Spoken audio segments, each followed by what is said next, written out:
presence. "Whoever's at the door, you better come out here on your own," Mr. Thomas said boldly. "Forcing us to come after you will only make it harder for you." His words made Alice anxious. Mary's face turned pale, and she shot Alice a questioning look. What should they do? Alice only glared back. How should she know what to do? They probably wouldn't have been discovered if it weren't for Mary. When it became clear after a few moments that whoever was at the door wasn't going to come out on their own, Mr. Thomas signaled to two of his men to follow him. As soon as he walked out of the warehouse, he saw Alice and Mary crouching beside the door. "Come with us, you two." Alice and Mary both stood up awkwardly.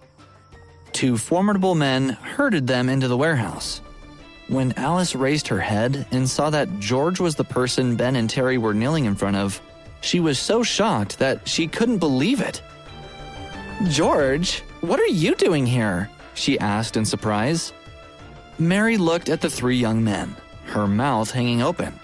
"What are any of you doing here?" They were both astonished at the scene in front of them. Ben and Terry both looked miserable. What was going on? How had the world changed so much since the two women had woken up? "George, do you know these women?" Mr. Thomas asked. But in his heart, Mr. Thomas was sorrowful. He knew that one of them was called Alice, and that she had broken up with George when she thought he was poor. In the blink of an eye, she had started dating Ben. Mr. Thomas didn't think she was all that good-looking. She was fairly average, so it was no wonder that she had chosen to be with Ben. Birds of a feather flocked together. It was a good thing George had escaped her when he had.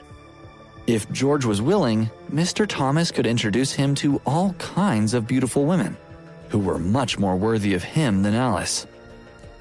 George blinked, also surprised to see Alice and Mary in this place. "Yes, I know them. They're both my classmates," he said. "What are you two doing here?" "We don't know," Alice said. "We woke up in a car outside the warehouse, and then, well..." She trailed off, glancing at the two men standing on either side of her and Mary. Episode 148. The Truth of the Matter. Gina was stunned for a few moments before saying, "Oh, I remember now. I brought them here. I found them in the club and took them away after I saw them being drugged." "What? We were drugged?" Alice and Mary exclaimed at the same time. Gina nodded. "That's right. I found you both lying unconscious on the sofa, with a peculiar red color on your faces and bodies. I could tell with one glance that you'd been drugged. There were so many men in the room, and I knew they would do something bad to you." Alice's and Mary's faces turned sour. They understood what Gina was saying, and they were afraid that something bad might have happened to them without their knowledge. Another nasty thought occurred to Alice. It was Ben who had invited her over. She turned to look at him kneeling on the ground and shouted, "Ben, you're a piece of trash! How did I get so unlucky as to ever know you?" Ben immediately realized what she was suggesting. In his panic, he tried to explain. "Alice, listen to me. It's not what you think." But she had already suffered a loss because of him. How could she believe any more of his lies? She took a few quick steps to stand in front of Ben and then slapped him in the face twice. "Explain yourself," she demanded. "But how can I ever believe what you say? I've been so stupid to believe you over and over again, but that doesn't mean I'm stupid enough to get myself killed. You deserve more than that slap I just gave you, but let it be a warning not to mess with me anymore. I know all the bad things you've done, Ben, and if you don't want it blasted all over the internet, then you better be honest with me." Mary had immediately suspected Chester of drugging her. He was the one who had asked her to come over. But if Chester had drugged her, then it must have been at Ben's instruction. She blamed it all on Ben too, so she rushed over and slapped him a few times as well. Then Mary pointed at Ben and cursed loudly. "You dog! You are so cheap and rotten! I used to think you were so cool just because you were rich. But now, look at all these terrible things you've done. Who cares if you have money? You're not even human! You're nothing but a beast! I didn't want to seduce Chester earlier, but now you've tried to ruin me again. Why are you so disgusting?" Mary only grew angrier as she spoke, thinking about all she had suffered because of Ben. She slapped him a few more times.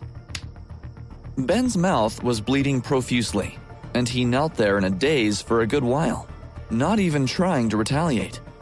The miserable look on his face made Mary feel good inside. She had gotten her revenge, and he deserved it. When Mr. Davison saw the two women beating up his son, his face contorted. "Who are you two? What right do you have to hit my son?" he shouted. The coward longed to stand up and settle the score with violence. Alice and Mary were both scared, but when she thought of what Ben had done to them, Alice retorted, "Why did we hit him? Because he deserved it. Who told him to do something so awful? Ask your son what he did to us." "That's nonsense. My son would never do such a thing," Mr. Davison said, not bothering to ask Ben as he quibbled.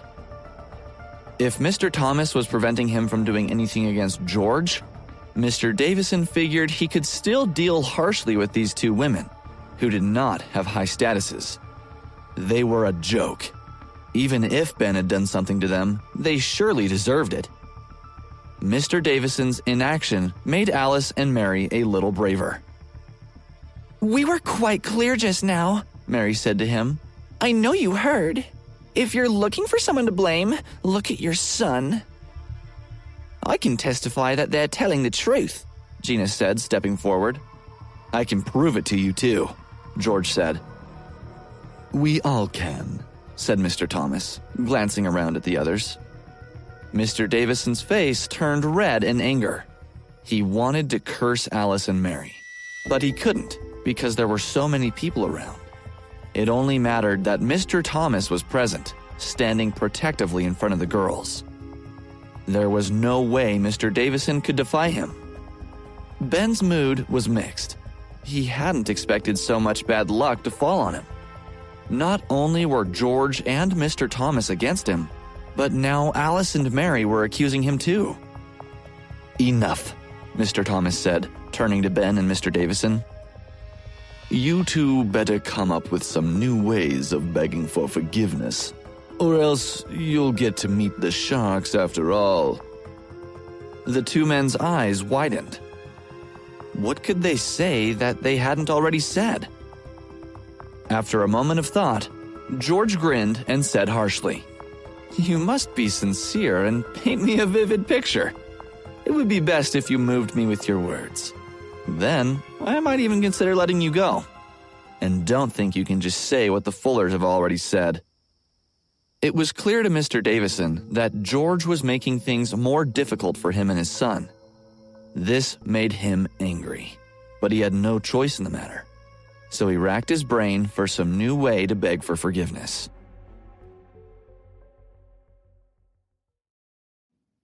Episode 149, A Matter of Life and Death. Ben was also angry, but this time he did not intend to compromise. His gaze went back and forth between Alice and Mary as a bad idea formed in his mind once again. In one quick motion, Ben stood up and snatched a knife from the man standing behind him. Then he grabbed Mary and pulled her toward him roughly, placing the knife against her neck. "Ah!" Mary shouted in fear and surprise. "Shut up, or I'll kill you," Ben threatened sternly. His eyes were dark. Mary immediately shut her mouth, but her entire body trembled uncontrollably. George frowned. "Ben, I advise you not be impulsive." "George is right. Don't be rash, Ben. Let Mary go," Alice said anxiously. "Son, what are you doing?" Mr. Davison said. He was a bit surprised that his son would hold a knife to someone's throat. "I know what I'm doing, Dad," Ben said in a deep voice. Mr. Davison glanced at Mr. Thomas's fierce expression before turning back to his son with a bitter smile. It was clear to him that things had gotten out of hand. Ben was courting death, and all Mr. Davison could do now was try to persuade him as his father. "Son, listen to me," he said. "Put down the knife. This will all accomplish nothing." "No, Dad, I'm not letting go," Ben said stubbornly. He waved the knife in his hand at the crowd and roared, "If you don't want this woman to die, then spread out and let me and my dad go." George raised his eyebrows. He finally understood that Ben was trying to escape. But such an extreme tactic wouldn't work. There were too many people here. No matter what Ben did, he wouldn't get away. And even if he did, how far could he run? With the power of the Williams family, he would be found quickly. Gina and Mr. Key watched Ben as if they were watching a movie. They weren't afraid because they both knew he wouldn't dare to do anything to Mary. Fritz's expression was even more indifferent, but when he saw the murderous look on Mr. Thomas's face, he knew that Ben was dead for sure. Mr. Thomas hated being threatened, so Fritz wished Ben good luck. But Mr. Fuller and the people he had brought with him were quite pleased by Ben's bold actions. This way, George and Mr. Thomas would be focused on Ben, giving the Fullers a chance to escape unnoticed. They kept quiet, leaving Ben to seek his doom. Seeing that no one was responding to his threat, Ben started to worry. He waved his knife again and shouted, "What are you all just standing there for? Are you deaf? Didn't you hear what I just said? If you don't want Mary to die, then let me and my dad go." Even after his uproar, no one moved. Everyone just looked at Ben coldly. But Mary was still afraid. Her thoughts were a jumble. When she saw everyone looking so indifferent about her fate, she anxiously shouted, "Alice, save me! I'm scared! George, we're classmates. How can you just stand there? I don't want to die. I'm too young. I haven't even been at university for 2 years yet. I'm all my parents have, and they're counting on me. Ben is going to slit my throat. Please, save me." Alice couldn't bear to see Mary like that any longer. "Don't be afraid, Mary. I'll try to save you," she said. She pursed her lips. "George, come on. Think of something. Otherwise, he really will kill her." "Don't worry. Ben wouldn't dare. He's just trying to scare us," Gina said confidently. "How do you know?" Alice asked. "He looks serious. Look, Mary's neck is already bleeding from a cut." Gina patted Alice's shoulder and said, "Don't worry. Ben is a coward. Trust me. Your friend will be fine." Alice was silent, but her heart felt heavy. Ben's face contorted at Gina's words. "See if I dare or not," he said. Mary felt the strength of the knife against her neck. Blood, red and pungent, trickled down from where it had cut into her skin. "It hurts," she cried out. "I'm going to die here, and it will be your fault. How could you be so cold-blooded? Watching me die without care? I'll haunt you all." "Ben, you're the one who's going to die," George sneered. "But I'll give you one more chance. If you put down the knife and let Mary go, you might still live. But if not..." Ben scoffed and spat on the ground in disdain. "Ha! Do you think you can scare me with just a few words? Well, I'm not scared. Release me and my dad, or she's a goner." Mr. Thomas signaled to his men again. The two hulking figures nodded, knowing what to do. One of them pulled out a black gun and moved closer to Ben. But in the same moment, Mr. Davison grabbed a knife and marched up to Alice, who was standing not far away. He held it to her throat. "Nobody move," he shouted, "or else you can't blame me for what I have to do." The atmosphere changed immediately. The father and son duo were now in this together. "Oh, George, save me!" Alice screamed. She looked at George, tears already streaming down her face.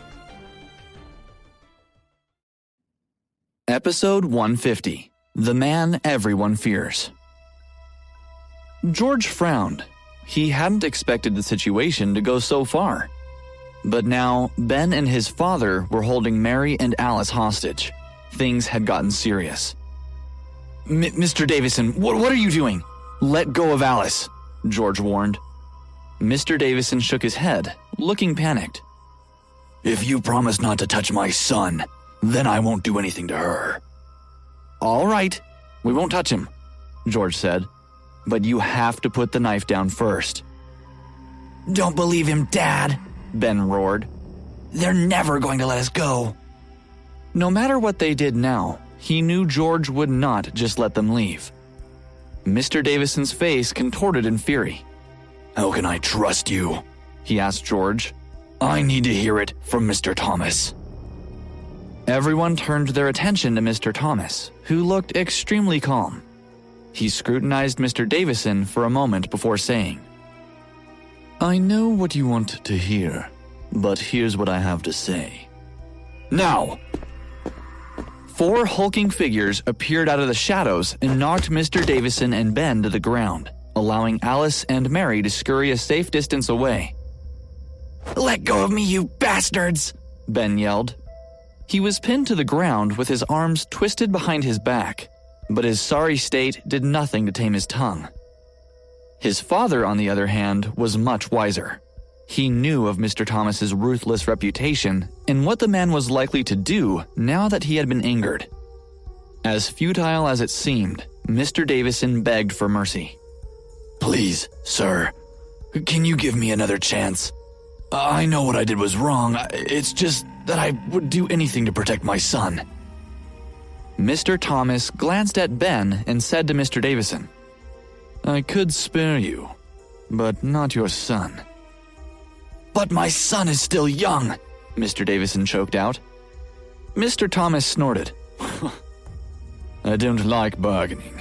Since you're unwilling for your son to die alone, you can join him. He turned to his henchmen and gave an order with a lazy wave of his hand. I'm tired of all this noise. Gag this man and his son, and then bring them to the sea, so we can feed them to the sharks. The color drained from Mr. Davison's face, and he quivered uncontrollably. Mr. Thomas, he began. He doesn't know what's good for him, Mr. Thomas said. Let's teach him a lesson before we feed him to the sharks. Yes, boss, his men answered. The men beat Mr. Davison and Ben, aiming their blows at the vital parts of the body. By the time they were finished, Ben and his father looked badly mutilated and were bleeding profusely. Mr. Thomas had ignored their cries for mercy. Everyone in the warehouse turned away from the sight, too afraid and disgusted to look. The cold wind chilled each of them to the bone. For a brief moment, they were all as stiff as zombies.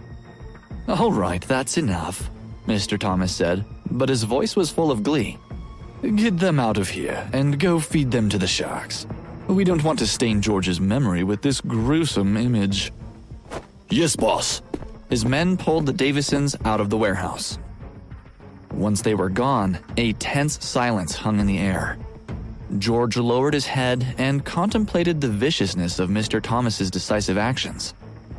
Gina, Mr. Key, and the others were thinking about Mr. Thomas as well. He certainly lived up to his reputation and was not someone to be trifled with. In the future, they would have to be extra careful when talking or doing anything in front of Mr. Thomas. Terry and his father, Kyle, Blacksnake, Lee, and the others were also scared out of their wits. They were all secretly relieved not to be on Mr. Thomas's radar at the moment, because he had proved that the legends about him were true. Among these people, Fritz was the calmest. He was familiar with Mr. Thomas's methods and wasn't surprised by his display of cruelty. He could tell that Mr. Thomas was holding back a bit for fear of scaring George. Mr. Thomas scanned the crowd. He understood their fear, but he didn't care much about it. All he cared about was George.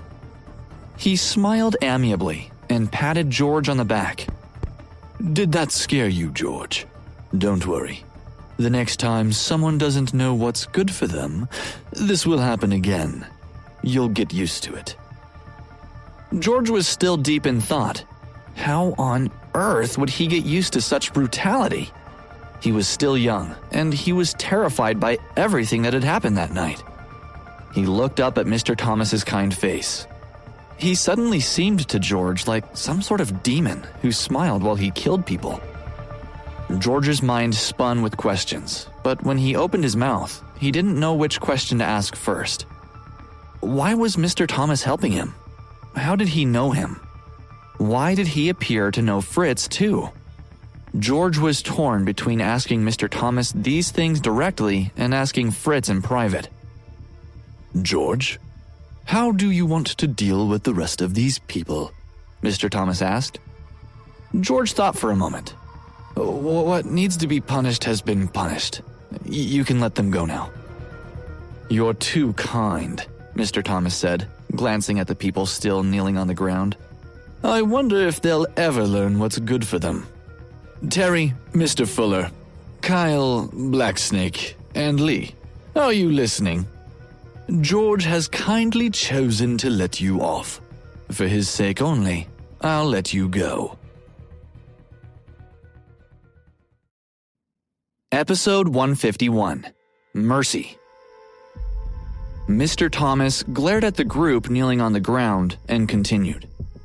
"But the next time something like this happens, I guarantee that you will suffer a much more miserable fate than the Davisons. Remember this lesson." They all shook their heads and said, "We'll remember." None of them would soon forget what Mr. Thomas had done that night. They weren't idiots. Now that they knew the power that stood behind George, they would not dare to offend him again. Mr. Thomas nodded, satisfied that the Fullers and their entourage had been subdued. "It's late. Everyone can go now," he said. Terry, his father, and their entire group forced themselves to their feet and fled the warehouse as quickly as they could.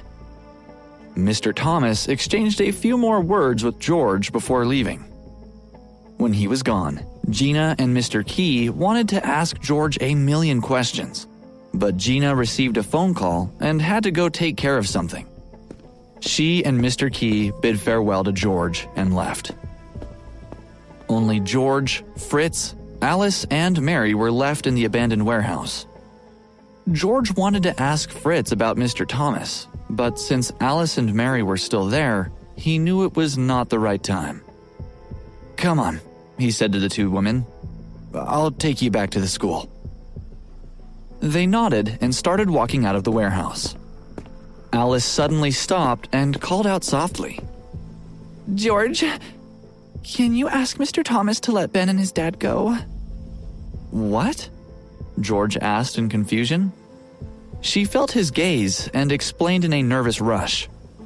"I know they made a mistake, but they don't deserve to die for their crimes. It would be enough to punish them some other way, but feeding them to the sharks is too cruel." George frowned. "Let me think about it."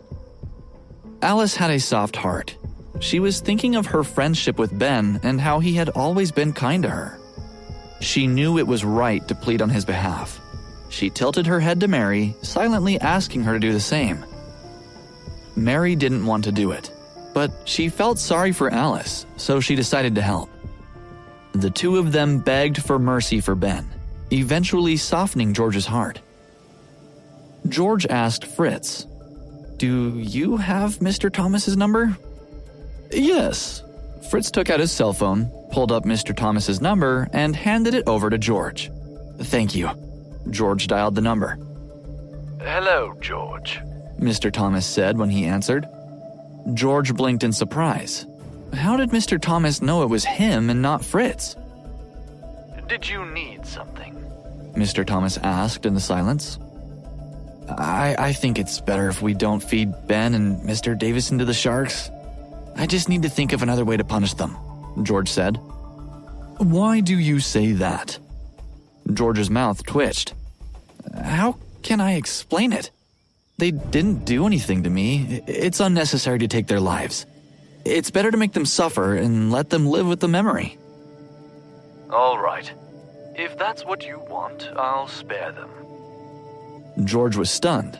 He hadn't expected Mr. Thomas to agree so easily. He hadn't even needed to use the argument he had prepared. He was at a loss for words. At last, he said, Yes, thank you, Mr. Thomas. It's only right for me to help you, Mr. Thomas said truthfully. George was the future successor of the Rudd family, and it was his role to assist him. He had expected George to call and beg him to show mercy to the Davisons. George was kind and soft-hearted, which were not good traits for the Rudd family heir. His personality could cause problems in the future. Mr. Thomas's chauffeur said, You look troubled. Are you still worried about George? Mr. Thomas nodded. That child is a bit too kind. I'm worried that he'll screw things up. The chauffeur laughed. You're overthinking things, Mr. Thomas. George still has a long road to walk, and by the time he reaches the end, his personality may be different. It all depends on his luck. If he doesn't pass, the Rudd family won't choose him as the successor. You're right, Adam. I've worried too much, Mr. Thomas said, relaxing a bit. After George hung up, he returned the phone to Fritz with a faraway look in his eyes. What did he say? Alice and Mary asked at the same time. George glanced at the two of them. It's done. You guys go back to the school by yourselves. I still have some things to take care of. Let's go, Fritz. Alice and Mary were stunned. George had already walked away, so they hastened their steps. Alice shouted, George, wait for us! Take us back to the school first. You can take care of whatever you have to do later. He ignored her and headed to Fritz's car. Right now, the only thing he wanted to do was figure out what kind of person Mr. Thomas was. Episode 152. The History of Mr. Thomas. George got into Fritz's car, and Fritz started the engine. Alice and Mary tried to follow, but they were stopped by Fritz's intimidating men. George, let us in, Alice shouted. Take us back to the school. You have a car, and we don't. Yeah, it'll be really hard to get a taxi out here, Mary added. You can't just leave us here. With a rev of the engine, the car sped off into the distance, leaving Alice and Mary stomping around in frustration. George watched them shrink in the rearview mirror. He was a bit annoyed, but he couldn't bear it anymore, so he said, Why don't we go back and pick them up? They might have trouble getting a taxi out here. Don't worry about them, Fritz said. They can take the bus. It would be the same amount of time as a taxi. George felt relieved. Of course. The bus is fine too. We'll just let them take the bus. Even though he couldn't hear it, Mary was still scolding him. Stupid, stingy George. Why didn't you take us back to school? We could die out here. Alice was not in a good mood either, but now that the car was gone, she knew it was useless to keep complaining. Their energy would be better spent thinking of a way to leave. Enough, Alice said. George saved you once before. You shouldn't be so mean to him. Mary stood there, speechless. Now come on, Alice continued. It's getting late. Help me figure out how to get back to school.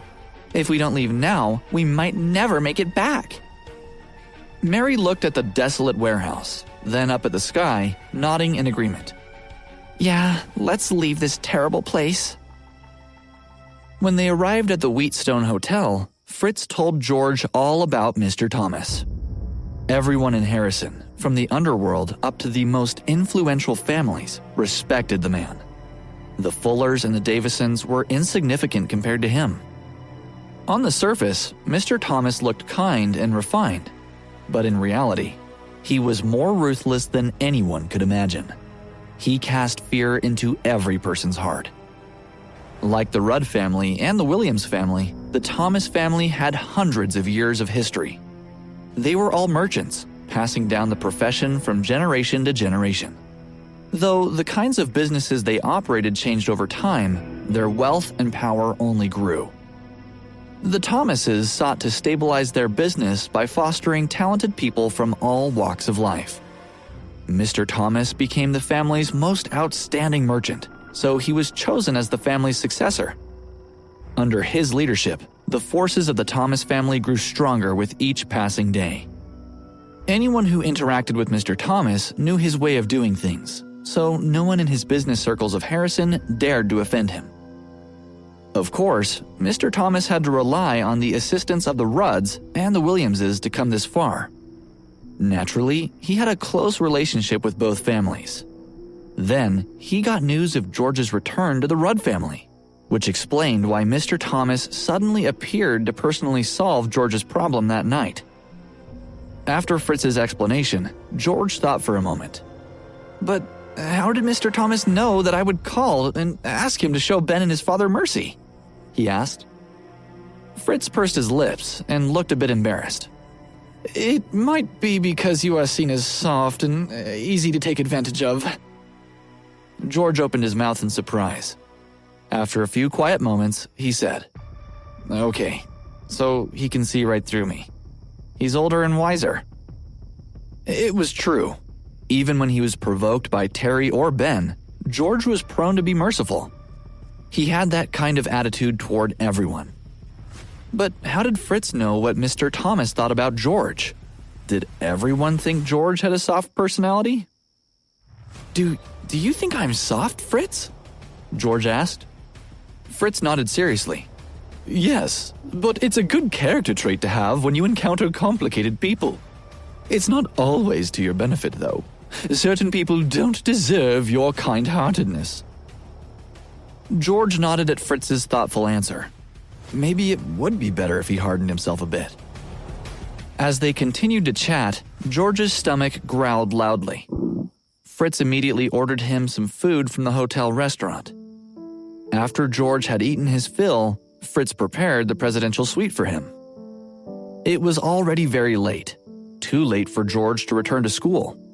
He also felt tormented by exhaustion, so he decided to rest. The presidential suite was luxurious, and the bed and carpet were soft as clouds. George slept soundly. The sun was high in the sky by the time he got up and ate the breakfast Fritz had sent up for him. George had just returned to the school and was walking up the street when he heard an unpleasant female voice say, "Stop asking me about it. Your scholarship for this year is gone. Get out of my way and don't bother me anymore." Then came the sound of a girl sobbing. George frowned.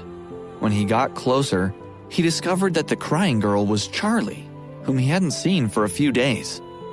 He closed the distance between them in a few strides and asked, What's wrong, Charlie?" When the professor saw George approach, she glared at Charlie and threatened, "I'm warning you. If you speak carelessly, you won't get a scholarship next semester either." Then she turned around and left.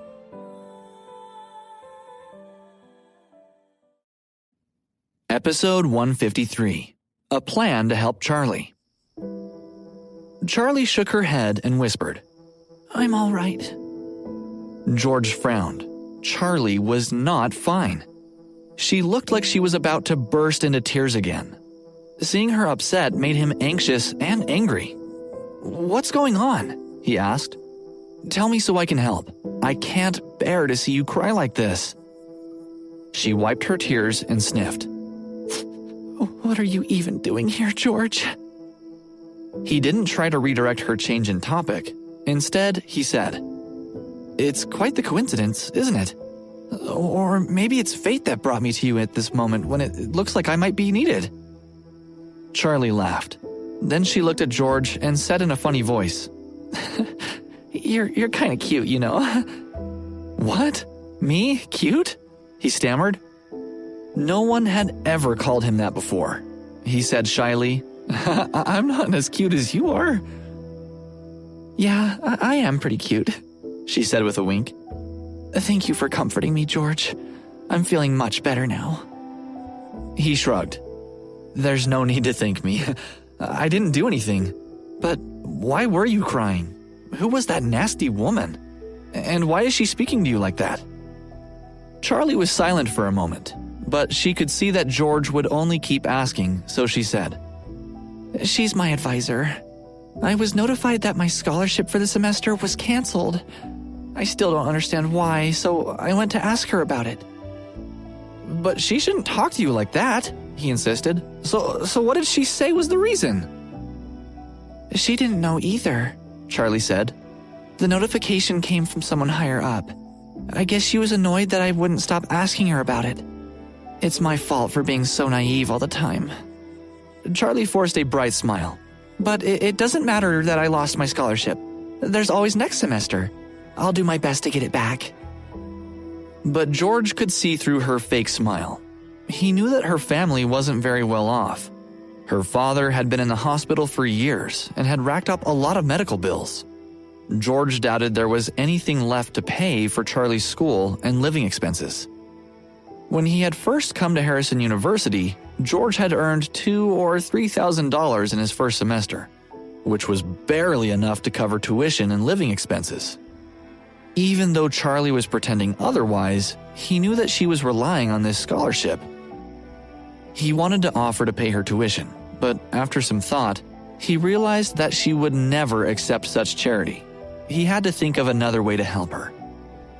This time, George was the one who changed the topic. "Come with me to the mall and help me buy something to fill up my empty house." "Oh, I'm so sorry, George," Charlie said. "I've been so busy that I forgot about cleaning your house. I'll come with you to help you pick out whatever you want to buy. And no matter how busy I am, I'll never forget to clean again." George smiled. "I'll hold you to that." His smile was contagious, and Charlie found her mood improving. "You have my word. Let's go." "All right," he said as they set off. "When I have everything settled in the house, make sure to take time to clean every day. It would also be best if you slept at the house to watch out for burglars. And if you do well, I'll give you a raise." "Oh, well then I'll have to work extra hard so that my boss gives me a bonus too," Charlie said. George's mood lifted at the sight of her smile. That gave him a brilliant idea for how to help her in a way that she would accept. They spent the rest of the afternoon and evening shopping. By the time they were finished, George was tired and his feet ached, but he was reluctant to go home. He had secretly enjoyed it every time a clerk asked him and Charlie, "Are you newlyweds? What kinds of items are you looking for?" Newlyweds. George wondered why the clerks all thought that he and Charlie were a couple, but it made his heart soar. He was in a good mood, so he bought a lot of items. He wanted to take Charlie out for dinner after dropping their purchases off at the house, but she had to go to the hospital to visit her father. Before she left, she promised to cook dinner for George the next day. He agreed and let her go. As soon as she was gone, George called Flora and asked her to connect him with the dean of Harrison University. When the dean answered the phone, George said, "Hello, Dean Peterson. This is George Rudd. I would like to donate a large sum of money to the school as financial aid for the students most in need, but I want to personally select which students receive this scholarship."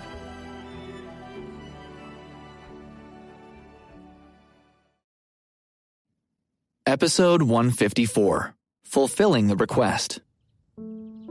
The dean was drinking wine with a few friends when the phone rang. He wanted to curse at the interruption, but he sobered up as soon as he heard the name of the person who was calling him.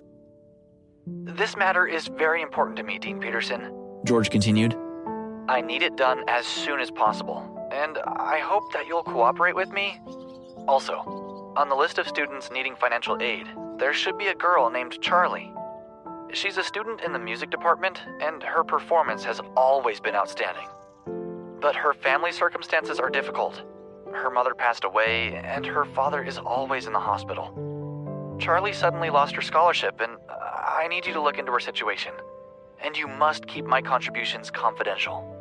No one can know that I'm the one who paid for this new scholarship. Of course, Mr. Rudd. I understand, said the dean. I'll get it done right away. Tomorrow at the latest. Goodbye. He hung up and looked around the table at his friends, who were surprised and curious to see him suddenly so meek because of one phone call. Since when does the dean of Harrison University speak so submissively to someone else? One of them teased. Was it your sister-in-law?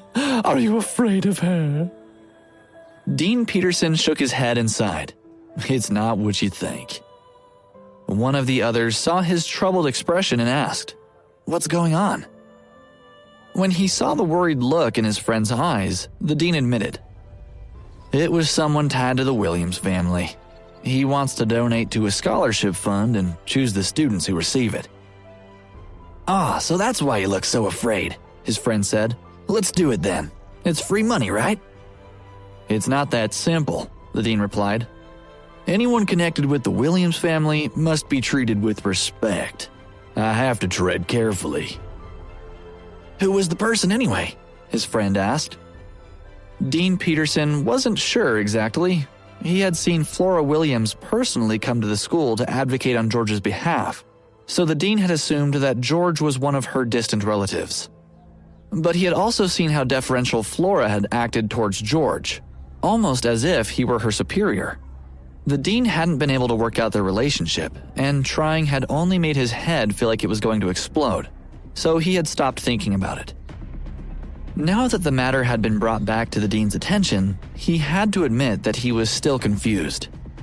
George's identity must be complicated, and if he was protected by the Williams family, then the dean could not offend him no matter what. "Hello, what are you thinking about?" one of Dean Peterson's friends asked. "Are you going to tell us who called you just now?" Another asked, "Could you introduce us to him?" It was commonly known that meeting someone from the Williams family was an honor. Anyone who met a Williams had a certain degree of protection and could do whatever they pleased without fear. "It's not that I wouldn't like to, but I don't know who he was," the dean said. "All I know for sure is that he has a good relationship with the Williams family. He just warned me that he wants to keep a low profile. If anything gets leaked, he would be very unhappy."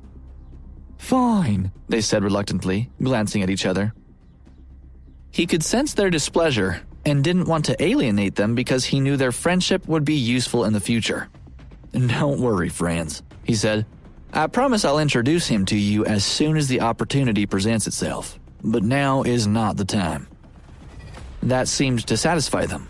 They raised their glasses in a toast. "You sure are interesting," one of them said. "But let's not talk about it anymore. Now is the time to drink." Dean Peterson seemed from the outside to be doing his best for his friends, but it was all flattery. In his heart, he was only thinking about how to curry favor with the Williams family. The next morning, the dean ate his breakfast in a hurry and left for the school an hour earlier than usual. When the other professors saw him arriving so early, they marveled at his unusual behavior. They wanted to ask him the reason, but none of them had the guts to do so. As soon as Dean Peterson arrived at his office, he called for his assistant and asked him to gather a list of the students from the past several years who had been most in need of financial aid. The assistant was surprised and confused by the request. The dean had never asked for anything like this before, but the assistant didn't ask any questions and immediately drew up a list. "Just these people?"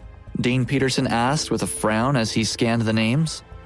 The person George had mentioned on the phone the day before was not listed. The assistant stood there, unsure what the dean meant. Were there too few people on the list? That was all he had been able to find. But when he saw the dean's stormy expression, he knew he needed to enlist some help. I'll contact every department of the university and have them organize a list of scholarship recipients," he said. Dean Peterson nodded in satisfaction. "But remember, I want the names of all the students who have been living in poverty for the last 3 years, specifically all of them named Charlie." "Yes, sir," the assistant said before he left the dean's office. In less than half an hour, the matter was settled. The assistant had not only received a complete list of impoverished students for the last 3 years, but had also found some inside information about this year's poorest students. He handed the list to the dean and told them about the matter concerning the girl named Charlie.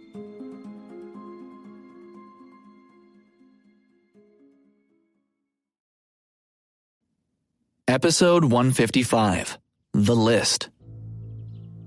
The dean sat silently and listened as the assistant explained. He heard how Charlie and a few other students had met the requirements to receive a student grant that year. They had all applied for it, but their names were not on the recent list of students who had received grants. Upon investigating, the assistant found that one of the teachers in the music academy, Melissa Riley, had removed their names from the list. She had replaced them with those of other students who all came from fairly wealthy families and didn't qualify for the grant. The dean's face darkened. "How dare she do such a thing?" he yelled and slammed the table. "This is a very serious matter. We must draw up a new list with the correct names. I'll deal with Miss Riley later." "Yes, Dean Peterson. I'll get to it straight away," said the assistant, and then turned to leave. "Wait," said the dean. "Put a post up on the school website informing everyone that this year's list of eligible students for the grant will be revised. I want to thoroughly check the final list before it goes up." The assistant nodded and left. In less than an hour, he had drawn up a new list of students and taken it to show to the dean. The dean carefully checked it over and then nodded in satisfaction. "You may leave now," he said. As soon as the assistant had left the room, he emailed the new list to George. He then took out his phone and called him. "Mr. Rudd, I've put together a new list of eligible students and have emailed it to you," he said, sitting back in his chair. "You'll see that Charlie Jones's name is now on it. It seems that one of the teachers, Melissa Riley, had replaced her name with someone else's. Please check that you're happy with the new list." George opened up the email. He carefully studied the list, making sure that each student's financial background information qualified them for the grant. "Yes, it all looks correct. You've done well," he said, nodding in satisfaction. The dean smiled proudly. "I'd like to contribute $5 million toward the grant," said George. The dean gasped in disbelief. $5 million? He asked.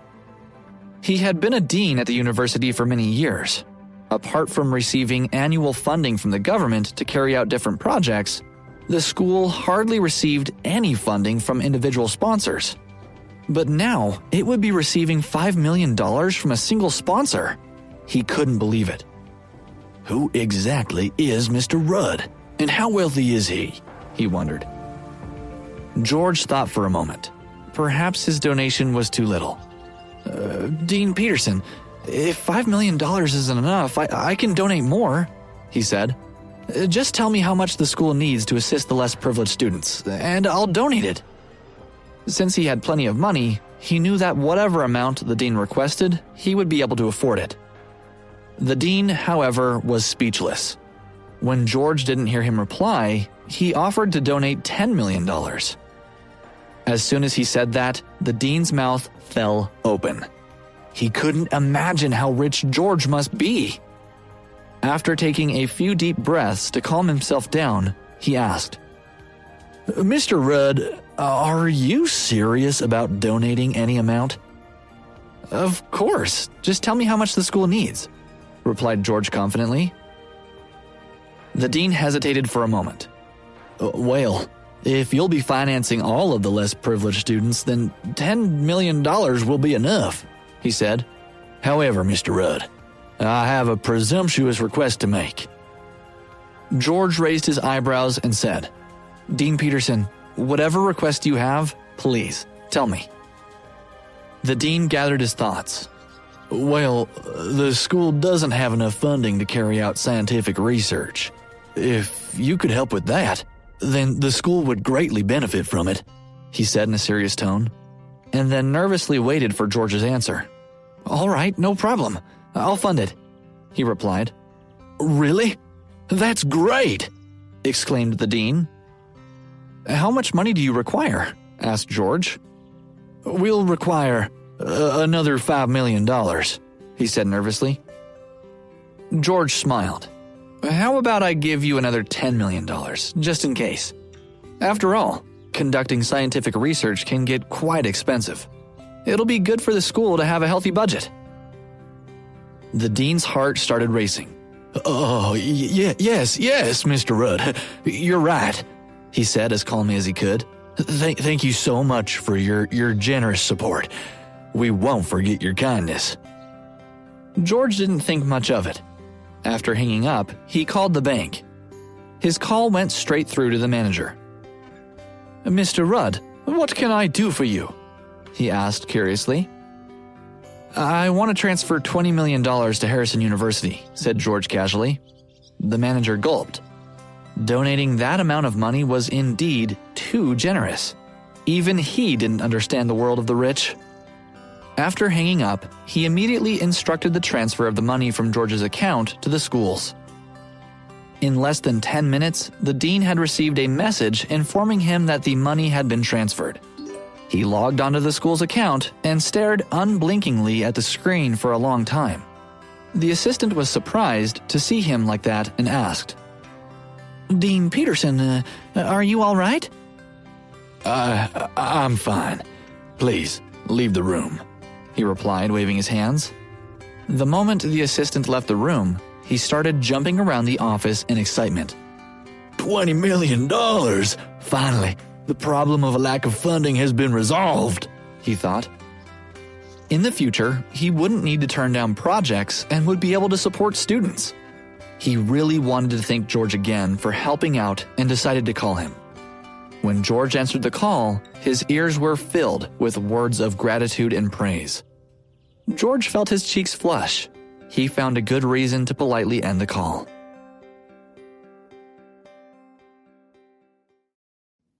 Episode 156.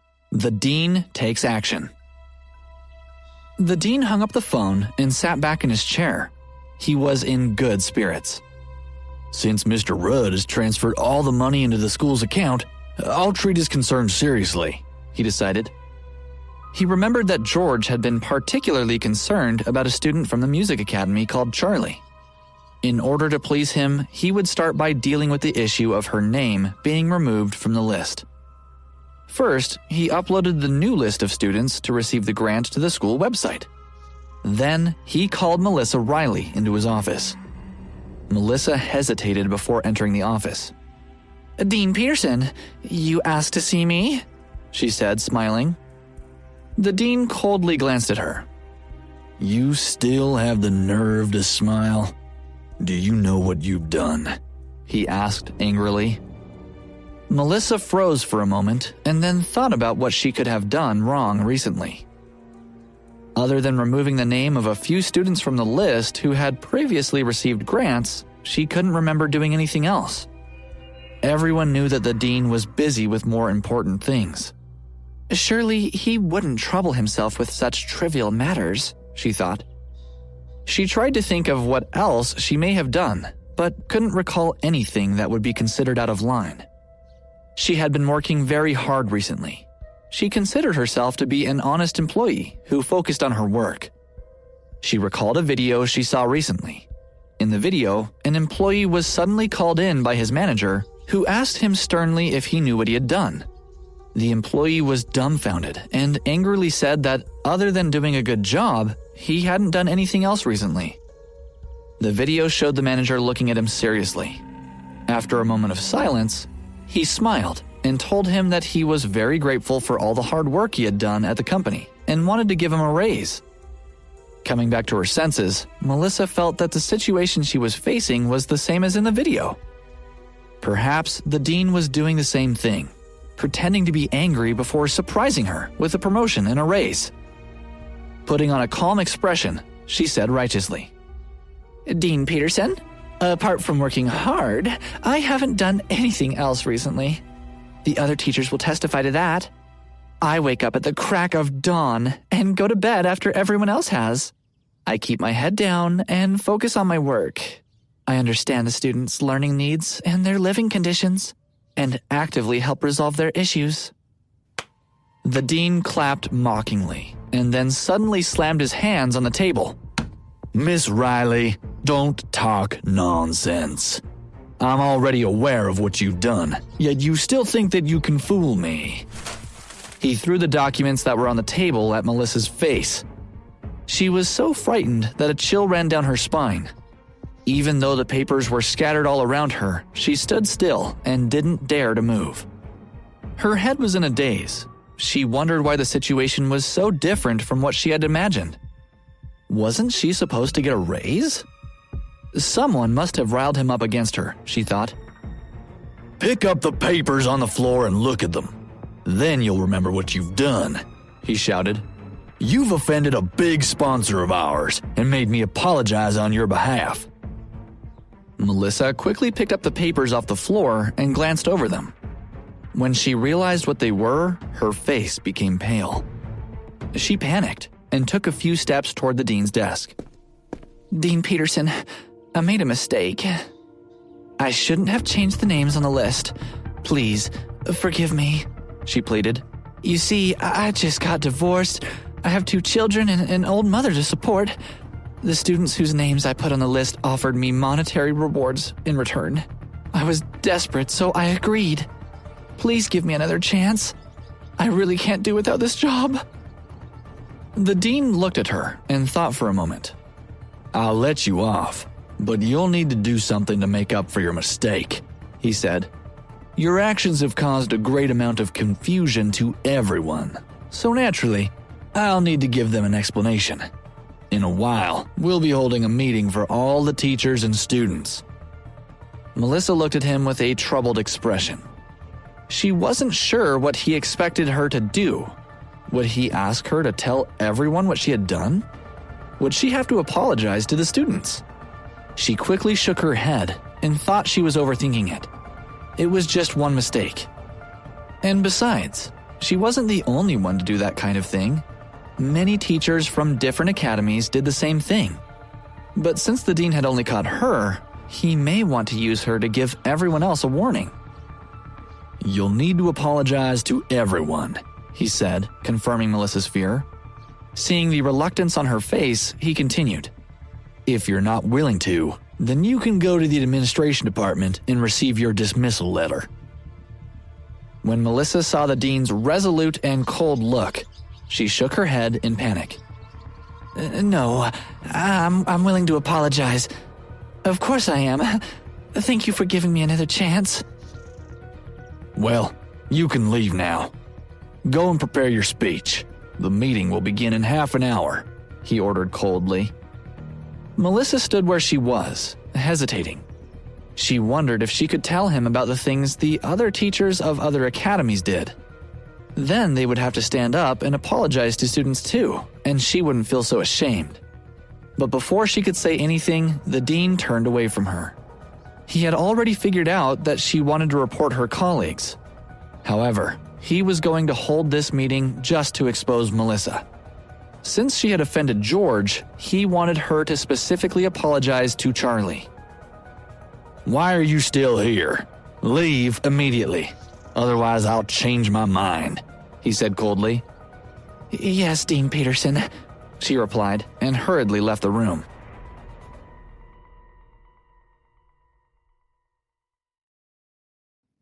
Episode 157, The Apology. The meeting was held at the sports field. All the students and teachers were gathered and were waiting in anticipation. George was standing amongst the other students. He didn't seem to be interested in the meeting that the dean held. He looked around and saw the other students whispering to each other and trying to guess the reason for the meeting. Some of them even started making bets with one another. The dean cleared his throat. Everyone, quiet down, he ordered. I've held this meeting to address a very serious issue. It has come to my attention that there was a mix-up with this year's student grant applications. One of the teachers from the Music Academy will explain what happened and apologize for their unreasonable behavior. Everyone was surprised. They hadn't expected the dean to hold a meeting on the simple issue of student grants. Moreover, a teacher was going to be held accountable for their actions. They were curious to know who that particular teacher was. In their time at Harrison University, they couldn't remember a teacher having to stand up in front of everyone and apologize for their mistakes. George was taken aback. He hadn't expected that from the dean, who applauded him. He thought it was right for him to expose Charlie's teacher and to get her to apologize to the students. Melissa walked forward nervously. Good morning, everyone, she began. I'm Miss Riley. As some of you are aware, this year's list of students who would be receiving the student grant had a few names missing. I'm ashamed to say that I had replaced some of those names with that of other students who weren't eligible. I'll now read out the correct names from the list and personally apologize to those who were affected. I sincerely hope that you'll all forgive me for this mistake. When Melissa looked around, she saw the scornful and mocking gazes of the other teachers and students. She couldn't believe that she had just been forced to admit her wrongdoings in front of everyone and apologize to the students. There was a sudden burst of uproar. Students and teachers were shouting all sorts of insults at her. Melissa felt her face flush. She couldn't bear to stand there and be mocked. She had the sudden urge to turn around and leave the meeting. But when she saw the serious expression on the dean's face, she didn't dare to. To save her job, she would have to bear with it. She had made a big mistake and deeply regretted doing what she did. She only wished that the ground would swallow her up. George looked around him and saw the disapproval on everyone's faces. Just then, there was a notification on his phone. He was surprised to see that he had received a message from the dean, who was sitting at the front. The text message read, Mr. Rudd, does this punishment seem satisfactory to you? If not, I can go one step further. George smiled and sent a text message back. I'm very satisfied with this punishment. Sorry to trouble you with this matter. The dean immediately replied, I'm pleased to hear it.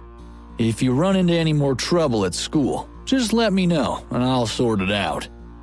Thank you, Dean Peterson, he replied. After Melissa had read out the names on the new list, the students from the various academies were allowed to leave one by one. George saw Charlie among the crowd and waved. Charlie, he called out. But due to the huge crowd, he was pushed aside and lost sight of her for a moment. When he spotted her again, he saw that she and a few other students were being led by a teacher. He thought it would be best to leave her for the time being. He would wait until the afternoon to call her and suggest that they go out in the evening for a meal. When Charlie and the other students arrived at the dean's office, he enthusiastically greeted them. Great! You're all here. Please take a seat, he said, smiling. He had his gaze fixed on Charlie. The students looked at each other. They were surprised by his exuberance, but quietly sat down. I've spoken to your teachers, and I know that you're all very good students. In fact, you're amongst our top students, said the dean proudly.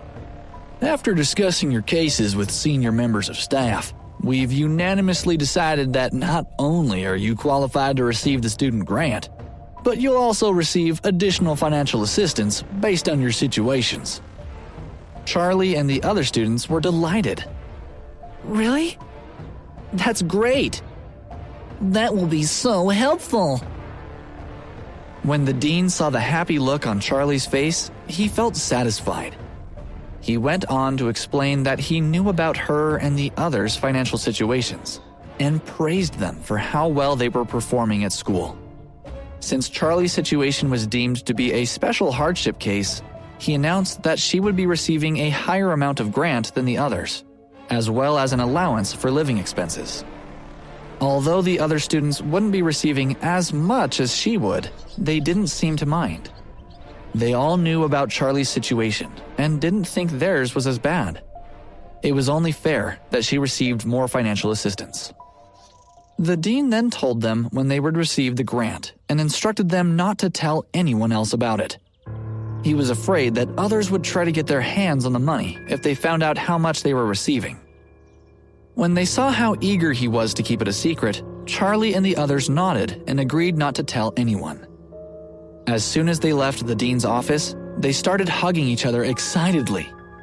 After spending a few minutes expressing their joy, the students dispersed and went on their way. Charlie couldn't contain her excitement. She immediately sent a message to George, telling him that she was rich and that she would treat him to dinner that night. She couldn't wait to share the good news with him. George smiled when he received her message. He was looking forward to seeing her. When it was time, George went to the West Gate as planned to meet Charlie. However, after waiting for some time, she still hadn't arrived. He took out his phone and called her, but she didn't answer. George started to get worried. What could be holding her up? He wondered. Just then, he received a call from an unknown number. When he answered it, he was told by another student that Charlie had been sent to the administration department.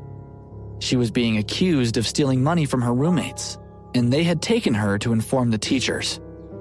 George frowned when he heard the news. He hung up the phone and rushed straight to the administration department. All along the way, he felt anxious. How could Charlie steal money?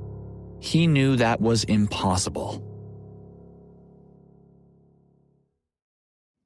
Episode 158. Charlie is framed. A group of noisy students approached the administration department.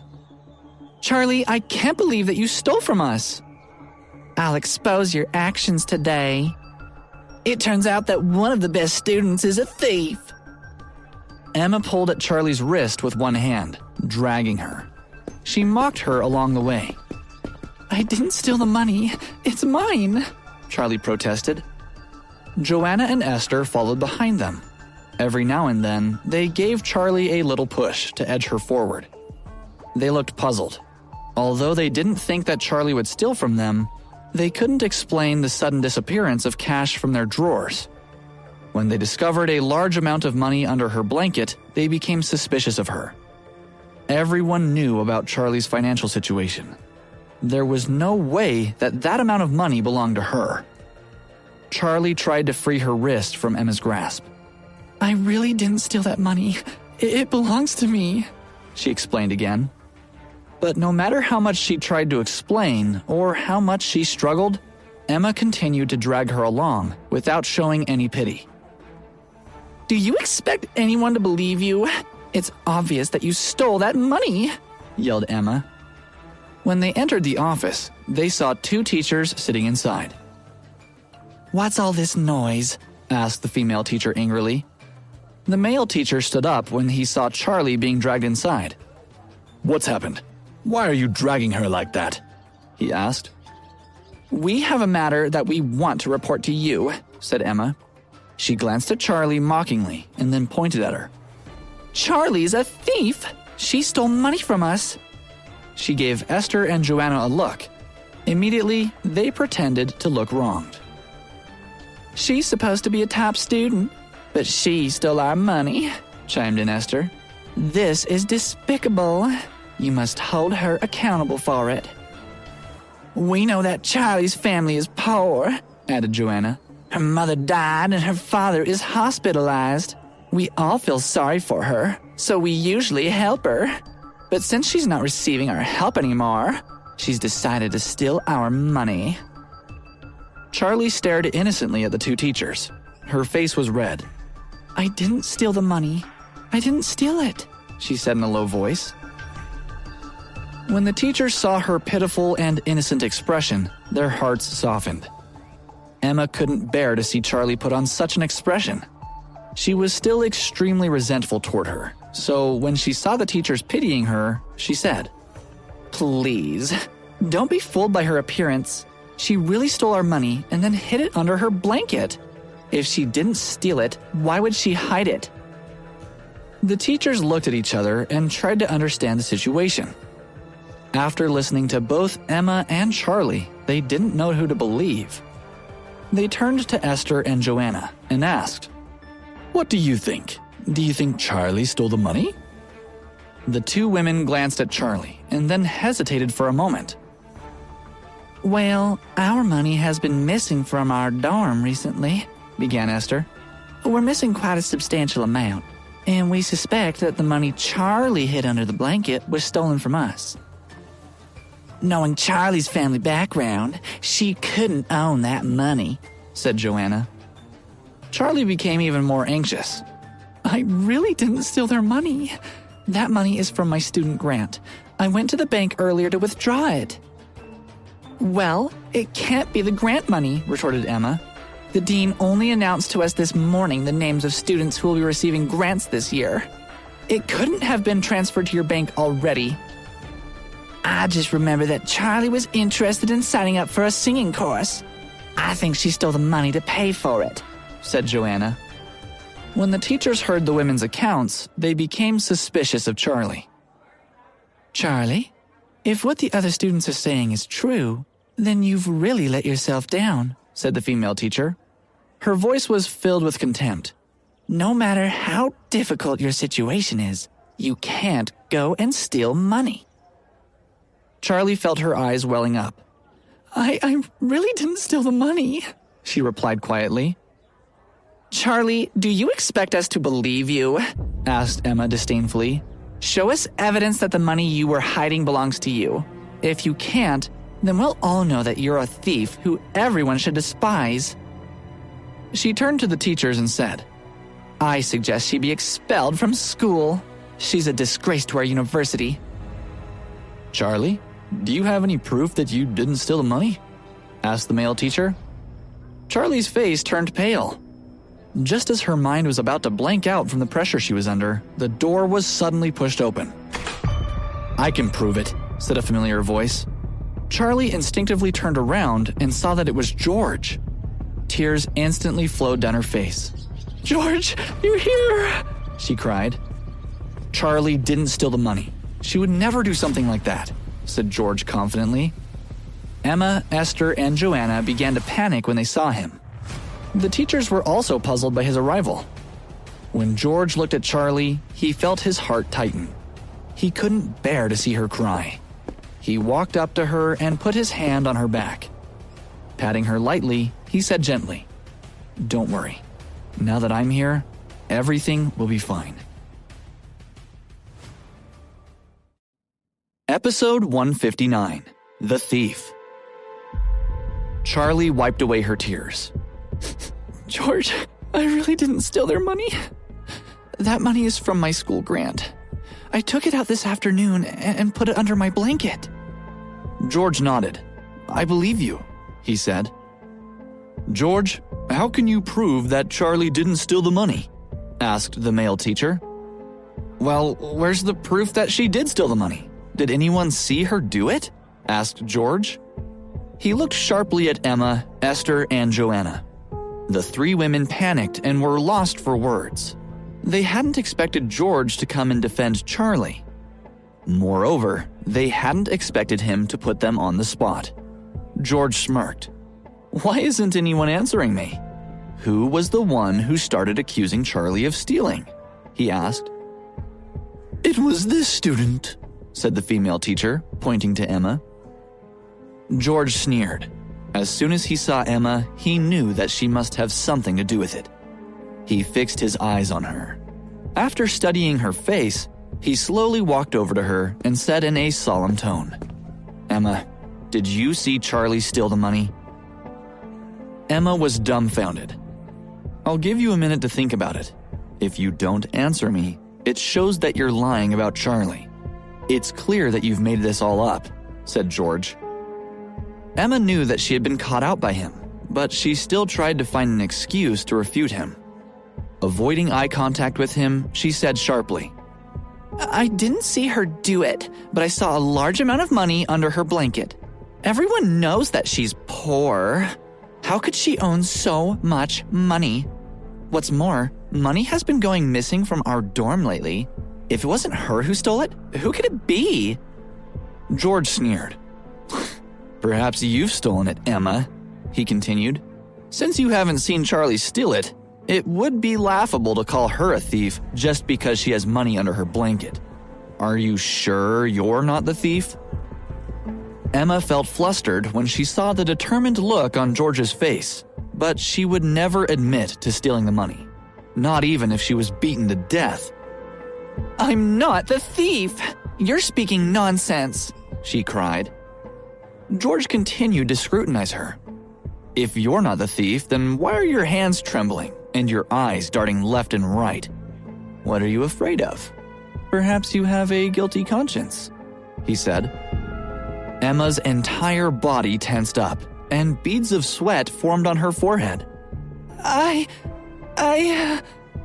She stuttered for a long time, but she was unable to say anything.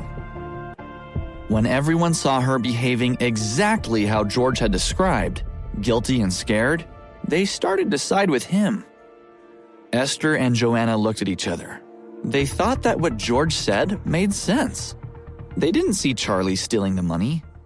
What if the money under the blanket was really hers? The two of them suddenly started regretting that they had joined Emma in jeering at her. However, if George continued questioning Emma, she would end up looking like a fool.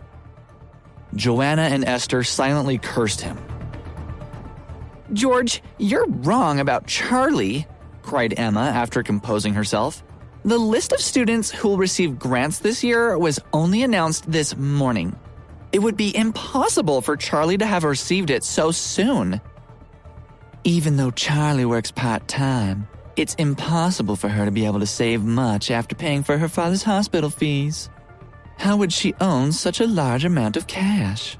Asked Esther. If Charlie didn't steal the money, then who did? Asked Joanna. After hearing everyone speak, the teachers felt that Emma's reasonings were justified. George, we all know about Charlie's financial situation. She can't take out that much money from her bank. What proof do you have to say that she didn't steal it? Asked the female teacher. Wait a moment. I'm just going to make a phone call. I'll be back soon, said George calmly. He walked out of the office and made a phone call to the dean. When he explained what happened in the administration department, the dean became very angry. He assured George that he would come over to deal with the matter. George returned to the office. Someone will be over in a few minutes to prove Charlie's innocence, he said confidently. Everyone looked at him with curiosity and suspicion. Joanna frowned. George, are you buying time? She asked. It's useless for you to buy time, George. The teachers will be going home soon, added Esther. It's obvious that that money isn't Charlie's. The female teacher nodded. That's right, George. We can't delay this any longer. We'll be getting off work soon. It's best if we solve the matter now. Joanna looked anxiously at George. She was curious to know why he wanted everyone to wait for a while. George pulled Charlie aside. We're waiting for the dean. He'll be here shortly, he whispered into her ear.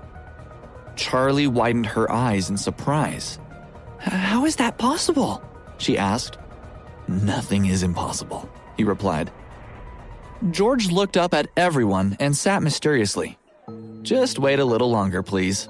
Even if you don't believe Charlie, you'll all believe the person who's coming for sure. The teachers looked at George suspiciously. Emma, Esther, and Joanna felt more and more anxious, seeing George appear so calm and confident.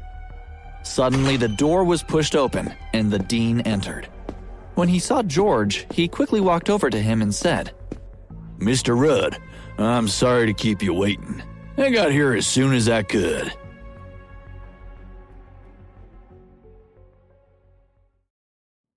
Episode 160. Charlie's Accusation Rejected. Everyone was dumbfounded upon hearing the principal's apology. George smiled politely and said, Well, it doesn't matter. What counts is that you came. He paused and gazed at Emma.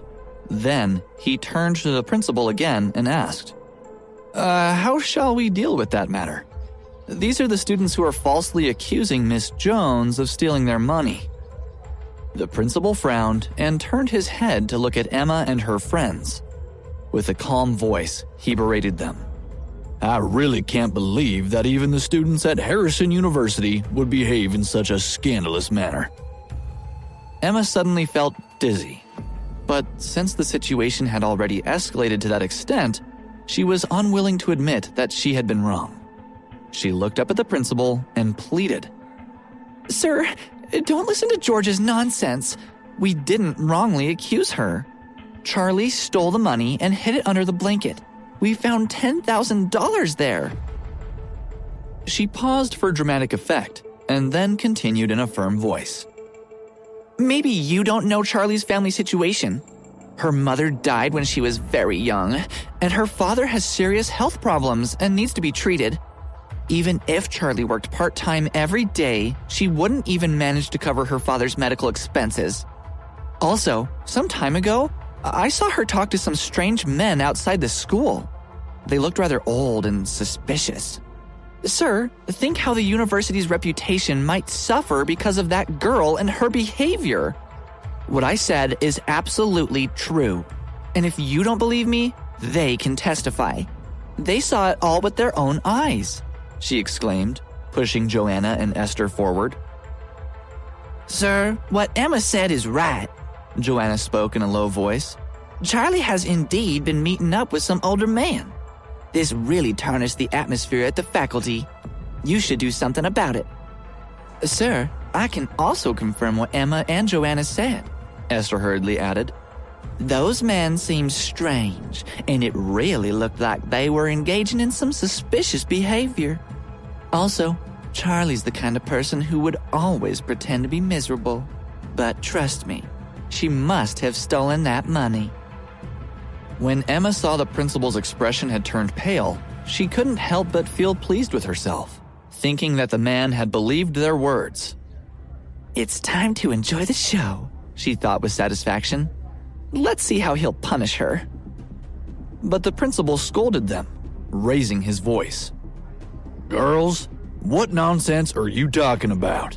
Miss Jones is famous at our university for being an outstanding student. And what about you? Look at yourselves. You can't even wear proper clothes. Is that the way you dress to class?" He gave each of them a mocking look and continued in a serious tone. "I don't believe that Miss Jones ever behaved the way you try to present her. To the contrary, she's a brave, hardworking, positive, and talented student. Not only should you study like her, but you should apologize to her."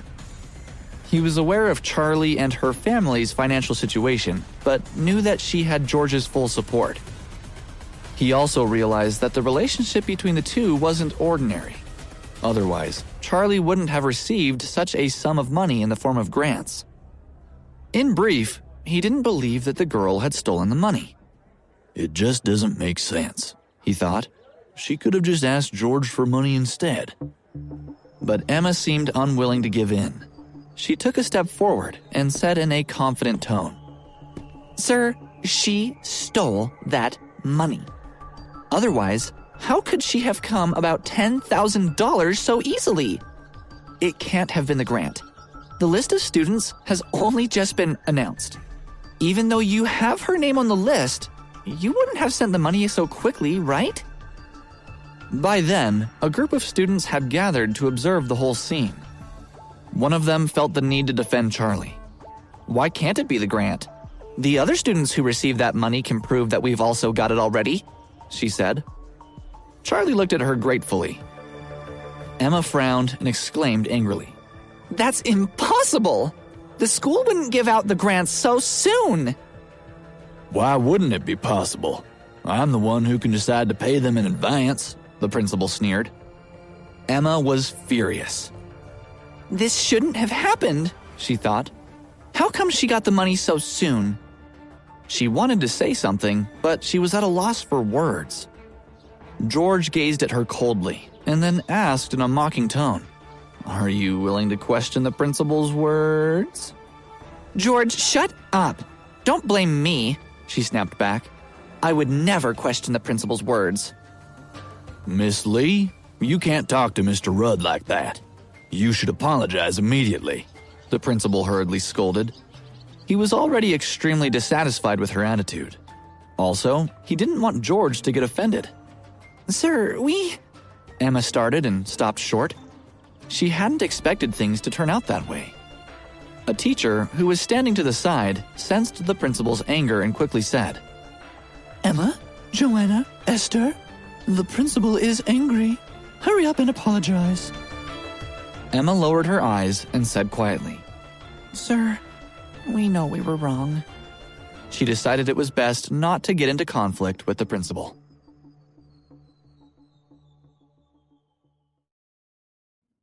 Episode 161, The Grant Scheme Revealed. The principal looked at Emma with disdain and then turned his face away. Don't apologize to me. You should apologize to Mr. Rudd and Miss Jones, he snorted coldly. Emma, Joanna, and Esther's expressions immediately changed. They looked at one another and then glared angrily at Charlie and George. They didn't want to apologize, but saw that the principal had been serious about his request. Emma was the first to speak. Charlie, I'm sorry. We weren't aware of the situation and didn't want to wrong you. George, I shouldn't have been rude to you, she said in a low voice. Esther and Joanna hurriedly followed with their apologies. George gave the three of them a mocking look, but didn't say a word. Is that supposed to be an apology? He thought, dissatisfied. Charlie also felt that the apologies were too perfunctory. She lowered her head and didn't reply. Noticing George and Charlie's reactions, the principal couldn't hold back anymore and shouted at Emma and her friends. You girls don't really mean what you say. Apologize again, but this time honestly. I want you to wait until you hear that Mr. Rudd and Miss Jones forgive you. Otherwise, I'll ask your parents to come over and discuss the whole matter with them. At the mention of their parents, the girls' faces turned pale. Charlie, I'm really sorry, Emma said in a pleading voice. We shouldn't have treated you like that. I'm really sorry. I hope you can forgive us. Yeah, we're so sorry. We didn't mean to do that. It was all a mistake, Esther added, lowering her head. Charlie, I'm sorry too. It's all our fault.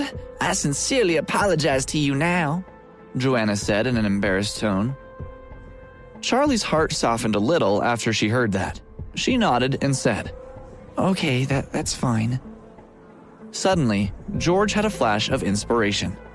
He remembered that earlier that day, the principal had sent him the old list of grants. Emma, Joanna, and Esther's names were also there. Just one look at their clothes made him realize that they weren't from poor families. His gaze turned darker as he pulled the principal to the side, whispering, Sir, I don't know if you still remember the list of initial grants that you gave me this morning. I suspect that Charlie and the others were replaced by Emma, Esther, and Joanna. I might be wrong, but these three seem to have good family conditions. Do you think they might have violated the school rules by applying for the grant? The principal instantly remembered the list that George was talking about. He frowned and replied quietly, Of course they did. George sighed and continued, Sir, the teacher behind that was already punished. Don't you think that these girls, as accomplices, should also be punished? It was obvious to him that someone had manipulated the list. I won't let them get away with it so easily, he thought. Emma and the other two girls initially felt relieved, but when they saw the principal's serious expression, they got nervous. The principal cleared his throat and said out loud, Mr. Rudd, don't worry. I'll do my best to handle this matter fairly. Whether it's the mastermind or the accomplice, they'll all be severely punished. George nodded with a smile. Emma became anxious. George, don't go overboard. We already apologized. What else do you want? she asked. She wondered what their conversation had been about. George sneered as he gazed at her with disdain. Well, at least I don't hide the fact that my financial situation is better than that of the other students.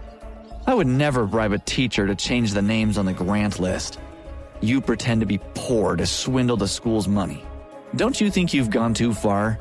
You know that some students really need that scholarship. Emma looked away and retorted, I don't know what you're talking about. Joanna and Esther suddenly felt nervous. They had an impression that all their scheming had been revealed. George chuckled and said in a mean voice, It doesn't matter. The important thing is that I know, and the principal knows too. Emma felt both angry and scared. Joanna and Esther's faces turned pale. Charlie raised her head and looked at Emma and the other two. Her heart was instantly filled with rage. How could they do such a thing? She wondered. I had to study hard to obtain that money. Some teachers and students standing on the side looked at Emma and the other two with deep contempt. Episode 162. A Harsh Punishment. The students and teachers who had gathered to observe the scene were now staring at Emma, Esther, and Joanna. The girls looked embarrassed and scared. George glanced at the principal and asked, Sir, how should we handle this matter? After thinking for a long time, the principal looked at Emma and the other two and announced calmly, Emma, Joanna, Esther, you've all been expelled. The girls immediately turned pale. Emma felt as though she had been struck by lightning. She looked at the principal in disbelief and asked tentatively, Sir, what did you just say? You really want to expel us? That's right. You violated too many school rules, the principal replied bluntly. From this moment on, the three of you are no longer students at Harrison University. Everyone was petrified. They hadn't expected the punishment to be so harsh. The principal turned to George and asked respectfully, Mr. Rudd, what do you think of the punishment? Are you satisfied? Everyone was shocked again. They all wondered why the principal would ask for George's opinion. Am I hallucinating? A man in the crowd asked. Did the principal just ask a student what he was thinking? That's just too awesome. I wonder who that Rudd is. I've never seen the principal take into account other people's views, another person commented. George looked at the principal calmly and said, I also have another request. I want Emma, Joanna, and Esther to publicly apologize to Charlie on the school website. I want them to admit that they were trying to replace those poorer students who need a scholarship. Joanna and Esther panicked. Emma felt extremely anxious. A public apology? How could that work? She wondered. She thought it would be too embarrassing. She ran toward the principal and pleaded, Sir, I know I was wrong. Is it really necessary to expel me? I've tried so hard to be admitted to this university. My family was so proud. If you want to punish me, I'll do anything you want, but please, don't expel me. Seeing this, Joanna and Esther also ran over. Sir, it's not what you think, Joanna exclaimed. The matter of wrongfully afframing Charlie and buying the place for the scholarship was all Emma's idea. She told us to do it. Sir, could you please avoid expelling us? Our parents are going to be extremely disappointed when they find out. Emma was furious. She glared at her friends scornfully and sneered. Joanna, what do you mean by putting the blame on me? She hissed. Sir, don't believe what she just said. Joanna and Esther were both jealous of Charlie and disliked her, so they tricked me into slandering her. In fact, she didn't steal the money. I simply don't know where she got it from. Joanna and Esther were shocked. They hadn't expected that Emma would so skillfully leave them with all the blame. They cursed her angrily. Emma ignored them, not caring about their reaction. The only thing she cared about at that moment was whether she would be expelled. She looked eagerly at the principal, begging him to forgive her. The principal, however, didn't seem touched in the slightest. Emma was really worried. She had been hoping that the principal would soften his heart and take pity on her. She thought that he would detain her for a while at most. She had never expected him to be so emotionless. She cried and kneeled in front of him to beg. In order to preserve their chances of attending school, Joanna and Esther also followed suit. However, they didn't know that they had asked the wrong person. The one whom they should be begging was not the principal, but George. The principal wanted to see George act first. Seeing the girls cry bitterly, Charlie was moved. She quietly pulled George's arm, as if she wanted to tell him something. But George shook his head. His eyes indicated that he wasn't willing to intervene. Charlie had no choice but to helplessly watch the girls beg for forgiveness. George noticed Charlie's reaction and leaned over.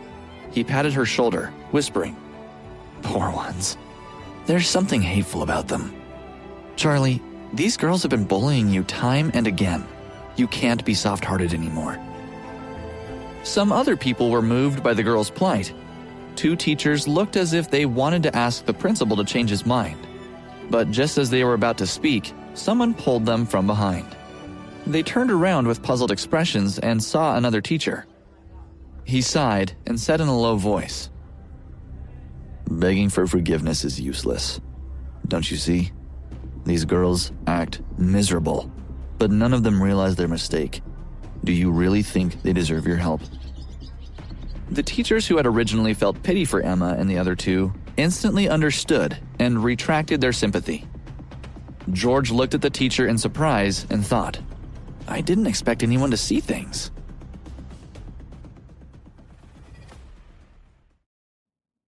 Episode 163, An Unexpected Attack. The reason why George didn't show mercy was because he had seen through Emma, Joanna, and Esther. That was why he had stopped Charlie from speaking up for them. Emma, Joanna, and Esther pleaded the principal for a long time without getting a response. They were at a loss, wondering if they were going to get expelled. Then they turned to George, crying and observing the surrounding situation. They knew that he was the only one who could persuade the principal to change his mind. Emma grabbed his arm and exclaimed in a theatrical tone, Mr. Rudd, we really know our wrongs. It's only human to make mistakes. Please, help us. Please forgive us. We don't want to be expelled. We promise we won't do such a thing again." George gazed at her mockingly and didn't say anything. "I won't believe these women again. They can only come up with excuses," he thought to himself. "They're the ones who bullied Charlie over and over again. She's soft-hearted, but I'm not. I need to teach them a lesson so that they know that they can't mess with me." When the girls saw George's mocking expression, they were even more scared. They suddenly felt that asking him for help was useless. And yet, they didn't want to get expelled. They thought about being ridiculed by their friends and scolded by their relatives. They knew that many people dreamed of being admitted to Harrison University. Getting expelled would mean ruining their future prospects. At that moment, they really regretted what they had done earlier. That was why they could only beg George. They knew that he had a special relationship with the principal, who was clearly on his side. Suddenly, Emma felt that she couldn't take it anymore. A flash of determination appeared in her eyes. "George, say something!" she exclaimed. "Are you really that ruthless?" George lowered his head and replied coldly, "Emma, you have to take responsibility for your own mistakes." "All right, I'll bear the consequences of my actions. However, before I do so, I'll fight you to the death," she said through clenched teeth and instantly stretched out her hands toward his neck.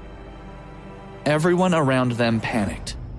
"George, be careful," Charlie shouted anxiously. The principal was so scared that cold sweat appeared on his forehead. "Mr. Rudd, get out of her way!" he gasped. Luckily, George managed to quickly dodge away. Emma lost her balance and fell to the ground miserably. I'll show you! She yelled, quickly standing up. Then she rushed at him, but missed again. 2 teachers from the administration department hurried over to separate them. They were followed by a few students who tried to stop Emma.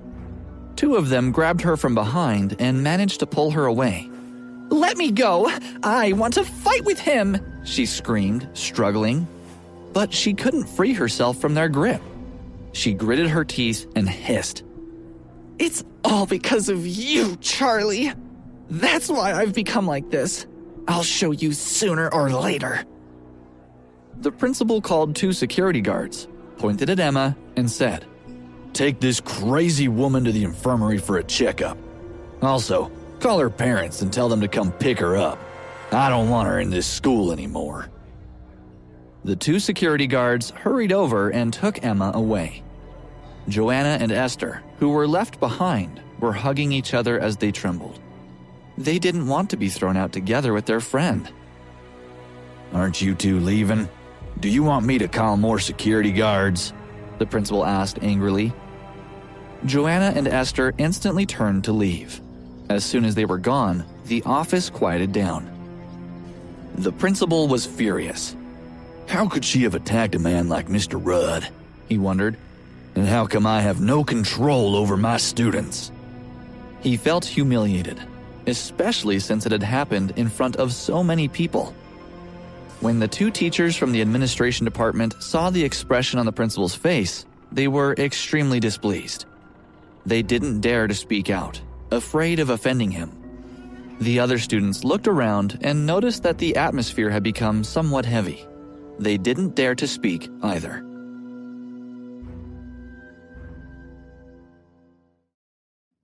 Episode 164, Alice's Invitation. In the quiet administrative office, a voice could be heard.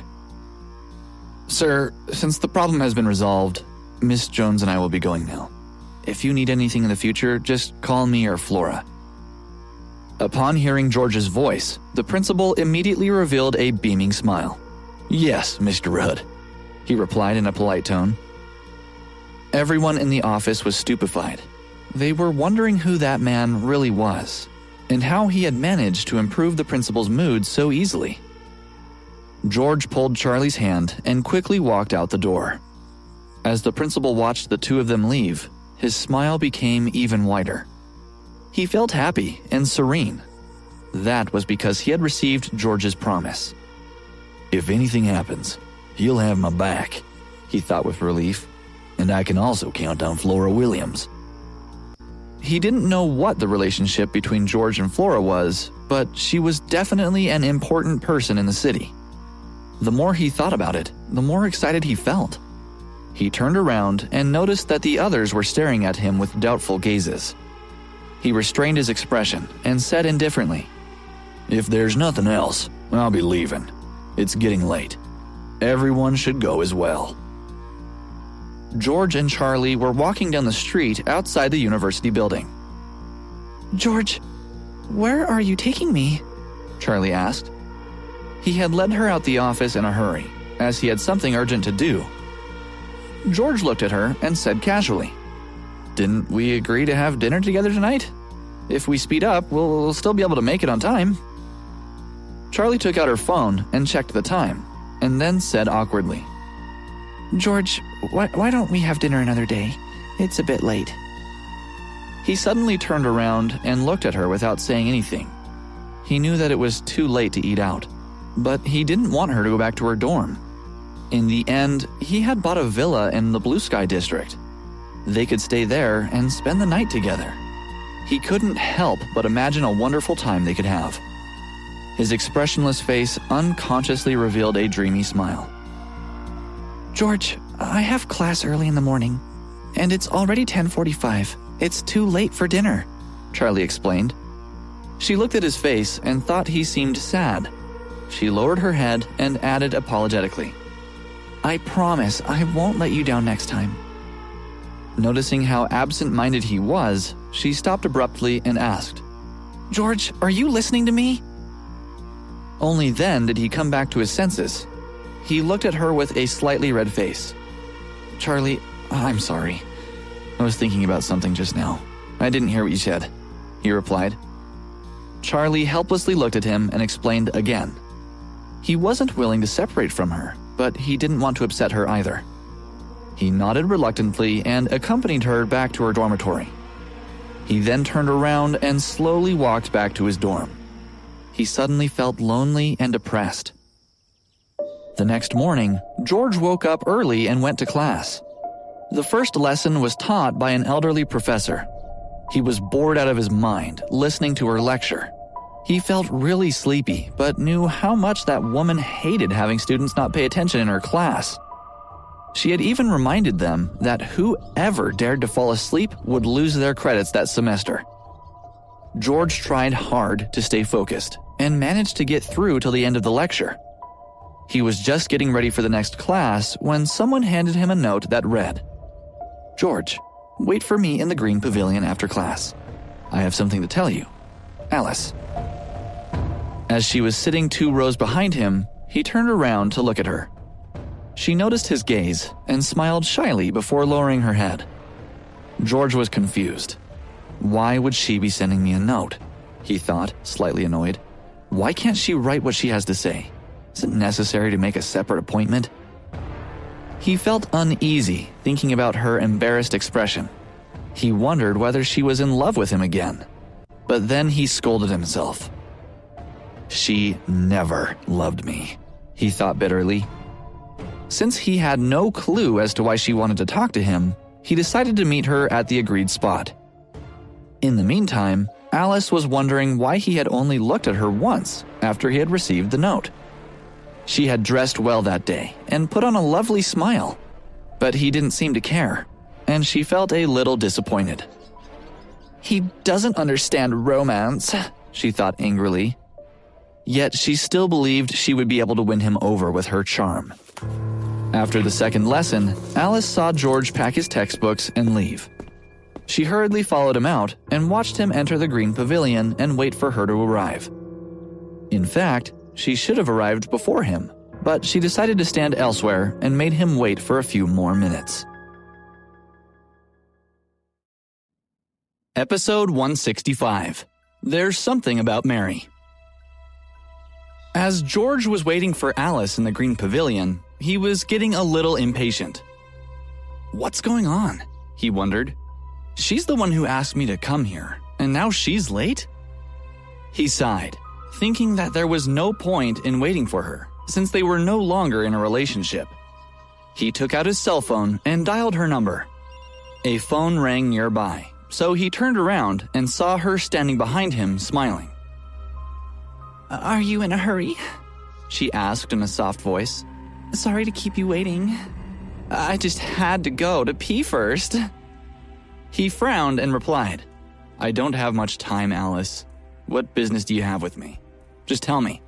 I have things to do, so let's not waste time." Alice's expression immediately changed. She hadn't expected him to be so unromantic. She had thought he would be polite to her as long as she was nice too. She stared at him, not knowing how to react. "Alice, if you have something to say, just say it," he continued in an impatient tone. She was startled by his blunt reply. She wasn't sure if he still had feelings for her. To hide her embarrassment, she grabbed his hand and asked gently, "George, why are you so anxious? Why do you talk to me like this? Can't we go back to how we were before?" He looked at her strangely and thought to himself, "I can't believe it. She's trying to convince me to get back together." He tried to imagine himself dating her again, but his entire body recoiled. Furthermore, she was now Ben's girlfriend. "I can't do it," he thought. He no longer had the slightest interest in her. He was only interested in Charlie, who was way better in comparison. "Alice, if you have anything to say, just say it directly. Don't dawdle. I'm really busy," he said coldly. Then he lowered his head and saw her hands tightly holding his. He shook her off, shouting, "What are you doing? Don't touch me! We're in a public place." Noticing the look of disgust in his eyes, she felt a little frustrated. George, what's the matter with you? Why do you suddenly treat me like this? Did I do anything to offend you? She asked in a complaining tone. Then she paused for a while, looking at him with searching eyes. Don't you like me anymore? She asked quietly. I want to be with you again. I promise I'll treat you better this time. She paused again and then pleaded. Don't ignore me, George. I really mean what I say. Why are you doing this to me? Do you want revenge? I can explain myself as long as you give me a chance. She sighed and continued in a confident tone. Stop being so cold. I know you still like me. Otherwise, you wouldn't have risked so much to save me. If this isn't considered love, then what is? She wasn't sure if her words were making a difference. Before George could reply, she stood on her tiptoes and kissed him. He moved away and looked at her in shock.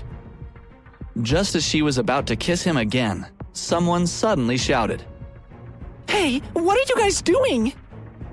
Alice was so frightened that her body stiffened. She turned around and saw her roommate, Mary. George came back to his senses and turned around too. He realized what was about to happen and quickly took a few steps back, maintaining a certain distance between him and Alice. Mary walked over slowly and looked at the two of them suspiciously. George, Alice, what were you two doing just now? George's face turned red, and he rubbed his nose to hide his embarrassment. Yes, what were you doing? He asked angrily, turning to Alice. She ignored his question and looked at Mary in displeasure. How did you get here? If you have anything to say to me, we can talk about it in the dorm room tonight, she said coldly. Mary blinked and replied stiffly. I'm not here for you. She turned to George and asked kindly, Do you have time now? I need your help with something. You need my help? He asked in surprise. Alice gritted her teeth and said in a low voice, I'm your best friend, so I can help you as well. Tell me, what do you need help with? She gave her friend a meaningful look, as if she wanted to hint that she should be sensible and leave. But Mary simply ignored her gaze. George looked at both of them and thought for a while before turning to Mary. All right, I'm free now. What can I do for you? Let's find a place to talk in private, he said. All right, let's go. This is a long story, so let's talk as we walk, she replied as she grabbed his arm and pulled him away. Alice wanted to stop them, but they left too fast. She could only stare at their backs and stomp her feet angrily. Damn it, she thought. I hate Mary. George and Mary were walking in silence. When they were at a safe distance from Alice, Mary smiled at him and said, You should thank me. I've managed to drag you away from her. He was stunned. Then he looked up at her expression and instantly understood. Oh, I get it. You did it on purpose, right? She nodded, smiling proudly. Well then, thanks, he said. However, don't be happy too early, she added. There's something else I need to tell you. What is it? He asked. She stopped and looked straight into his eyes. George, listen carefully, she said in a serious tone. From now on, I'm going to do my best to seduce you. Congratulations. There's another beautiful woman who's interested in you. Episode 166, Sophia's Anger. George was quiet for a while, trying to digest the news. Then he looked at Mary in disbelief and said, You must be joking. Why would you want to chase after me? Mary felt a little disappointed with his attitude. What do you mean, George? Of course, I'm not joking. I'm really into you, she said. Then she gazed at him angrily and asked in an annoyed tone, Why can't I chase after you? Don't you think I'm good looking enough? Don't you like my figure? She straightened her back, feeling slightly offended. I'm good enough to be his girlfriend, she thought to herself. Any man would like to be with a woman like me. Then she calmed herself down, realizing that he hadn't directly rejected her. That's probably because I make a good impression on him, she thought. George noticed her upset expression and quickly reassured her. No, you're very attractive. You don't need to worry about your looks. The thing is, I'm not interested in you. Mary, you should... Before he could finish, she covered his mouth with her hand. Don't say any more. I don't want to hear your explanation. No matter what you think, I'll chase after you. I know I'll make you fall in love with me and become my boyfriend eventually, she said in a firm tone. She was determined to get him, no matter the method. She pretended to be confident, though her heart was beating like a drum. George was taken aback. He wondered where her self-confidence came from. She's so sure I'll fall in love with her, he thought, slightly annoyed. I don't like it at all. Then he saw her determined expression and sighed. Could you at least tell me why you want to be with me so badly? He asked helplessly. Mary lowered her head shyly and mumbled in a low voice. George, I've always liked you. Didn't you really notice anything? She had been secretly in love with him for a long time. She had done her best to find out more about him. She had always felt that he had been hiding his true identity. When she had found out how important he was, she had realized that it would be difficult to make him into her boyfriend. Yet she was willing to make that effort. And now that Alice was out of the picture, she felt a little more hopeful. George was confused. He looked at her with a puzzled expression. What does she mean by that? He wondered. What should I have noticed? Mary waited for a while, but didn't hear his reply. He just kept staring at her wide eyes. She glared at him in embarrassment, and then suddenly came close and kissed his cheek. Just then, Sophia was walking by. She looked their way only to witness that scene. She was shocked. How dare she try to seduce him? She thought furiously. That's why I can never get him to call me back. It looks like Mary just ruined everything. Her heart was suddenly filled with rage. She walked quickly and grabbed Mary with one hand. Without saying a word, she slapped her face. Mary covered her face as she looked at her cousin in shock. Why did you hit me? She gasped. Sophia looked at her with a fake smile, her eyes burning with anger. Why did I hit you? She scoffed. Why don't you tell me? Mary shook her head, feeling wronged. Sophia, I don't know. What did I do? She asked in an aggrieved tone. If anything's the matter, you can tell me. No need to hit me. Aren't you the one who loves me the most? Sophia let out a little laugh. Oh, you talk as if I hurt your feelings, she sneered. You know what you're doing, but you refuse to admit. All right, I'll help you then. What were you doing just now? Sophia, why are you being so unpleasant? I just kissed George. What's wrong with that? Can't I kiss him? Not only do I want to kiss him, I also want him to be my boyfriend, Mary retorted. Sophia became even more furious. Look at you. You dare to talk back to your cousin. I'll show you.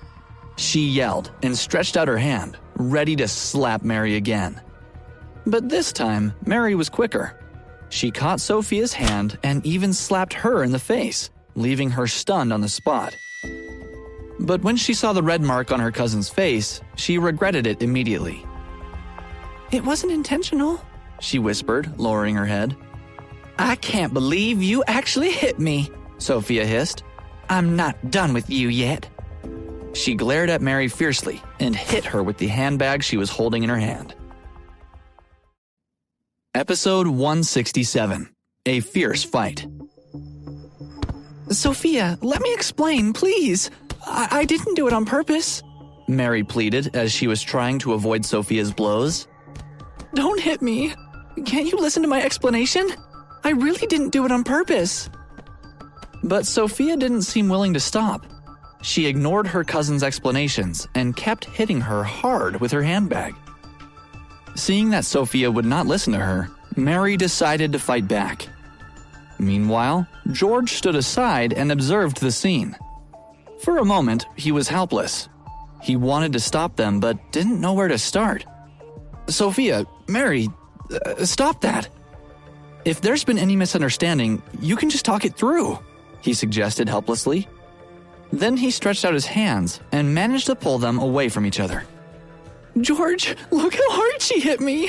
It hurts, Mary complained with tears in her eyes. Sophia rolled her eyes and crouched down, sobbing. I won't let her win, she thought. She wants to destroy my image in his eyes. George came closer and put his hand on Sophia's shoulder. What's wrong? He asked gently. In reply, her sobs became louder, making him a little worried. He squatted down and said with concern, Sophia, don't cry. You and Mary are cousins. There must have been some kind of misunderstanding between you. I'm sure you can work it out. No need to get angry and hurt each other's feelings. Sophia raised her head and looked at him with tears on her face. George, I'm so mad, she whispered. Then she started crying uncontrollably.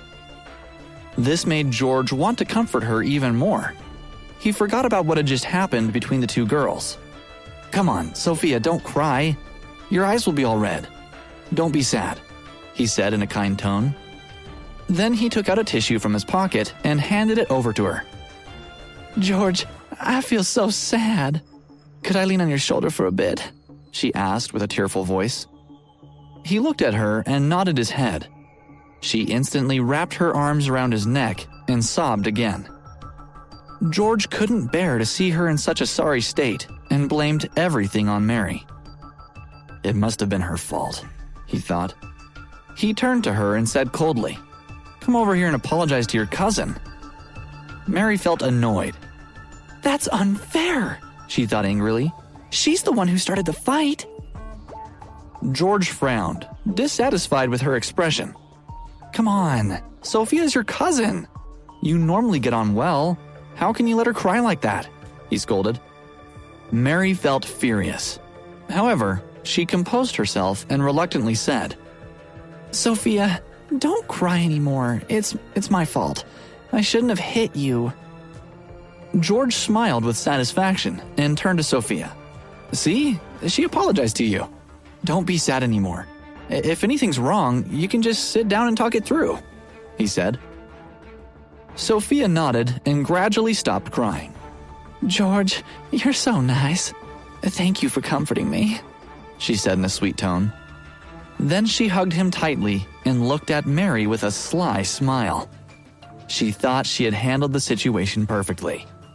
It's important to know how to deal with man, she thought proudly.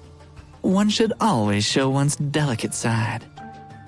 She was convinced that George would be kinder to her now. She was sure he preferred weak women rather than proud ones like Mary. She doesn't know how to attract a man. She's still a little girl, she thought. Mary was taken aback when she saw the evil smile on Sophia's face. She stood there blankly for a while, unable to understand why her cousin was behaving that way. What's going on? She wondered. Does Sophia still need George to help her deal with Melton? No, that shouldn't be the case. After what happened that day, Melton must have confessed to her. George helped Sophia up from the ground. It's all right. I'm glad you're feeling better.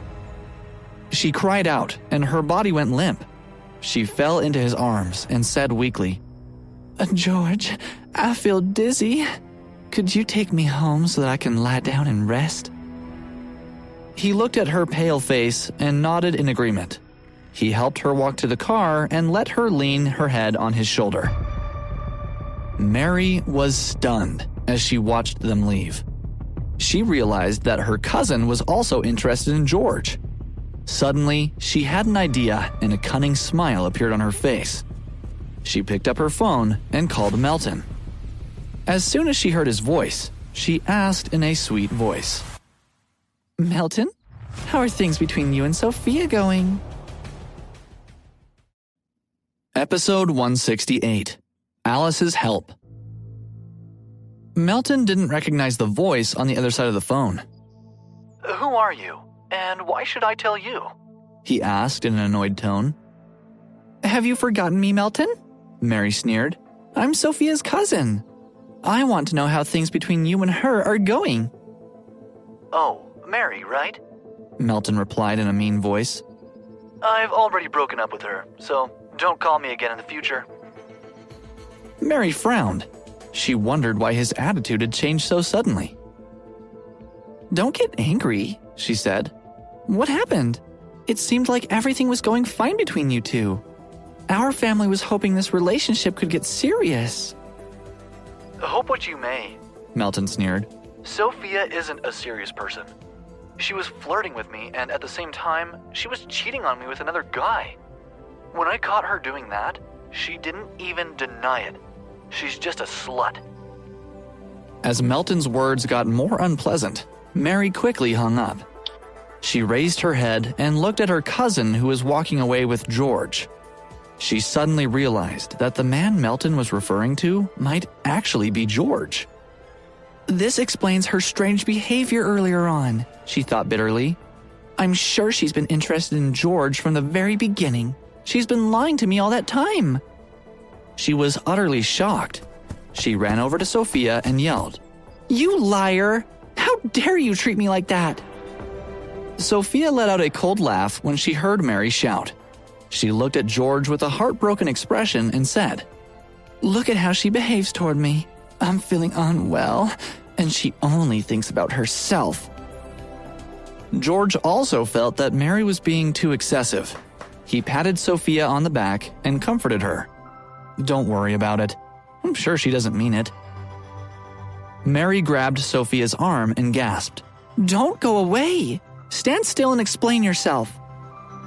Sophia pretended to be sad as she leaned her head on George's shoulder and whispered, I don't have anything else to say.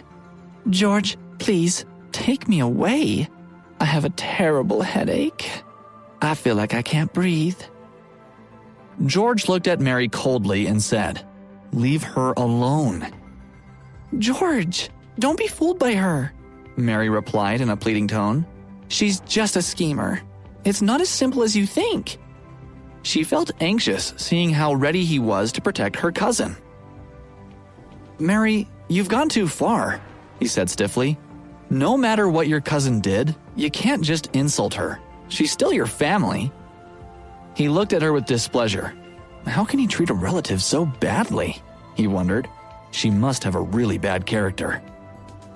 George, listen to me, please, Mary continued with emotion in her voice. You don't really know her.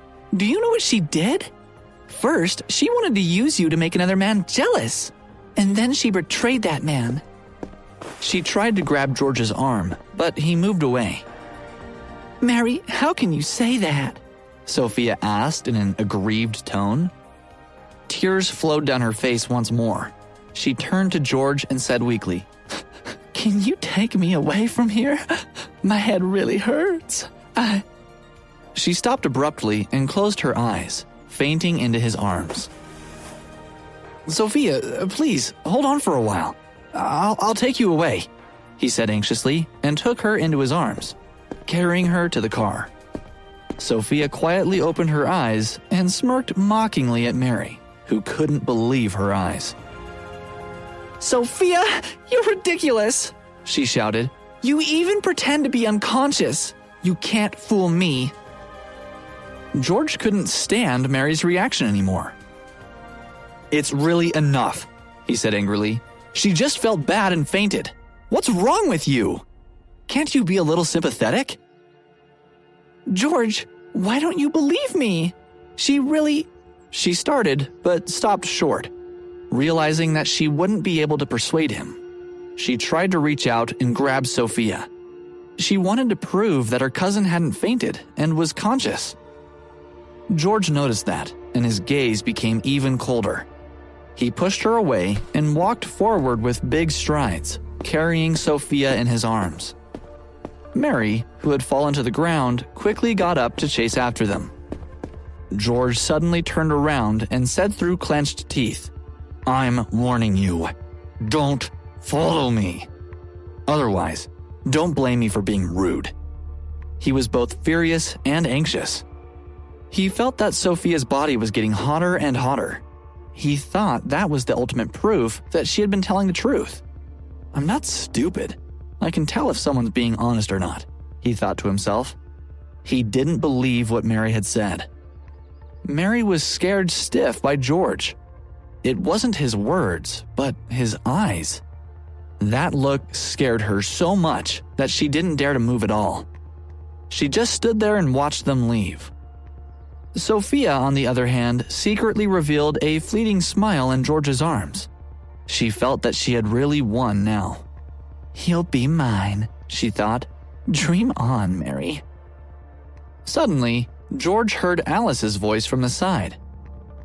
Who is the woman you're carrying? She asked, coming over. He turned to her and replied, A friend of mine felt unwell and fainted. I'm taking her to the hospital. Alice glanced at the woman in his arms and had a bad premonition. She blinked and said, I'll go with you. You might need some help. Episode 169. Sophia's Game. George was surprised at Alice's proposal.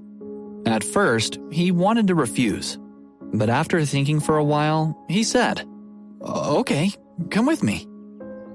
He knew that people might talk if they saw him alone with a woman who wasn't his girlfriend. It was convenient to have Alice with him. Sophia, who had been pretending to be unconscious at that time, changed her facial expression. Where did this woman come from? She thought unhappily. She was afraid that she might snatch George from her. She quickly opened her eyes, glanced at Alice, and then closed them again.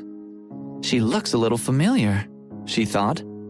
Then she realized that Alice was Mary's roommate and George's ex-girlfriend. She remembered that Mary had said that she was very materialistic. Indeed, she had dumped George since she had thought he was poor. Isn't she ashamed to still want to be friends with him after all that? She wondered. Anyway, she's not worthy of him at all. I won't let her have him. Meanwhile, George hurried to the garage with Sophia in his arms and put her on the back seat of his car. Alice opened the door and wanted to sit in the front passenger seat. Alice, go sit in the back seat, he instructed her. Why?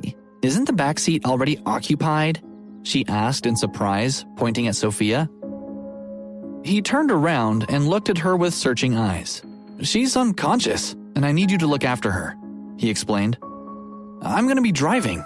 Didn't you say you wanted to help? He felt slightly suspicious. Isn't it strange that she offered to help take care of a woman she doesn't even know? He asked himself. Of course, you're right. I'll look after her for you. You can drive without worry, she hurriedly answered. Just as she was about to get in, she saw Sophia's fluttering eyelashes and thought to herself, this woman is just pretending to be unconscious. Then she put on a surprised expression and exclaimed, George, this friend of yours seems to be showing signs of waking up. Quickly come and take a look.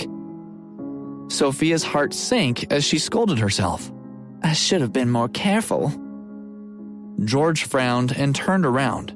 He glanced at Sophia and said, No, Alice, you must be mistaken. Alice looked down and noticed that Sophia's eyes were tightly shut. She was motionless, and her expression was somewhat embarrassed. Get in, and let's go, George said. He wondered what Alice was up to. The moment he turned around, Sophia opened her eyes and glared fiercely at Alice. Don't mess around with me, she whispered in a menacing tone.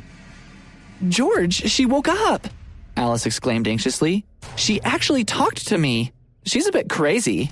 She's trying to threaten me. Alice, can you stop acting out?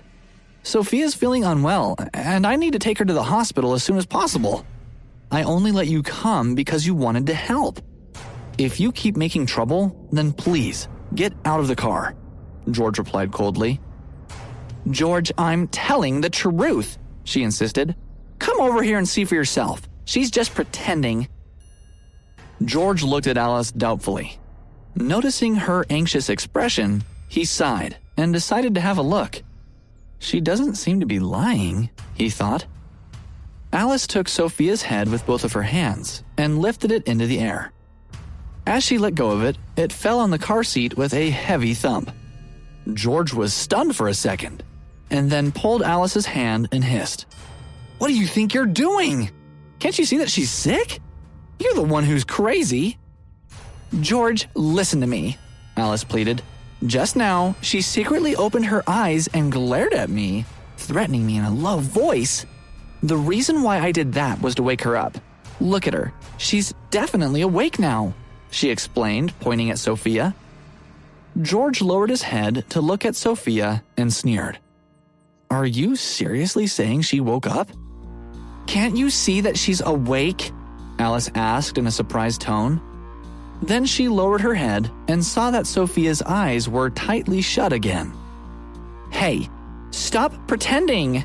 she shouted, slapping her face. "What are you trying to do?" "Alice, are you out of your mind?" George yelled angrily. "I don't need your help anymore. Get out of the car." "George, no. Listen to me," she pleaded, not understanding why he didn't believe her. She tried to hit Sophia with her other hand, but George grabbed it just in time. He was so upset that he didn't know how to react. Why is she behaving like that? He wondered. If her slap wakes Sophia up, she'll be convinced that she was telling the truth. "George, let me go," Alice said gently. "I'm only giving her a light slap. You'll see that she'll wake up." "That's enough," he replied in an impatient tone. He got out, opened the back door, and pulled Alice out of the car. Then he quickly got back in and locked the door. Without saying a word, he started the car and left. Episode 170. Love Rivalry. "George, don't just leave me here!" cried Alice. She got up from the ground and looked around her. Spotting a taxi, she ran toward it. "Driver, follow the red Beetle in front of us," she said as she hurriedly got inside. "Okay," replied the driver. He immediately started the engine and followed the car. Alice watched as George's car sped ahead in front of them. "There's no way that I'm gonna let that woman trick George," she decided. It seemed to her that the woman must be very skilled at acting. Otherwise, she wouldn't have been able to fool him. It's no wonder that George had rejected her earlier. It must have been because of that woman. She was obviously very calculating and manipulative. Alice wouldn't allow George to fall into her hands. She would find a way to expose her tricks. But she wouldn't be able to do it on her own. She would need someone to help her. She got out her phone and scrolled through her contact list. Seeing Mary's name, she sighed. She decided to call her. After all, she was desperate. "Mary, where are you? I need your help," she began. "There's a woman with George. She pretended to be unconscious and tricked him into taking care of her. When I told him that she was pretending, he didn't believe me and scolded me instead." What did the woman look like? What was she wearing? asked Mary suspiciously. Alice thought for a moment and tried to recall what the woman was wearing. She described her appearance to Mary in a condescending way. It was clear that she was consumed by jealousy. Mary's heart sank. The woman that Alice was describing was Sophia. She couldn't help but be impressed by her cousin's ability. Not only did she come in between her and George, but she also managed to give him a really bad impression of her. It was clear that she had been using her all along to get close to George. Mary realized that Sophia was interested in George, just as she was. Knowing her cousin, she knew she wouldn't be able to compete with her. Suddenly, she had an idea. She would team up with Alice and expose Sophia's tricks. If they worked together, they would be able to drive George away from her. Then, she would take the opportunity to seduce George. As for Alice, she was nothing compared to Sophia and wasn't a threat to her. "Alice, where are you? I'll come find you." said Mary. I'm in a taxi following George's car, replied Alice. She saw George parking up in front of the hospital. Oh, I'm getting out at Harrison Hospital, she quickly added. All right, I'll get a taxi there, said Mary. Wait for me at the entrance of the hospital, and we'll go in together. Then I'll help you show George that woman's true colors. Mary had the same motive as Alice, but since Alice had called her and asked for her help, she would appear to be doing her a favor. After hanging up the phone, Alice felt a little suspicious. Mary seemed to be more excited than she was about exposing the woman. She had agreed to help her without hesitating. As Alice was thinking about that, she saw George carrying the woman out of the car. She had her head resting on George's chest and her arms tightly wrapped around him. When she saw that the woman suddenly opened her eyes and had a pitiful look on her face, Alice was infuriated. The woman appeared to be looking at George lovingly. It was clear to Alice that she was up to something sinister. "Hey, young lady, are you gonna get out?" asked the driver, interrupting Alice's thoughts. "It's useless for you to just sit in the car. You might as well go and have it out with the woman." He could see that it was another case of love rivalry. He had seen this kind of thing too many times and wasn't surprised. No, I can't get out yet. I'm waiting for someone," she replied. She knew that if she got out of the car at that moment, George would see her and know what she was up to. Then she wouldn't be able to expose the woman. Once Alice saw that George had taken the woman inside, she paid the driver, got out of the car, and waited for Mary at the entrance of the hospital. Mary arrived shortly afterward. After exchanging a few pleasantries, the two of them went to the emergency department. Alice looked around and spotted the woman in the corner. She was lying down across 3 seats and had her eyes closed. Alice noticed that George wasn't with her. Look at her pretending to be sick. How dare she try to steal my man? Her game will be over soon, she thought and cursed under her breath. She walked across the room and stood over her. The woman opened her eyes and looked at Alice in a daze. "Who are you?" she asked in surprise. "Who am I? I'm George's girlfriend," replied Alice.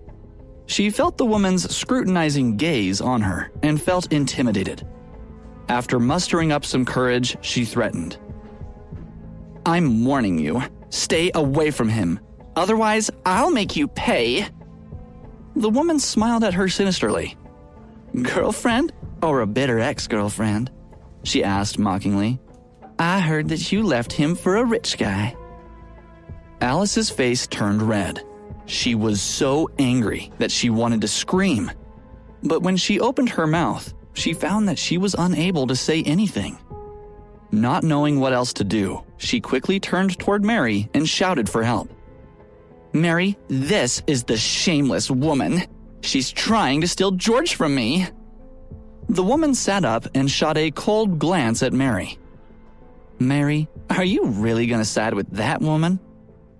Alice was confused. She looked at the woman and then at Mary.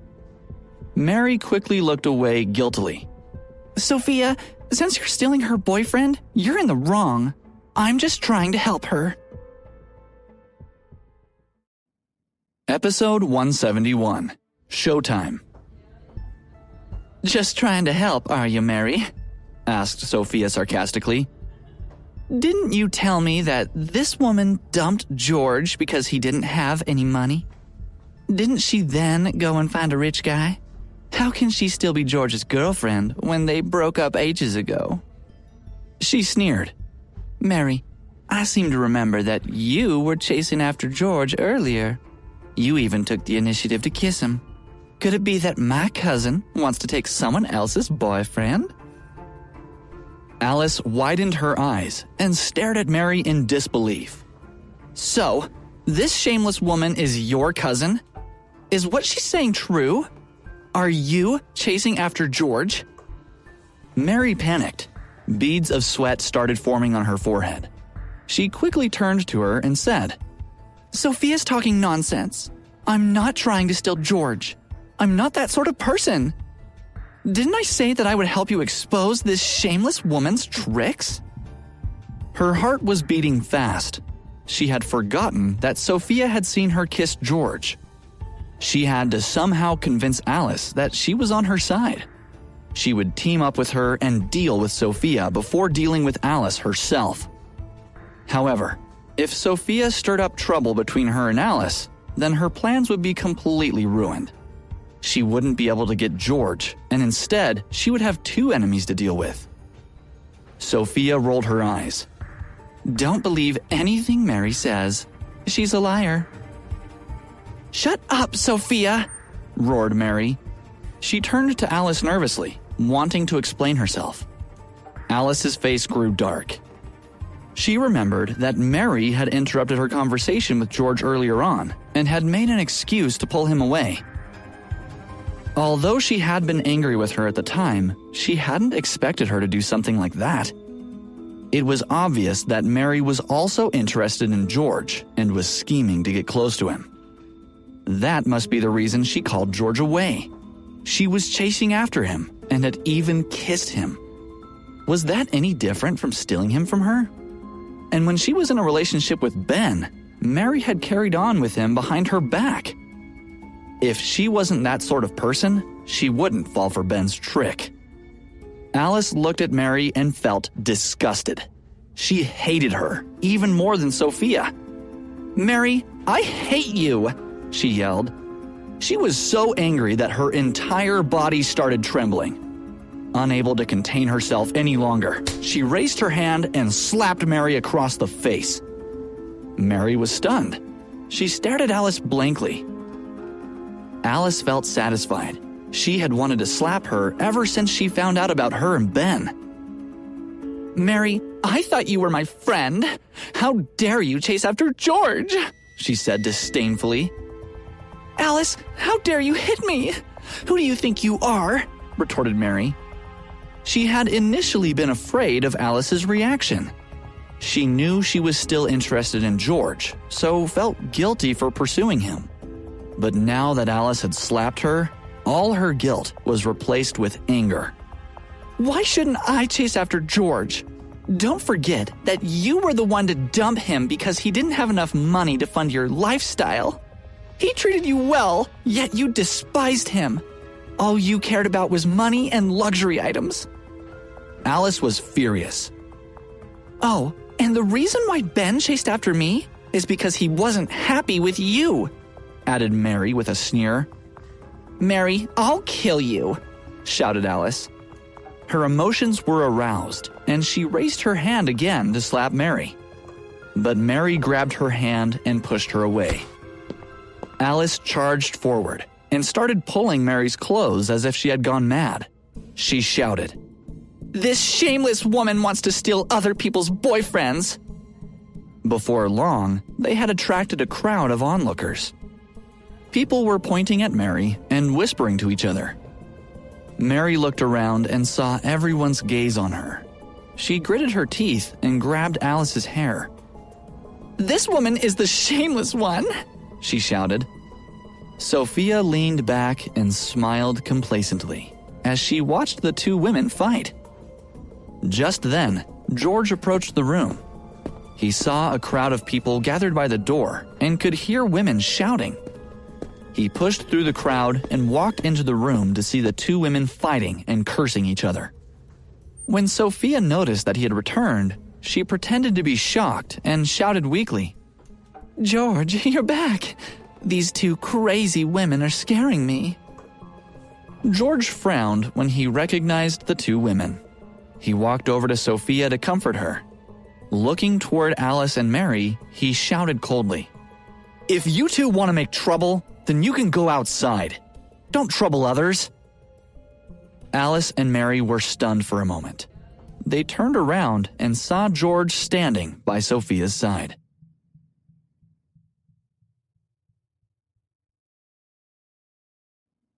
Episode 172. Lex in Trouble.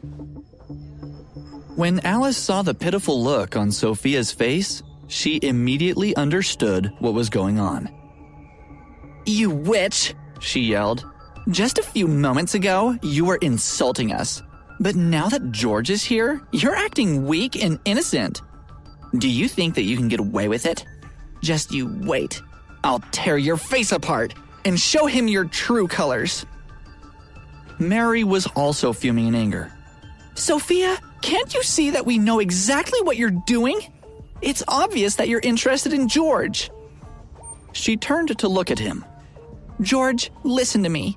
Sophia isn't as innocent as you think, she began. Previously, she had asked me to find her a poor, unattractive man to pretend to be her boyfriend, so that she could make someone else jealous. Sophia's face turned red. Shut up, Mary, she said anxiously. She didn't want George to think badly of her. Look, George, she's afraid that you'll find out how scheming she is, continued Mary when she saw her panicking. She made you pretend to be her boyfriend because she thought you were poor and unattractive. She knew that would anger the guy she liked and cause him to pursue her. Mary was determined to tell George everything that her cousin did to deceive him. She wanted him to know what she was really like. George looked at the three women disdainfully. There was Alice, his ex-girlfriend, her friend, Mary, and Mary's cousin, Sophia. All three women were pursuing him. They were arguing over him and making trouble. George sneered. Did they think that he was the same innocent guy from before? No matter how attractive and charming they were, he wouldn't fall for them. The only woman he was interested in at that moment was the beautiful Charlie. He turned to Sophia and said, Sophia, I've already registered you. You'll be checked over by a doctor soon. I'll be leaving now. George's mind was racing, but he had an indifferent expression on his face. He turned around and left. Sophia was speechless. Alice and Mary were also stunned. They had expected George to react. They had thought that he would get angry at Sophia, but to their surprise, he was calm and indifferent. The three women turned on one another again, and another fight broke out. In the end, security had to be called in to separate them. George walked out of the hospital and got into his car. He wondered whether the women would continue to cause trouble at the hospital. After thinking about it for a few moments, his thoughts moved on to Charlie. Suddenly, he felt his heart beating rhythmically. He remembered that he hadn't seen her for a while. All he wanted to do at that moment was to see her innocent smile. With that thought in his mind, he drove on.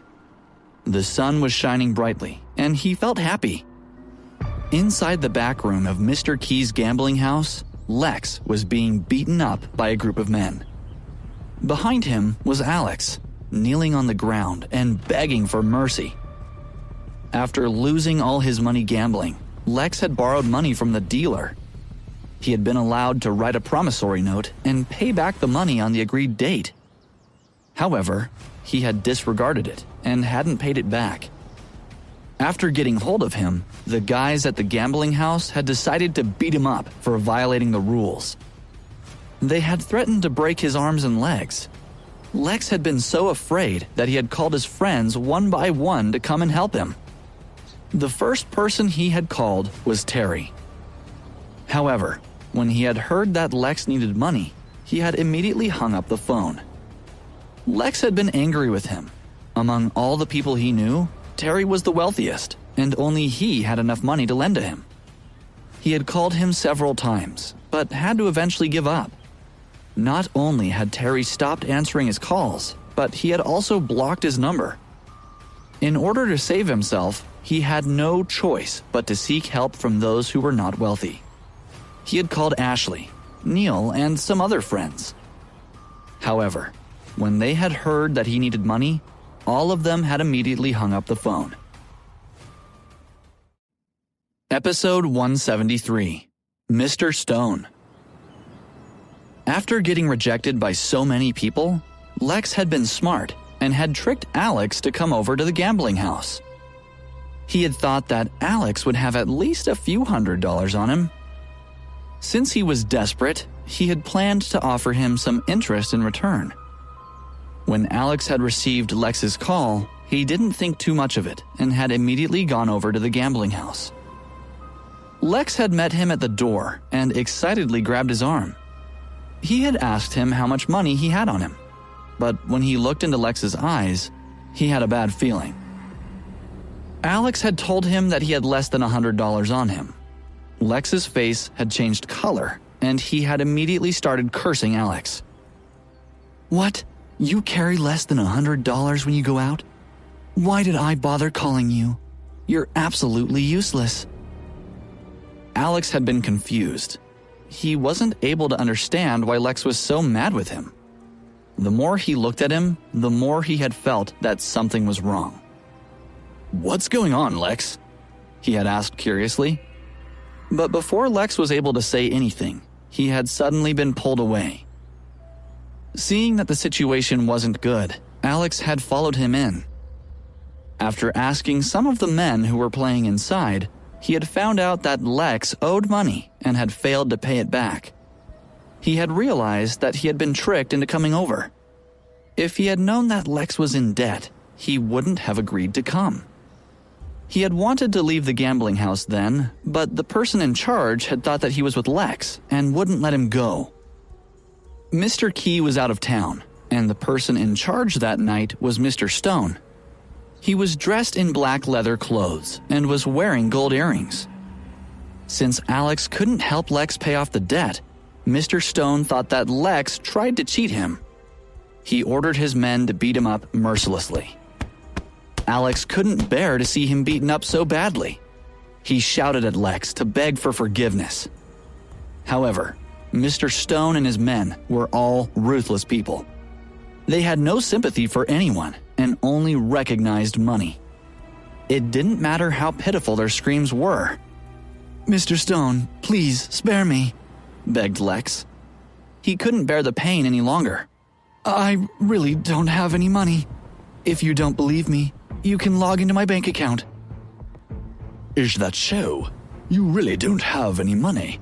That sounds rather pitiful," said Mr. Stone sarcastically. He spat on Lex's face and continued. "Do you think that you can fool me? I know you're rich. If you don't have the money, then you deserve to be beaten to death." He signaled to his men. "Break his arms and teach him not to casually go around borrowing money if he can't pay it back." Lex looked at him in horror. "Mr. Stone, you wouldn't dare do that. I'll call the police and send you to jail," he said. His heart was beating rapidly, and his body was limp on the ground. Although his arms were still intact, he could already feel the pain of them being broken. "Just watch me," said Mr. Stone. He waved his hands. "Guys, don't just stand there. Break his arms while he's still conscious," he ordered. Lex watched as the men slowly walked toward him. They were holding iron rods that had teeth on them. He was sure that if one of them hit his arm, he would be crippled on the spot. "Don't touch me. I've already said that I don't have any money. What else do you want from me?" cried Lex. He dragged his limp body across the floor in a sorry state. Although he was scared to death, he wanted to scream to stop them from attacking him. But the man approaching him was a cold, ruthless person who was waving his iron rod in the air. Just as he was about to attack, Lex suddenly remembered someone. He felt that he could be saved after all. He quickly shouted, "I'm rich. Don't break my arms." Mr. Stone held his hand out. "Stop," he said. He walked closer to Lex and eyed him suspiciously. "Are you really rich, or are you just messing around? If you're lying to me, I'll kill you." "Mr. Stone, I don't have any money, but I have a roommate who's very rich," said Lex. "If I call him over, he'll pay at least half of the money I owe you." "Well, why didn't you call him before?" asked Mr. Stone. "I didn't think of him before. I'll call him now," said Lex. "I guarantee that when the others arrive, they'll pay a portion of my debt too. Mr. Stone bent down and pinched his chin. All right, I'll give you one more chance. If I find out that you've been lying to me again, I won't let you off. I'm really not lying to you this time. I'll call my roommate now, said Lex quickly. He took out his phone and called George. George had just parked his car in the city center. He wanted to go to the florist to buy Charlie a bouquet.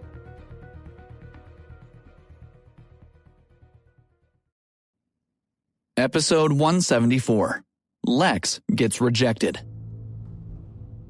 As George was about to go into the florist's, his phone rang.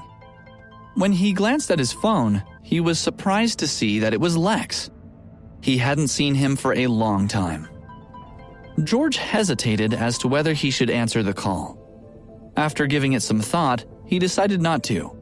He didn't want to delay meeting Charlie. He decisively dismissed the call, but a few seconds later, Lex called again. George immediately dismissed it. After a few minutes, he received a text message. George, you have to come and save me. I'm dying, it read. He frowned and decided to call Lex. The call was quickly answered. George, I'm in trouble, said Lex in a shaky voice. I'm being chased. I need you to come and save me. Who are you being hunted down by? Asked George. Why didn't you call Terry? I did call Terry, but he didn't answer. I had no choice but to call you. Please, come and save me, George. I don't want to die young. Lex was in tears. George sneered. Oh, Lex, I'm afraid you're asking the wrong person. I don't have much sympathy for you. Do you think I'll save you just because you ask me to? Don't you remember the time you teamed up with Terry and plotted against me? You should have thought about needing my help one day. Although George was a nice guy, he wasn't a fool. He had insulted him and accused him of harming them, yet he still helped them when they were in trouble. But not anymore. Those days were long gone. He would not have pity on Lex. Lex's face turned ashen. George, are you really that cold-hearted that you won't come and save me? He cried. George smirked. It's not that I'm cold-hearted. I'm just reminding you of everything you've done to me in the past, he said. He couldn't believe Lex had the audacity to call him for help. Not wanting to waste any more of his energy, George hung up the phone. Hello? George, how dare you hang up on me? Yelled Lex. He hadn't expected George to ignore his plea. When Mr. Stone heard Lex yelling over the phone, he came and asked, So, is that roommate of yours willing to pay your debt? Lex forced a smile. Mr. Stone, my friend is busy right now. I'm afraid he won't be able to come. Mr. Stone looked at him coldly. You little brat, you lied to me again. I'm gonna cut off your hands. No, Mr. Stone, I didn't lie to you, cried Lex. He quickly thought of another plan. My friend really does have the money.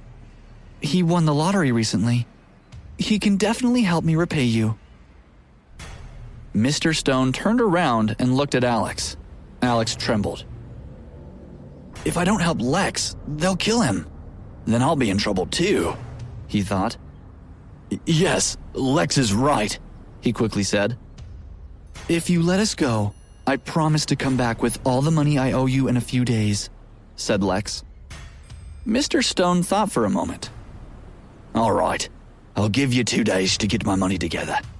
If you can't, then I won't be responsible for my actions. Thank you, Mr. Stone, said Lex happily. I knew you were a good person. Mr. Stone chuckled. Don't get too happy, kid. I'm not a good person, he replied. He looked up at Lex and smirked. I'll give you 2 days to pay back the money, but the interest will go up. You'll have to pay back twice the amount that you currently owe us. What? Cried Lex in disbelief. He felt his body turn cold. Mr. Stone, are you going to charge that much interest in just 2 days? Don't you think that's exorbitant? Nobody pays that much in interest. Mr. Stone frowned. So, you don't agree to it? Well then, I'm gonna have to break your arms, he said sternly. Lex waved his hands in panic. I agree, he cried. Well, it's a deal then. You'll need to sign a contract, said Mr. Stone. Lex nodded without any hesitation and was pushed into the little office. While he was in there, one of Mr. Stone's men was ordered to escort Alex out. His tensed-up body loosened up, and all he wanted to do was leave that place. However, he thought he should wait for Lex to come out. If Lex came out and saw that he had left without him, he would come and look for him to vent his anger. Alex knew that he was no match for Lex and didn't fancy being his punching bag. 10 minutes later, Lex came outside after signing the contract. When Alex saw him, he immediately ran over and asked, Lex, are you all right? Lex looked at him in disdain and waved his hand in annoyance. What do you think? Do I look all right? Didn't you hear how much money I need to pay back? Alex sighed in disappointment. He couldn't understand why Lex was taking it out on him. He had just wanted to help. If you had helped me then, I wouldn't be in this situation, continued Lex. He looked at him and sneered. Alex, don't think I've let you off. I haven't settled the score with you yet. Episode 175. Conflicts and Confessions. Is that the reason you asked me over? So that I could help you repay your gambling debts? If I'd known that, I wouldn't have... Alex changed the end of his sentence after a quick glance at Lex's face. I definitely would have borrowed some cash before I came. Maybe we could call George. He would help you pay off your debts. Why didn't you call him? Lex snorted in disdain. He wouldn't help. He thinks he's so great, but he's nothing more than trash. What? Alex said, indignant. You've been roommates for how long, and yet he dares to treat you like that? You can't let him get away with it. You're right. Lex clenched his fist. He won't get away with it. Let's go back to the dorm and settle this now. Alex nodded and followed Lex as he flagged down a taxi to take them back to school. When they had arrived, they headed straight for the boys' dormitory. As soon as Lex entered the room and saw only Matt and Neil, he asked, "Where's George?" Neil glanced at Lex but didn't say anything. Matt asked, "Why are you looking for George?" "None of your business," Lex said, shoving Matt's shoulder. "Just tell me where he is." Matt staggered a few steps. "I don't know. He hasn't come back yet." Alex turned to Neil and asked, "Do you know where George went?" Neil put on his headphones and pretended not to hear. Lex burned with anger. He knew that Neil had heard. Why was he pretending otherwise? "Hey, we're talking to you." Lex tugged on Neil's headphones. "You can't ignore me. Where did George go? Do you know?" Neil rolled his eyes. Don't take yourself so seriously, Lex. You may have everyone else under your thumb, but not me. I'm not afraid of you. He had tolerated Lex's bullying for a long time, but enough was enough. Lex glanced around the room in embarrassment and said, "You're just asking for trouble. I'm going to have to kick your ass now." He raised his fist, ready to punch Neil in the face. But before he could, Alex stepped between them. "Both of you, stop it. If you have something to say, just say it." He knew that anyone who caused trouble in the dorms at night, regardless of who was right or wrong, would be reprimanded by the dorm manager. Their parents would also be informed. Alex's father had already warned him that if he didn't study properly or caused any trouble, his monthly allowance for living expenses would be cut in half. He couldn't take that risk, so this conflict between Neil and Lex had to end quickly. Alex played the peacemaker and smiled at Lex encouragingly. Lex slowly lowered his fist and unclenched it. Lex wasn't surprised. He knew what Alex was thinking. Causing a ruckus would be bad for everyone. Alex turned his smile on Neil. Come on, tell us where George went. I swear, we just want to talk to him. But it's urgent. Lex took out his cell phone and called George. George ignored his ringing phone and walked over to the flower shop to meticulously search for the perfect bouquet. He selected one full of fragrant lavender and went to the front of the shop to pay. A beautiful woman was standing behind the counter. She smiled and asked, These are for the one you love, aren't they? George just stared at her, stunned. How did you know? Lavender is meant to protect a lover, she explained. He laughed. That's perfect. How much do I owe you? $30. All right. George paid the bill. After he left the flower shop, he called Charlie and asked to meet up with her. They agreed to meet at a field known as the Couples Field on the west side of campus. George arrived first and waited. When he saw Charlie walking toward him, he waved at her with one hand while concealing the bouquet behind his back with the other. I'm sorry to keep you waiting, she said. Why did you want to meet? I wasn't waiting for long. I wanted to see you so I could give you... He trailed off, suddenly embarrassed about the subtle confession he had come here to make. He couldn't look at her as he began the speech he had prepared. But then his phone rang, interrupting what he was about to say to Charlie. George took the phone out of his pocket, looked at the caller ID, and frowned. Why is he calling me again? He muttered, declining the call. He had already made himself clear, but apparently Lex wasn't giving up. How dense could he be? George decided not to care about Lex anymore. If the fool didn't want to accept George's answer, then he didn't have to. It made no difference to George. I'm so sorry, Charlie. I wanted to tell you that... George was interrupted once again by his phone ringing. He was so angry that he wanted to smash it on the spot. Why was Lex so annoying? George declined the call, but it was only a few seconds before it rang yet again. This time, it was Alex. George bet that they were together and that Alex was only calling because George had ignored Lex's calls. I think someone really wants to talk to you, Charlie said. Why don't you answer it? George smiled and shook his head. Then he turned his phone completely off. It didn't matter who was calling him. He wouldn't let anything ruin this moment. Don't worry about it, he said. The people who are calling me aren't important. Let's forget about them. As I was saying, these are for you. George pulled the lavender bouquet out from behind his back. Episode 176, A Warning. Oh, how beautiful! Thank you, Charlie said, happily accepting the bouquet George handed her. She lowered her head and sniffed at it. What kind of flowers are these? They smell so good. Lavender. In the language of flowers, it has a special meaning, George said, filled with excitement at Charlie's reaction. But when he met her eyes, his next words got stuck in his throat.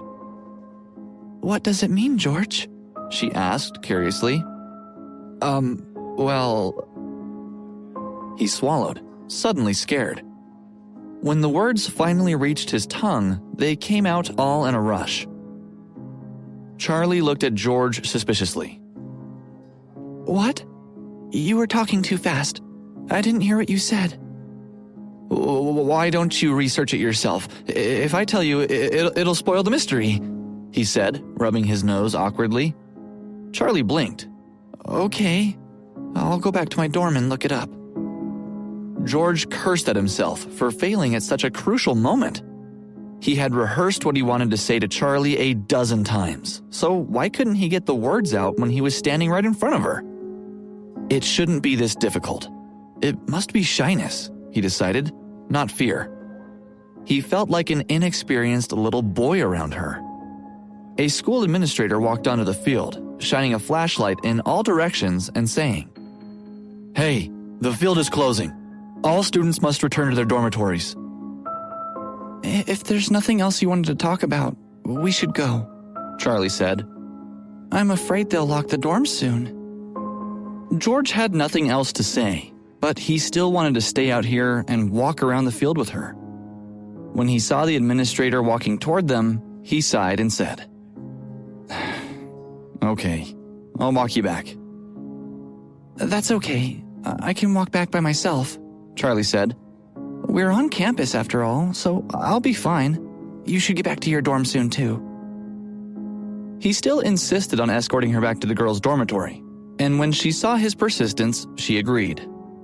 Meanwhile, in the boys' dorm, Lex and Alex were fuming. George has really gone too far this time. He's obviously ignoring our calls now, Alex complained. Just wait and see how I deal with him when he finally walks through that door, Lex spat. Yeah, and I'll be right beside you this time, Alex agreed. He won't know what hit him. Neil shook his head in disdain. Matt's face turned pale. Lex and Alex were going to beat George up together, but how was that fair? It would be 2 against 1, and George would definitely lose.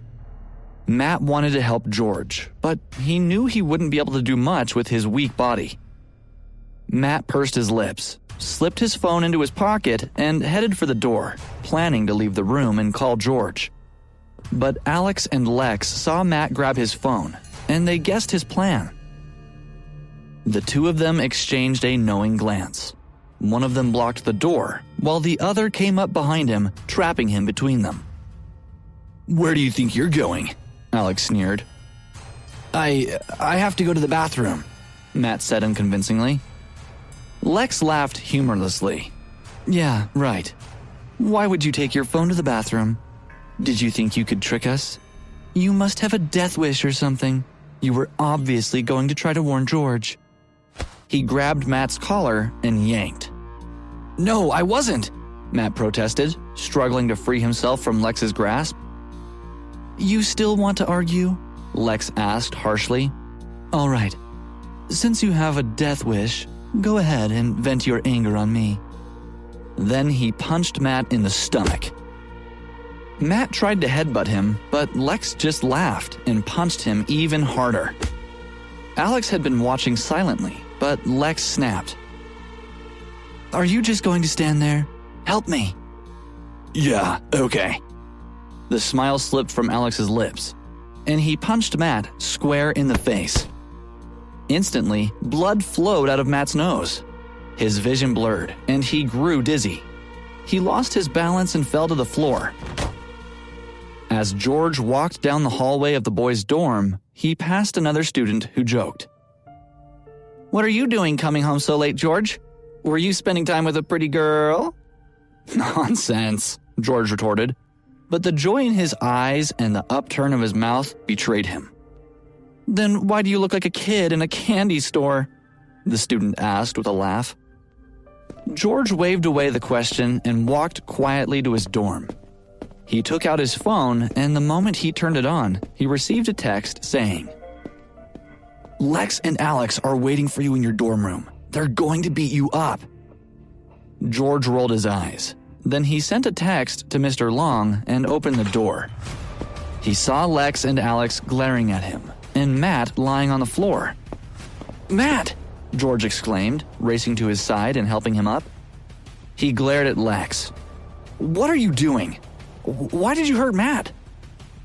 He deserved it. He's too nosy, Lex replied. And I'm going to do far worse to you. Prepare to get beaten to a pulp. George supported Matt and helped him into a chair. Then he turned to Lex. You really want to hit me? Go ahead. Alex laughed. You can't quit the tough guy act, George. You don't have a lot going for you. You're such a weakling. There's no way you can beat Lex and me, he taunted. Episode 177, A Night of Suffering. You don't have to believe me, but I know I can take you, George said confidently.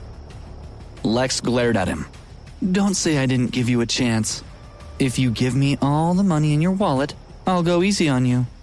But if you don't, I won't hold back. Alex was surprised that Lex was still insisting on taking George's money. But his greedy heart hoped that Lex would share some of it with him. "He's right, George," Alex added. "Just give us the money, and you won't have to suffer any more than necessary." George took a bank card out of his pocket and waved it in Lex's face. "You want this?" he snarled. Lex wanted to reach for the card, but George stepped backward and slipped it back into his pocket. Then he lifted his leg and kicked Lex hard in the stomach. Lex dropped to the floor and rolled under the table. "I don't have any money to give you, but I do want you to have this," George said, giving him another kick. George was furious. Lex still hadn't settled his past debts, but he had the audacity to ask George for more money. On top of that, he had injured his friend Matt. George had always hated Lex, but now was the time to settle things. Lex tried to get up, but his stomach and back hurt too much. He hadn't expected George to be so strong, but it seemed he had overpowered Lex this time. He kicked him over and over again, mercilessly. "How dare you!" Lex cried. He spat curses at George. Alex had been watching in horror, but he snapped out of his daze and ran over to help. But what use could he be? Lex was curled up into a ball under the table, and George was still kicking him. "What are you just standing there for?" Lex roared at Alex. "Help me!" Alex stood there, feeling helpless and a bit frightened of George. He couldn't make himself take another step. When George turned to look at him, Alex actually retreated a few steps. Sounding braver than he felt, he said, "What are you looking at? Let Lex go, or I'll come after you. One punch from me, and you'll be crying for your mother." The door suddenly burst open with a loud bang. Mr. Long walked in first, followed by a large group of people. "Who's crying for their mother?" Mr. Long said, glancing around the room. He was smiling, but the smile didn't reach his eyes. Lex and Alex both froze when they saw him. "What's going on, George? Which of these fools has wronged you?" Mr. Long said. He looked at Lex and then Alex. "This one or that one?" "Both," George said. "They came to demand more money from me instead of paying what they already owe. They even beat up my friend Matt and wanted to do the same to me." Mr. Long glanced at Lex and sneered. "Some people are shameless. I hate those kinds of people the most. Don't worry, George. I'll help you out." The men standing behind Mr. Long came forward and grabbed Alex and Lex. Lex's eyes widened in fright. "Wait, Mr. Long, listen to me. This is all just a big misunderstanding. We weren't trying to force any money out of George. We just wanted to ask him nicely if we could borrow a bit more." "Why don't I believe you?" Mr. Long said. Not wanting to waste any more time talking, he ordered his men. "Drag this liar to the toilet where he belongs, and do be efficient about it." The men holding on to Lex and Alex dragged them out of the dorm and into the bathroom. "Thank you, Mr. Long," George said sincerely. "I won't forget this. I'll treat you to dinner soon to return the favor." Mr. Long thought of their last few interactions. George had given him quite a lot of money, along with a BMW. He really was fond of the young man. He smiled. "There's no need. I'll always be there to help you, anytime, anywhere. You're like a little brother to me. Do you think I'm kidding?" George blinked in surprise, but he could tell that Mr. Long was serious. He returned the smile. "All right, thanks again." Mr. Long waved a dismissive hand. "If there's nothing else you need, then I'll be going. I have to make sure that those two idiots are getting what they deserve. Take your friend to the infirmary." George glanced at Matt and nodded. Once Mr. Long had left, George helped Matt to the infirmary to get his injuries checked out. Mr. Long entered the bathroom and saw that Lex and Alex had been badly beaten. "It's still not enough," he said. "It looks like someone forgot to flush. Give them a taste of what's been left in these toilets. I want them to remember this for a long time." "Yes, Mr. Long," his men replied. Lex and Alex grew anxious. They didn't want to taste feces and urine. They both struggled with all their might, but it wasn't enough to keep the men from forcing their heads into the nasty toilet. Only then did Mr. Long wave his hand in satisfaction, signaling for the men to leave. When Mr. Long and his group were gone, Lex and Alex lay on their stomachs next to the toilet for a few moments. They were still lying there when another student walked into the bathroom, saw them, and began to laugh. Lex and Alex wanted nothing more than to cover their heads with something. They wanted to dig a hole in the ground and hide inside it. The other boy continued to laugh and mock them. Lex couldn't bear it any longer. He grabbed a chunk of feces from the toilet and threw it at the boy. The boy cursed and quickly left. As soon as he was gone, Lex and Alex stripped off their clothes, rushed to the sink, and washed themselves until they felt clean again. Then they returned to their dorm, grabbed their toothbrushes, and proceeded to brush their teeth over and over. After a night full of suffering, Lex and Alex were both a lot humbler.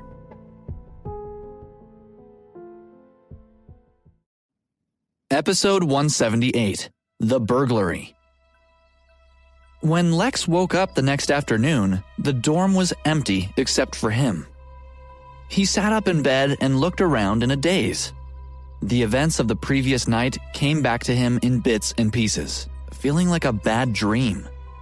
Then he remembered Mr. Long's men forcing his head into the toilet. An unpleasant taste filled his mouth, and he started to feel nauseous. Lex didn't want to vomit, but he had no choice. He leaped from the bed and sprinted to the toilet just in time. When he was done throwing up, he rinsed his mouth out and sat down in a chair, his face pale. A few moments later, his phone rang. It was an unfamiliar number. Lex answered it with a frown. "Hello, who is this?" "Who do you think, kid? It's me," said a sinister voice. "It's already been a day, and the second day will be over soon. Do you have my money yet?" Lex's face became even paler. "Mr. Stone, there's been a bit of a delay. I don't have the money yet. Can you give me some more time?" "Are you really trying to negotiate with me?" Mr. Stone spat. "You must have a death wish. I want my money. When time's up, you'll be paying me back whether you have it or not." Lex wasn't afraid to push back. He thought if the man truly wanted the money, he would give him more time. Mr. Stone, let me explain. It's not that I don't want to return your money, but I really don't have it on me. If you want it all back, then you have to give me enough time to get it." Mr. Stone's voice was vicious when he said, "No more bargaining, brat. Nothing you say can stop this. 2 days is 2 days. When the time's up, you'll pay." Then he hung up. Mr. Stone's threat hung over Lex, leaving him limp. He slumped in his chair, sweating profusely. He had been an idiot to challenge Mr. Stone. The man would have to be cutthroat to survive in a casino. Lex realized that there would be no escape. If he couldn't collect enough money by the deadline, he would be slaughtered. The more he thought about it, the more frightened he became. His whole body shuddered. He looked around at the empty room, and a plan formed in his head. He went to Neil's bed first, turned it over, and found $50. He continued on to Matt's bed, where he found $500, which he put in his pocket. But he found nothing under Alex's and George's beds. Then he rummaged through everyone's dressers and desk drawers, combing most carefully through George's things. "Where's all George's money? Where did he hide it? Did he not leave any of it in the dorm?" Lex wondered out loud. He turned George's part of the room upside down, but he still didn't find a single dollar. The only coin he found was a stray quarter on the floor. He was sweating all over with anxiety and anger, but he didn't dare to stop looking. Time was running out. Lex noticed a few valuable items on top of Neil's desk and put them into a bag, along with a watch from Alex's desk drawer. At last, he found a bit of money George had obviously earned picking up trash. Lex disdained it, but he clenched his jaw and put it in the bag also. Reluctantly, he decided to leave it at that for now.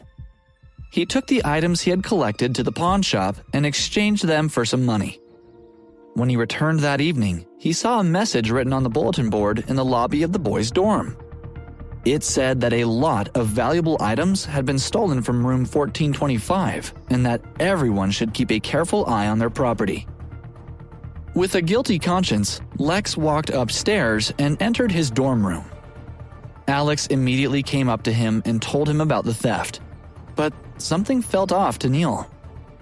He suspected that the burglary was Lex's doing, although he didn't have any evidence. He looked at George, who was sitting on his bed, and rolled his eyes. Then Neil sent George a text. I think Lex did it. I heard that his gambling debt in the casino has come due. George frowned. He glanced at Neil and texted back. Do you have any evidence? Neil replied.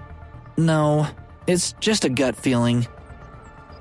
When Matt came back from his part-time job, he saw the notice on the bulletin board and raced to his dorm room. He went straight to his bed and looked underneath it. The $500 he had been keeping under there was gone. He was stunned for a few seconds, but then he started to rummage again, muttering to himself. I must have just forgotten where I put it. But even after searching for a long time, he still couldn't find it. He cried out in anguish. George got off his bed and came over. What's wrong, Matt? What happened? Matt looked up at George and choked out. All the money I've saved up for my mother's medicine is gone. All $500.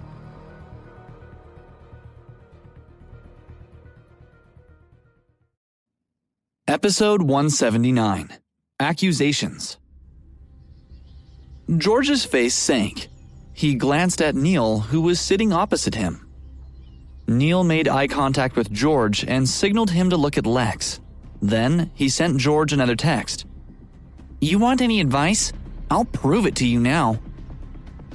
Neil stood up and walked to Matt's side, patting him on the shoulder to comfort him.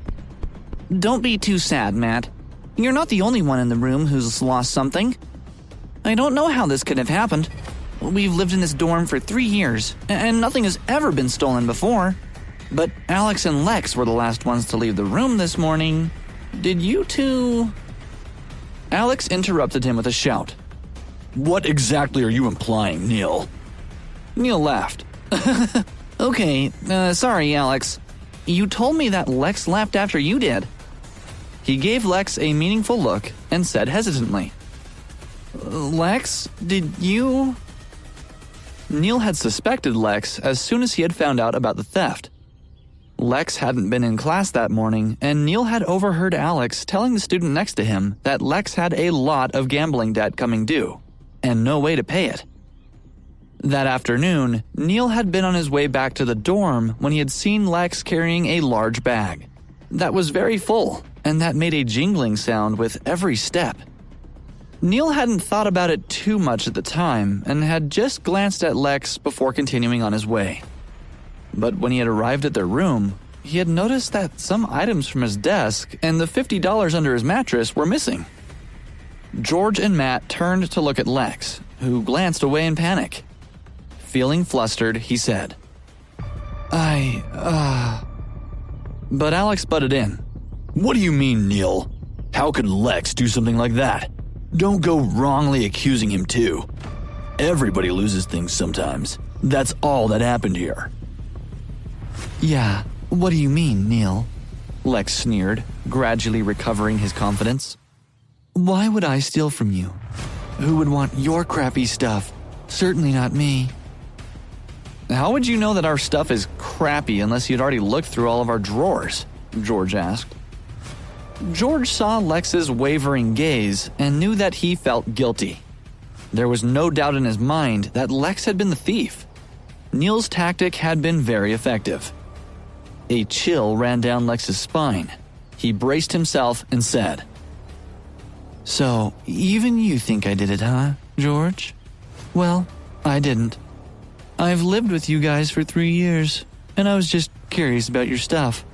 But I have principles. I would never steal from anyone, even if I was starving." "I hope that's true," George said. Then he turned to Matt. "Don't worry about the $500. Neil and Alex lost some stuff too, and it's already been reported to the school. I think the thief will be caught soon, and all of this will be over.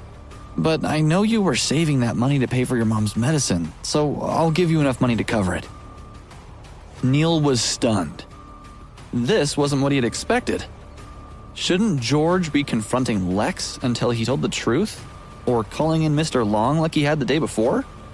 Why was he giving up so soon? Neil shot George a puzzled look, and then frowned at the floor as he pondered what George might be up to. "No, George, I can't take your money," Matt said. "I'll just wait to see what the school does about it. If worse comes to worse, I'll just get another part-time job." He wiped away his tears and stood up. But George couldn't bear the bitter look on Matt's face. It was too similar to the awkward way he had felt when he had broken his connection with his family and entered society. Ignoring Matt's protests, he pulled out his phone and transferred $1,000 to Matt. Matt looked at his phone in panic. "George, why did you just transfer me $1,000? No, I can't accept it." George smiled. "Take the money and go buy some medicine for your mom. Don't look for another part-time job. Don't forget that you're still an undergraduate right now. Your education is the most important thing. If it helps, you can think of it as a loan. You can pay me back whenever you have the money, even if it takes a few years." George was more than willing to help someone like Matt. But as for a scumbag like Lex, who regularly begged him for favors, George refused to help. When Lex saw George being so generous to Matt, he wavered a little. He wanted to ask George if he could borrow some more money, but before the words could leave his mouth, he remembered what had happened the previous night. If George wanted to lend him money, he would have done so a long time ago. But George would rather help some poor guy than help him. A grudge started to grow in Lex's heart. The boys dispersed, each going to his own bed. Lex threw a scowl in George's direction. His mind was made up. Neil sent another text to George. "What just happened? You don't really believe Lex, do you? He's obviously guilty and lying about it." George replied, "I know, but we don't have any hard evidence against him yet. But I've already thought of a plan. Soon, the truth will be revealed." Episode 180, The Trap. Neil looked curiously at George and then sent his reply. "What's your plan?" George typed out his plan. He was going to buy a camera and place it above Neil's bed so that it pointed at his own bed. Then, he would let Lex see him hiding some money under his bed. If Lex stole it, then they would have video evidence that Lex was a thief. He would have no way to deny it. Neil smiled. "That's good, George. Better than I expected. I also have something that might be useful." He sent George a video he had taken on his phone the day before of Lex and Alex beating up Matt. George watched the video, his eyebrows rising in surprise. He looked over at Neil, who met his gaze.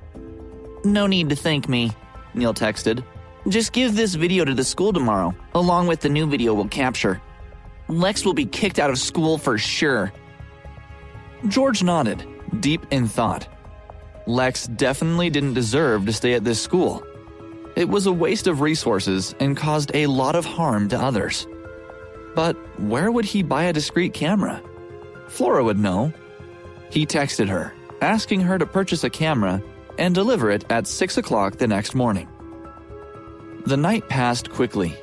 George got up early and picked up the camera at 6. Then, he went back to his room, woke up Neil, and instructed him to set up the camera over his bed and pointed at George's bed. At 8 o'clock, Alex and Matt woke up. The four of them got ready for the day and left for class. Only Lex was still sleeping. Before he left, George purposely made a loud noise that woke up Lex. But he pretended not to notice that Lex was awake. He took $1,500 out of his pocket, wrapped it in a plastic bag, and hid it under his bed. Lex watched all of this through his eyelashes, pretending to be asleep. Once George was gone, Lex jumped out of bed, dragged the plastic bag out from under George's bed, and pulled out the money. Since George was so unwilling to lend him money, it wasn't Lex's fault that he had to resort to other methods. Lex counted the money and then went back to sleep for a while. When he woke up, he deposited the money into the bank account and then headed to the cafeteria. He hadn't eaten well for a few days, but his unexpected success that morning made him feel like he deserved a treat. He ordered a big plate of chicken, enjoyed it all himself, and gave a satisfied burp. But as he was leaving the cafeteria, a familiar voice said, "There he is! Lex is over there!" Lex turned and was stunned to see a group of people approaching him. It was George, Neil, and Matt. But behind them were two campus security officers and a school administrator named Professor Taylor. "Stop right there, Lex," she said. "I need you to come with me to the administration office. There's something we must discuss." Lex frowned. "What is this about?" Professor Taylor harumphed. "Are you really going to feign innocence? We already know what you've done. If you don't want to cause a scene in front of your classmates, then I suggest you listen to me and come to the office so we can deal with this matter in private." Something didn't feel right to Lex. He looked at George and Neil, who had knowing looks on their faces. Had they somehow already discovered that he had stolen more money from their room that morning? Lex gritted his teeth and asked, "Professor, what have they been saying about me? Whatever it is, don't believe it. Their accusations are false. They're just trying to frame me because they're jealous." George couldn't suppress his laughter. Why would he be jealous of Lex, a gambler who owed a huge debt to the casino? It was the funniest joke he had ever heard. Even Neil and the others were laughing. "Lex, you are really a narcissist," George said. "We're not jealous of you. We told Professor Taylor how you stole from your own roommates, and we even have evidence." Anger rose up in Lex. This was all George's fault. He pointed at George and spat. "That's bull. You're such a piece of trash. What evidence could you possibly have?" "What are you waiting for, George?" Neil asked, glaring at Lex. "Show him our evidence." A satisfied smile pulled at George's lips as he took out his phone and showed Lex the video of him stealing the money that morning. Lex stiffened, and his face paled. He felt as if the sky was falling down around him. He tried to snatch George's phone out of his hand, but George dodged away too quickly. Then, George played another video. It was the video of Lex and Alex beating up Matt 2 days prior. George had the volume turned up, and the screen was quite large, so the videos attracted a large crowd of students. After they'd seen the videos, they all despised Lex. "When did Lex become so awful?" one student asked. "The school can't tolerate someone like him," said another. "He deserves a severe punishment for stealing and beating someone up."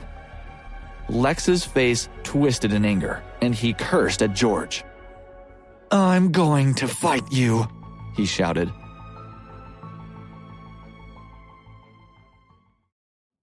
Episode 181. Another Crime Revealed. Meanwhile, Mr. Stone and the thugs Mr. Key had sent were searching for Lex. They had heard that he was hiding out at the school. Harrison University wasn't huge, but neither was it so small that finding one person was easy. Mr. Stone had expected to put in a bit of effort to find Lex, So he was surprised when he ran into him almost immediately, standing in the middle of a crowd. He sped up, striding quickly toward Lex. "Ah, there you are, Lex," he said. "Thanks for making it so easy to find you and get my money back. As you know, today is the final day. Pay up now or suffer the consequences." Lex blinked at him. "What are you talking about? Who are you? Do I know you? You must have me confused with someone else." "What are you playing at, boy?" Mr. Stone was infuriated. He stalked up to Lex and slapped him in the face. Then he turned to the men he had brought with him. "He's a lying scoundrel. Grab him so we can go." When the men lifted him off his feet, Lex panicked. "Let me go! Professor Taylor, please, save me!" Professor Taylor stepped forward. "Who are you? And what do you think you're doing with my student? Let him go, or I'll be forced to call the police." Mr. Stone gestured to the men, and they lowered Lex back to the ground.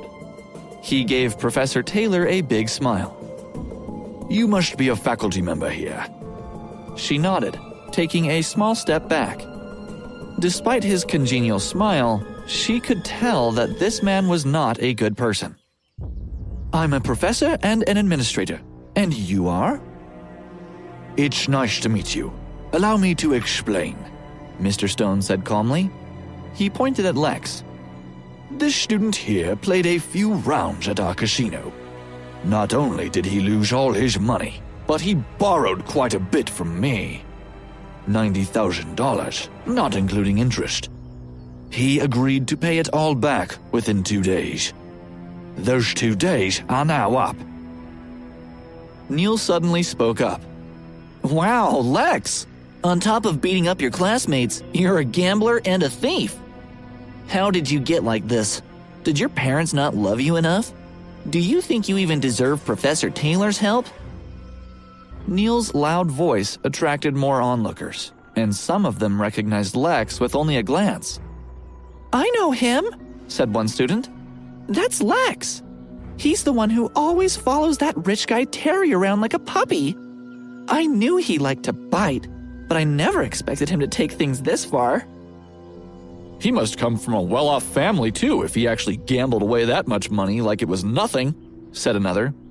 Either that, or he's gone mad. But he deserves the trouble he's in. If he thinks the only way to get ahead is to steal from his classmates, then I think he should have been expelled a long time ago, said a third. But his reputation is already trash, so he won't be able to attend any other schools either. As they talked, they took pictures of Lex on their phones and texted the gossip about him to all their friends. Almost instantly, Lex's name became infamous at Harrison University, and even at the nearby schools where these students had acquaintances. People who didn't even know Lex had heard what he had done, and the crowd around him was only growing larger. Lex was enraged. All of you, get lost. This is none of your business. Go gossip about something else. What are you shouting for? Someone asked. You're a thief. You don't have any right to be angry here. Aren't you even a little embarrassed? He's not just a thief, but a gambler too, a student reminded everyone. He should be expelled, someone else shouted. Get out of here, Lex. The dean will never let you stay after we report everything you've done. You guys are asking for it, Lex snarled. He was so angry that he wanted to hit someone, but Mr. Stone's men stopped him before he could. Professor Taylor said, That's enough, Lex. Do you still not understand how much trouble you're in? I'm really disappointed in you. She turned to Mr. Stone. Sir, Lex is still a student here. The school will take responsibility for now. Once we deal with him, then you can collect his debt. Mr. Stone wanted to object, but as he scanned the countless pairs of eyes in the crowd and met George's gaze, he changed his mind. Fine, fine. He waved his hand, indicating for the thugs to follow. Once they were gone, the two security guards took Lex away. Professor Taylor led them to the office. George, Neil, and Matt exchanged a glance before following them. The three boys hadn't expected the men from the casino to get involved while they were springing their trap, but it was very satisfying to see Lex be so unlucky. In the administration office, Professor Taylor called Dean Peterson. Then she passed down his judgment. Lex, the dean wants you to return the items you stole before you leave. What do you mean? Lex's face was pale. She leaned forward and spoke slowly. You violated too many rules. The school has decided to expel you. But before you leave, you must return the things you stole. Lex's vision blurred for a second, and he could feel his body shaking. He gripped the table and argued. Okay, I'll admit that I stole all that stuff, but there's no need to expel me. Please, give me another chance. Professor Taylor frowned. You really are shameless, aren't you, Lex? Your roommates apologize for things they didn't even do, and yet you can't own up to your own wrongdoings. And you're actually trying to bargain with me? She shook her head. Episode 182. An Unexpected Turn of Events. George, Matt, and Neil also shook their heads. They had indeed underestimated Lex's shamelessness. Please, Professor, Lex begged. Can you really not make an exception? This was my first offense. Can't I be forgiven? No, Professor Taylor was resolute. Lex got down on his knees and shuffled toward her. What are you doing? She asked in surprise. He clung to her leg, clenched his teeth, and continued to beg. Please, spare me, Professor. I know what I did was wrong. I won't do anything like that again. This is the first time I've ever gotten into trouble. Please, don't expel me. It took a lot of work for me to get into Harrison University. If I get expelled, my parents won't be able to bear it. I know I messed up, but who doesn't make a mistake every once in a while? I just need a little guidance from you, Professor, and I can do better. Please, don't make me go. If it weren't for the fact that he didn't want to be expelled, Lex wouldn't have kneeled and pleaded so bitterly. But he had to make Professor Taylor believe that his repentance was sincere, so he forced out a few tears. Professor Taylor looked down at Lex kneeling in front of her. It made her uncomfortable. Lex, if you have something to say, please stand up and say it properly. She wanted to forgive Lex and not have him expelled, but it wasn't that simple. She would have to convince the dean and the rest of the school officials. And there was the matter of the student body's opinion to consider. You're right, she said. Everyone makes mistakes. I can't expel you just for committing a crime, so I'll give you a chance to turn the situation around. You need to apologize to everyone you've wronged, starting with these three. Get their forgiveness, and then we can talk about everything else. Lex's face looked troubled as he glanced at George and the others. Professor Taylor frowned. What are you waiting for? Are you not willing? No, I'm willing. His voice was strained. He stood up and walked over to his roommates. I'm sorry, he muttered. But his heart remained unrepentant. This is ridiculous, he thought. You guys are the ones who wronged me, and yet I'm the one who has to apologize. When this is all over, I'll get you guys back for this. What did you say, Lex? I couldn't hear you, George teased. I'm sorry, Lex repeated. His voice was clearer this time, but still a little soft. Huh? What was that? You're mumbling. Do you even want to apologize? Neil asked contemptuously. Lex clenched his fists and glared at Neil. I'm sorry, he nearly shouted. Professor, Lex is glaring at me. Neil said. Lex cursed at him. Who says I was glaring at you? We saw him. He was glaring at Neil, George and Matt said at the same time. Neil stuck out his tongue at Lex. Serves him right, Neil thought. Lex had been holding himself back, but when he saw them all ganging up on him, his anger exploded into a string of curses. Go ahead and take shots at me. You better believe that I'll get my revenge. He raised his fist to hit one of them. Lex, is this your apology? Professor Taylor yelled. Don't say I didn't give you a chance to redeem yourself. But your stubbornness will be the reason you're expelled. Now, you need to leave. Fine then, I'll go, Lex roared. I'm not afraid of you. Why should I care about this crappy school anyway? He slammed his palm on the table, turned around, and opened the window. He glared back at George and the others and threatened in a low voice. Just you wait. You forced me to do this. Then, he jumped out the window.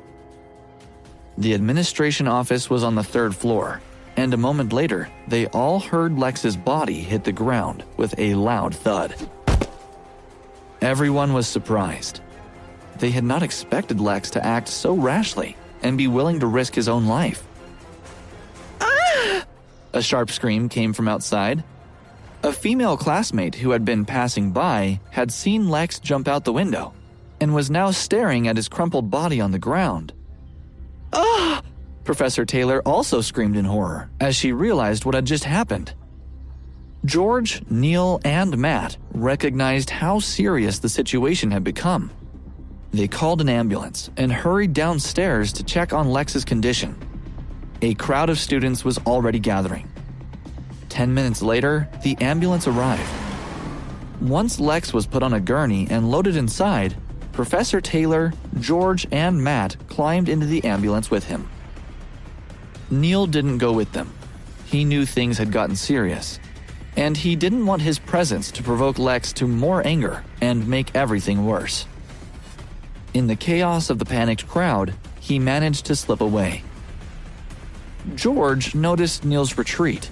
He frowned but didn't say anything as the ambulance drove away. When they arrived at the hospital, Lex was taken to the emergency room. In less than half an hour, a doctor came to the waiting room and told them that Lex would live. Professor Taylor visibly relaxed at this news. She was not nearly as angry at Lex as she had been before. When they were allowed to go see him, she said to Lex, "Tell me the truth. Why are you so upset? Did you really want to?" She tried again. "I'll give you another chance. You didn't need to scare me like that." "I had no other choice.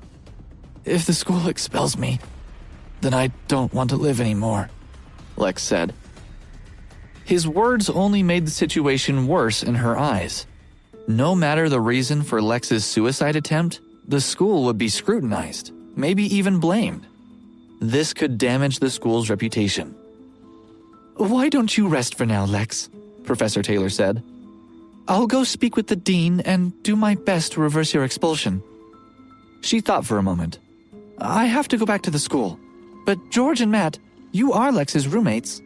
You should stay behind and take care of him." "Okay, Professor," Lex said. "Thank you." Episode 183, A Last Resort. Once Professor Taylor was gone, Lex glared at George. "You can't get me expelled from school. I'll die before I let them kick me out. And my death will be on your hands."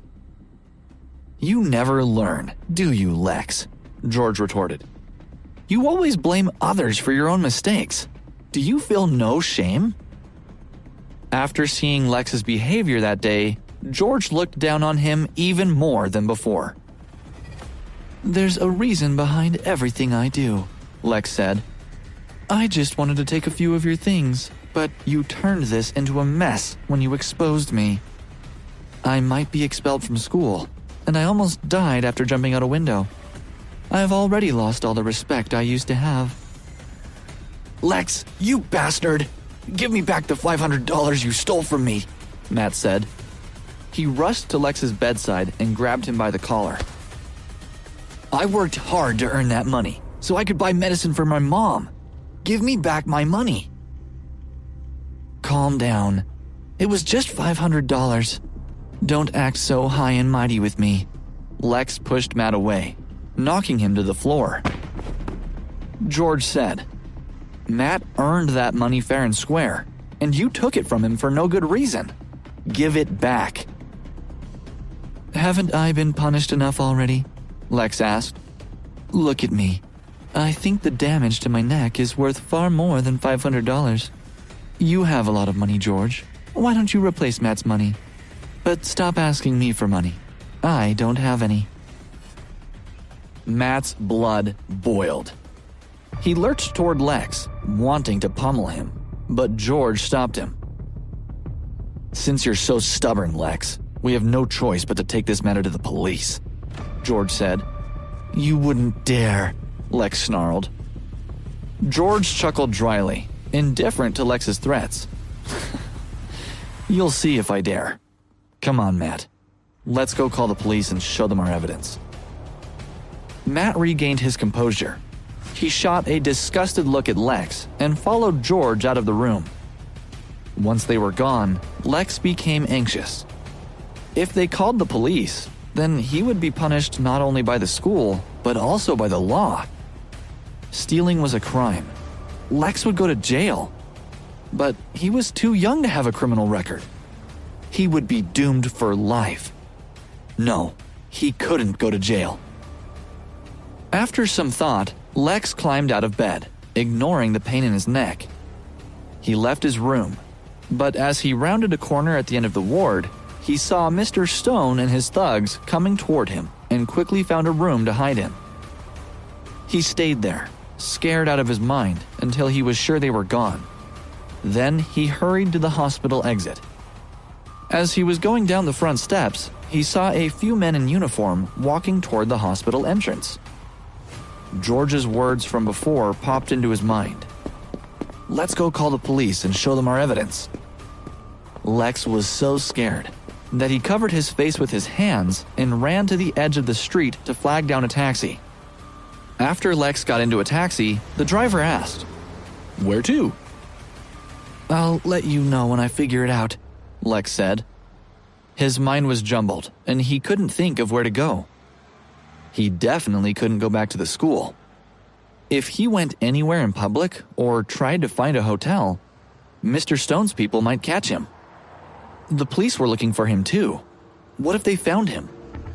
Perhaps he could go home, but home was 1,000 miles away in a small town well away from the city. Even if he went at night, it would be very easy for someone to catch him. But where else could he go? Who could help him? Lex was at a loss. He thought for a long time and still couldn't come up with a solution. He couldn't help but feel a bit annoyed. When had he become like this? Just a dog for everyone else to kick around. The world was vast, and yet he had no true friends in it. This was all George's fault. There was no way they could ever reconcile. "Sir, did you figure out where you want to go?" The taxi driver prompted him kindly. "If we continue to wander around like this, the fare will be quite high." Don't rush me. I'm thinking, Lex snapped. Suddenly, a name came to his mind. Go to Maplewood Estate on the west side of Harrison City, he instructed, giving the address. The driver rolled his eyes, too lazy to respond. He sped up, throwing Lex against the seat. An hour later, they arrived at Maplewood Estate. It was a huge mansion, and Lex needed to talk to the person who lived there. The name he had thought of was Terry's, of course. He needed Terry's help. He hadn't called beforehand because he was afraid Terry wouldn't answer the phone. And even if Terry agreed to talk to him, he might not want to help. But Lex had no other options. Lex rang the doorbell several times before the door finally opened. Terry took in Lex's appearance and said impatiently, what are you doing here? If you've come to ask for money, then you've come to the wrong place. Go bother someone else." Then he slammed the door in Lex's face. "Please, Terry," Lex begged. The worry in his voice was obvious. "I had no choice but to come here. I've been forced into a corner, and you have to save me. I'm not leaving. I'll just stand out here and wait all day if I have to." Terry opened the door again and frowned at Lex.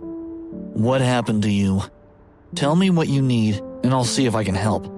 But if I can't, don't blame me." Lex was relieved. He grabbed Terry in excitement. "You can definitely help me.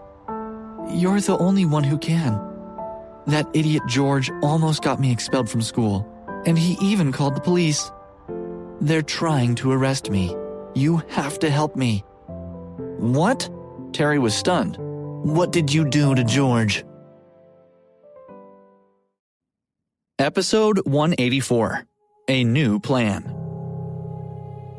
"Don't worry about it," Lex said.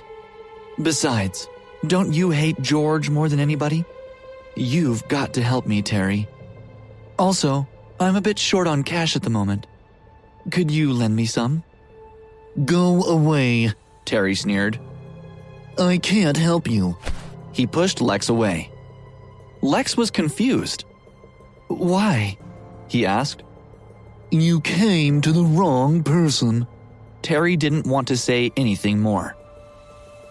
He looked at Lex in disgust and shut the door in his face. Lex stepped back in shock. What had just happened? Why wouldn't Terry help him?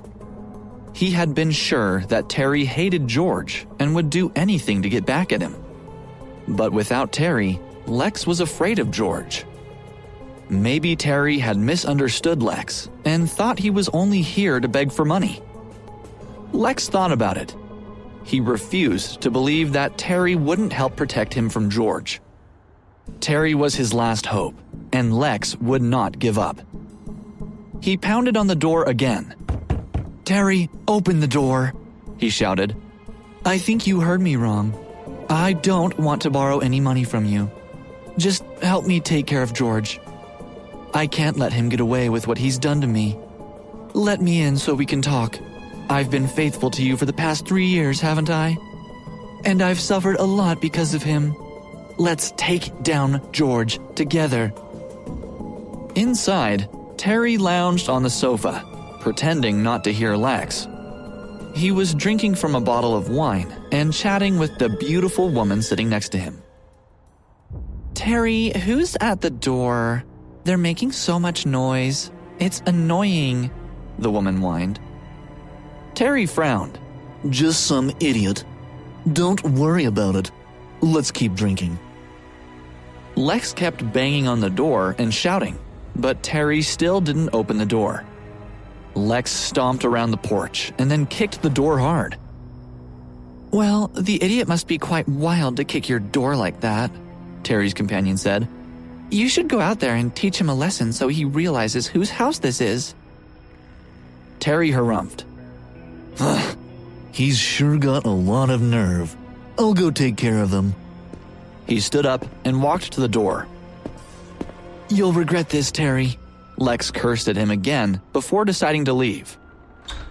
"What will I regret?" Terry asked as he opened the door. He kicked Lex in the face. "You've grown up, Lex, but you should know better than to act so arrogant in front of me."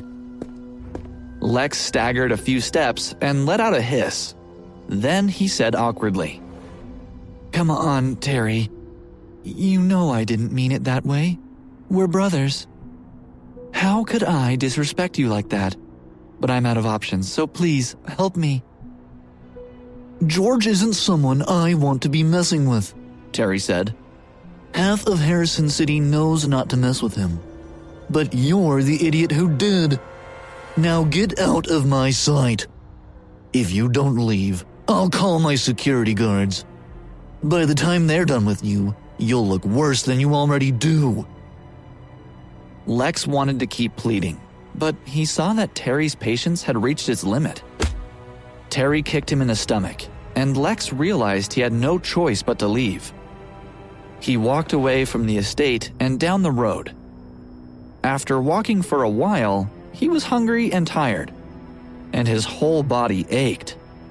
What had Terry meant about not wanting to provoke George? When had George become so feared? Terry hadn't looked like he was lying. Lex thought about George's attitude and behavior recently. He was different now, and it seemed like there was someone powerful backing him. If that was true, Lex would be a dead man for sure. What if he called George and said something nice? He could beg for forgiveness. And maybe once they got over their grudges, George might even feel generous enough to lend him some money. He called George. As soon as he answered, Lex said, "George, I'm so sorry. Everything I did was wrong. I shouldn't have messed with you. Please, forgive me. Everything bad that's ever happened between us has also been my fault. I'd like to give you a proper apology now, and then maybe you can forgive me." George laughed humorlessly. Ha ha. It's too late to apologize, Lex. You can't escape this. You should turn yourself in now, or else your punishment will be even worse. "You can't force me to do anything," Lex growled. George laughed again and hung up. Lex was being pursued not only by the police, but also by Mr. Stone and his men. George wanted to see what tricks Lex would come up with next. Lex was furious and wanted to smash something. "This is all George's fault," he thought. But then he remembered something, and a hint of malice flashed in his eyes. He laughed and said aloud, "Since you're being heartless toward me, George, don't blame me for being unjust." Then Lex called the gang leader he knew from the nightclub and arranged to have George kidnapped at Harrison University that night. It wasn't long before a group of people arrived at the school gate, keeping their eyes peeled as they lay in wait for George. Lex texted Alex and convinced him to trick George into coming to the school gate around 9 o'clock that evening. If he did that, Lex would give Alex $750 as a reward. Alex had been very angry at Lex for stealing from him, but when Lex said he would pay him, he agreed immediately. Just after 9, Alex tricked George into leaving campus by promising to take him out for a meal. As soon as they arrived at the school gate, Alex stopped walking and looked around. "What's wrong, Alex?" George asked curiously. "What are you looking for? Are we waiting for someone else to join us?" Episode 185. Captured. Within a few minutes, Alex saw a few men hiding by the west corner of the school gate. "That should be them," he thought. His eyes flashed in a moment of panic before turning to say, "George, I forgot something. Wait here for just a moment. I'll be right back." "What did you forget?" George asked. "I can come with you to get it." Alex immediately shook his head, already stepping away, and said, "No need. I left in a hurry and I forgot something."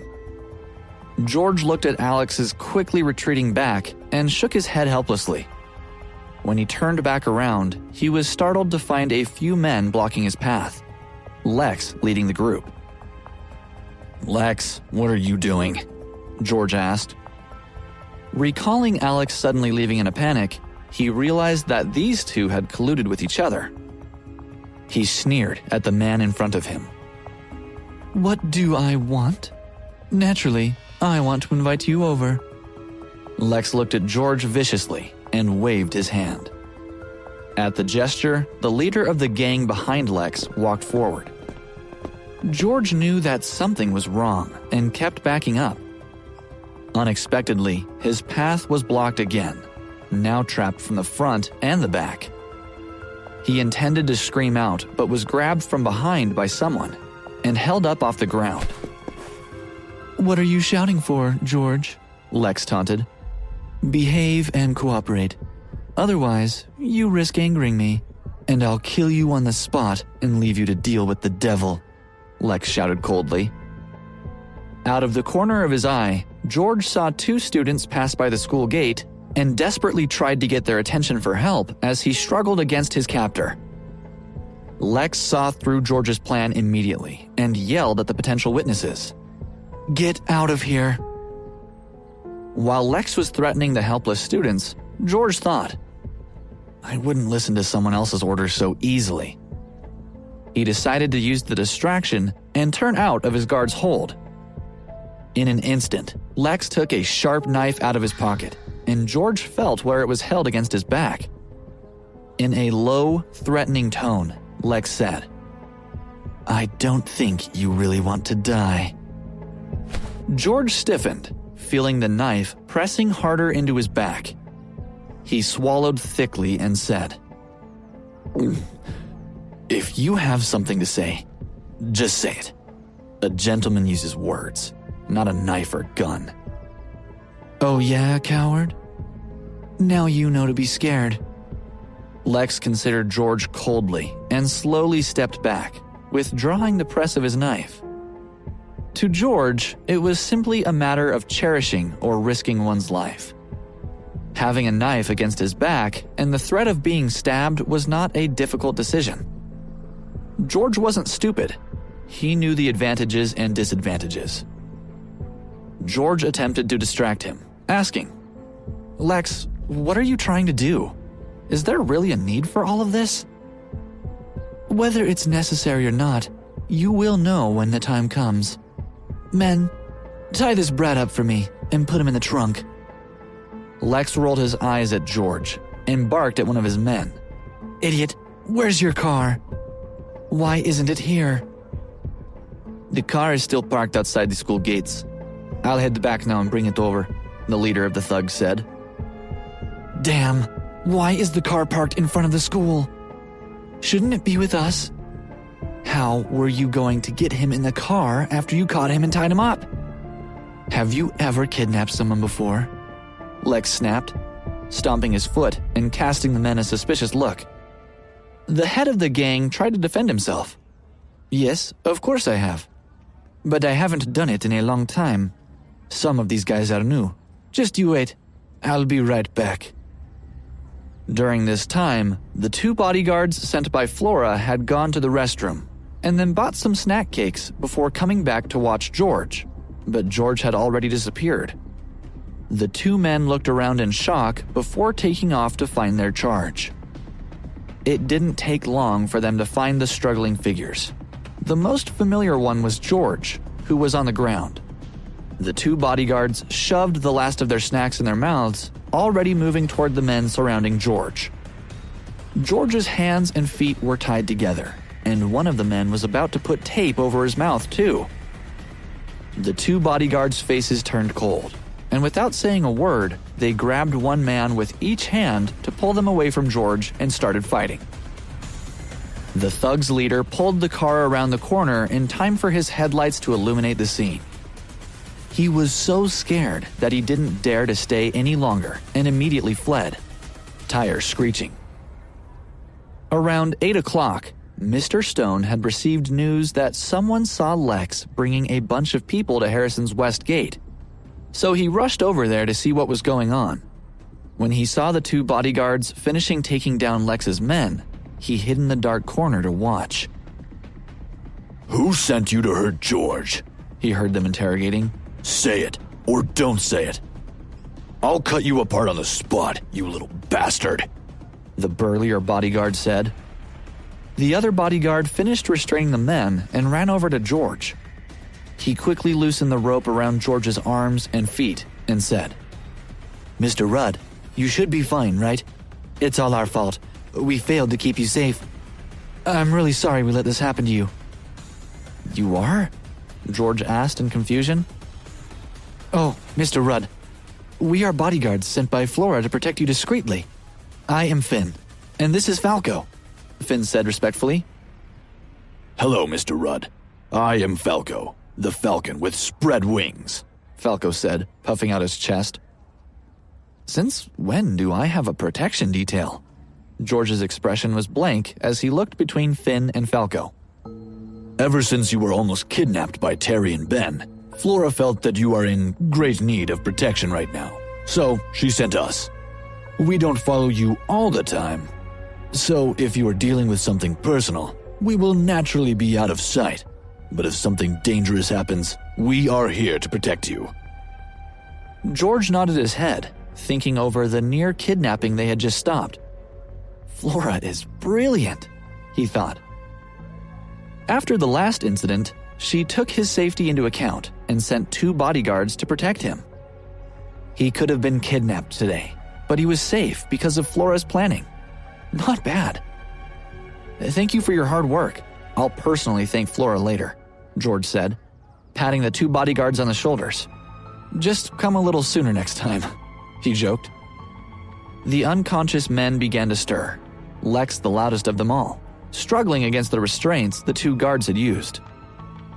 Who are you? Release me. George, don't you think you let these people...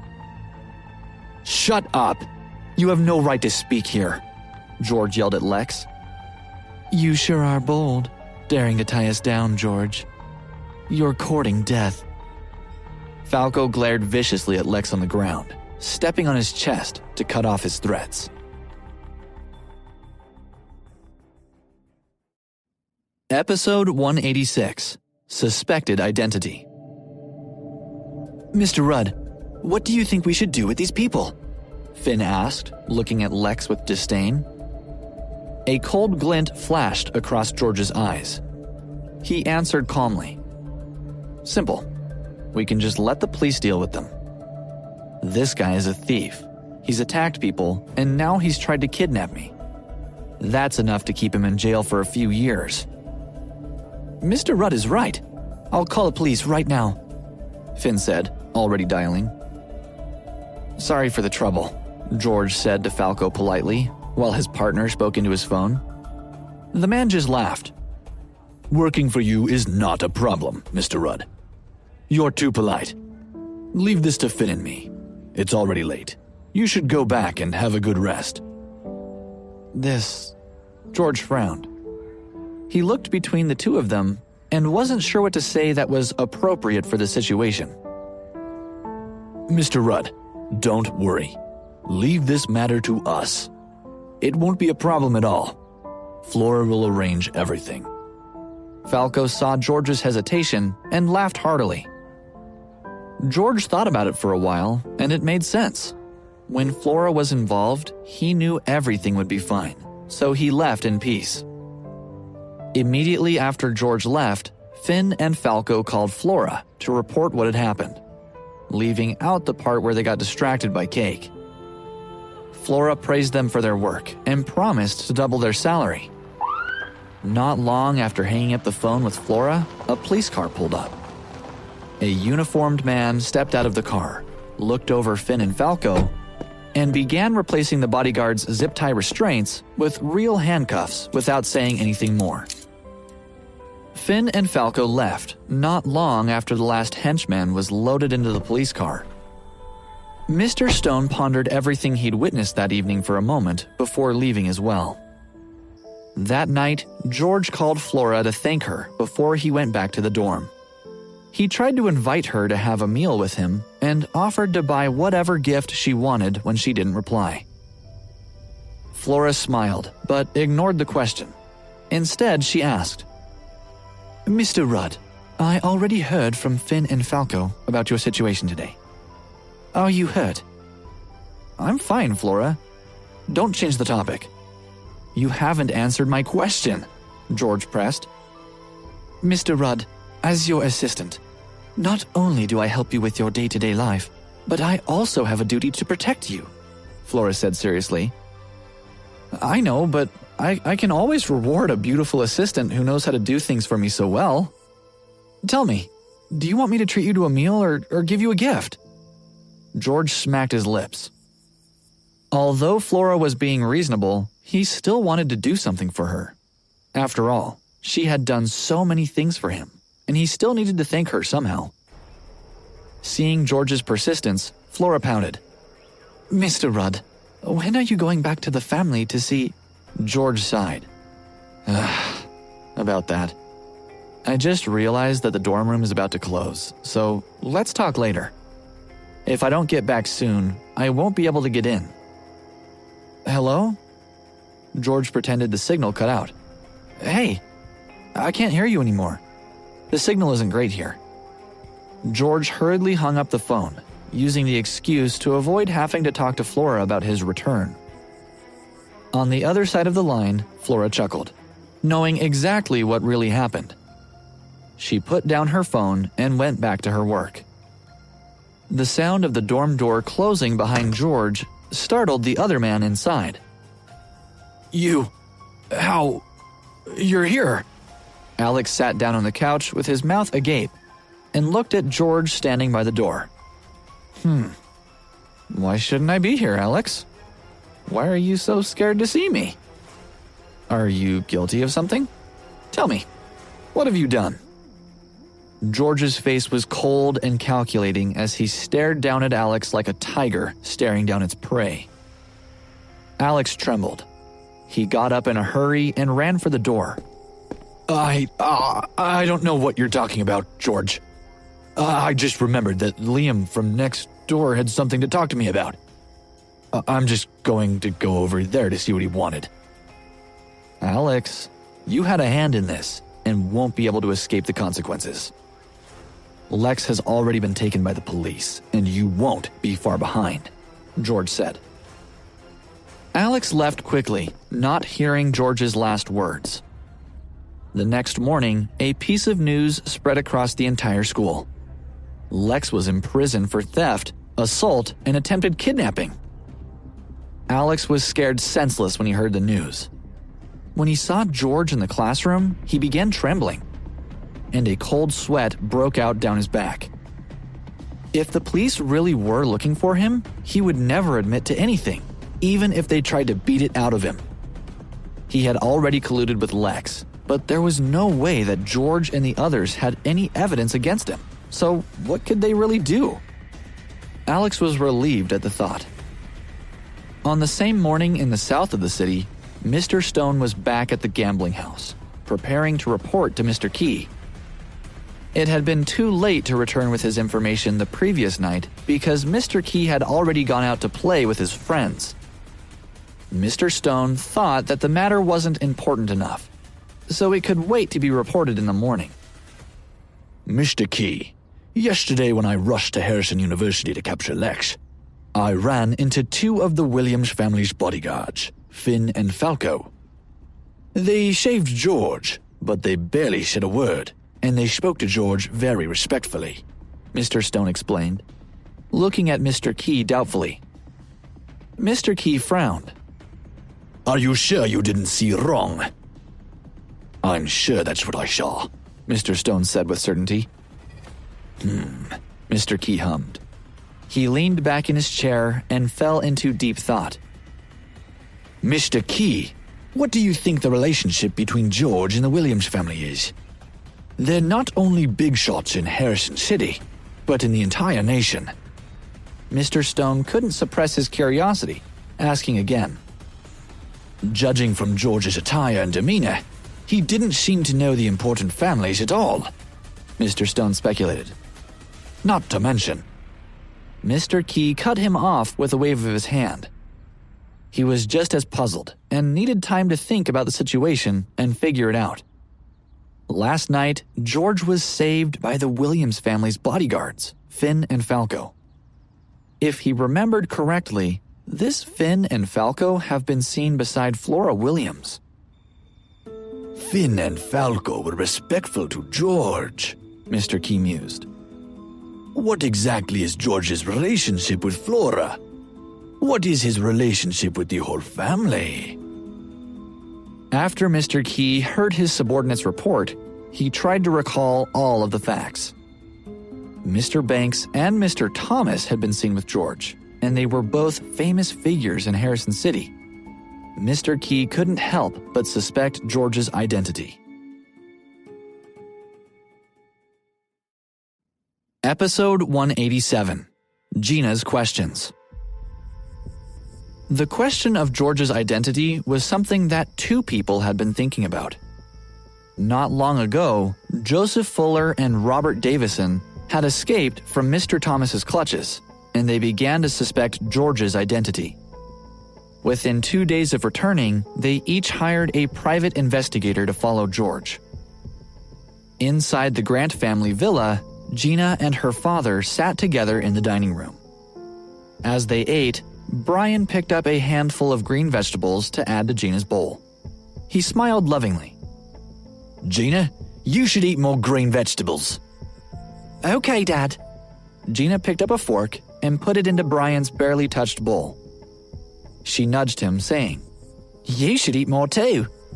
Look how busy you've been these days. I know you've been missing meals. I should be happy my daughter loves me so much. Okay. I'll eat more. Brian obliged. He rolled his eyes and asked in a purposefully careless tone, Hey, Gina, that friend of yours, George, when are you bringing him over again for a casual meal or something? Gina continued eating, answering without thinking too much about it. All right. I'll ask George later if he has time to come over for dinner soon. Oh, is he very busy these days? What has he been so busy with? If he needs any help, you should lend him a hand. I heard that he provoked the Davison family kid last time, and that Black Snake is in charge. Brian did his best to sound casual, to make sure that Gina didn't suspect anything. He wasn't sure of George's identity at first, but after Gina had mentioned how George had been chased by the Davison family's boy and Black Snake, and then Fritz Williams had appeared, he was even more sure of George's identity. Fritz and Flora Williams? No matter which circles the people in Harrison City were from, they would know these two faces. And how could George, an ordinary-looking university student, know these more notable people of Harrison City? And these powerful figures were acting respectfully toward this nobody, which was a bit intriguing. Yeah, Dad. If it wasn't for Fritz and Flora coming to the rescue, it would be hard to say if George could walk out of the gambling house safely, Gina said. Oh yeah, have you been hanging out with George recently? How are you getting along? I think that kid is pretty good. You should get along with him properly. Nothing much. Just stop messing around with your friends as much and get along with George more. Maybe in the future, when he's still useful in our family, once you have a good relationship with him, we can do the same. However, as Brian spoke, something seemed off to Gina. She came to her senses as she listened to her father, her mind spinning. What her father was saying was not adding up. Why did he invite George over for dinner? She wondered. Since when did he take the initiative to invite my friends over for dinner? She had so many questions. Why did he care that George had been busy? Why was she supposed to help? When did her father become so kind? What would spending more time with George do? What did her father mean by that? Was she supposed to get on good terms with George for when the family needed him in the future? Did their family even need George? Most importantly, was all this kindness supposed to be for George's sake? Gina put down her bowl and looked at Brian doubtfully. Dad, what do you mean by all of that? What am I missing? Brian froze when Gina asked the question. He thought for a moment before answering. Gina, I just remembered that I haven't yet reviewed a document I'll need for a meeting tomorrow morning. I'm done eating, so I'm going to head upstairs now. Dad, don't go. We aren't done talking. You haven't answered my question. What exactly do you mean?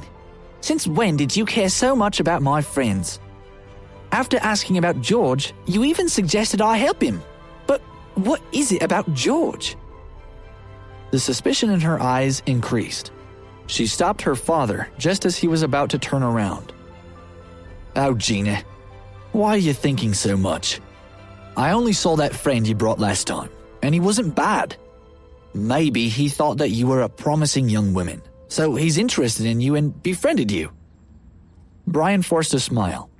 However, a fleeting look in his eyes betrayed him. Gina didn't believe him and pressed her point.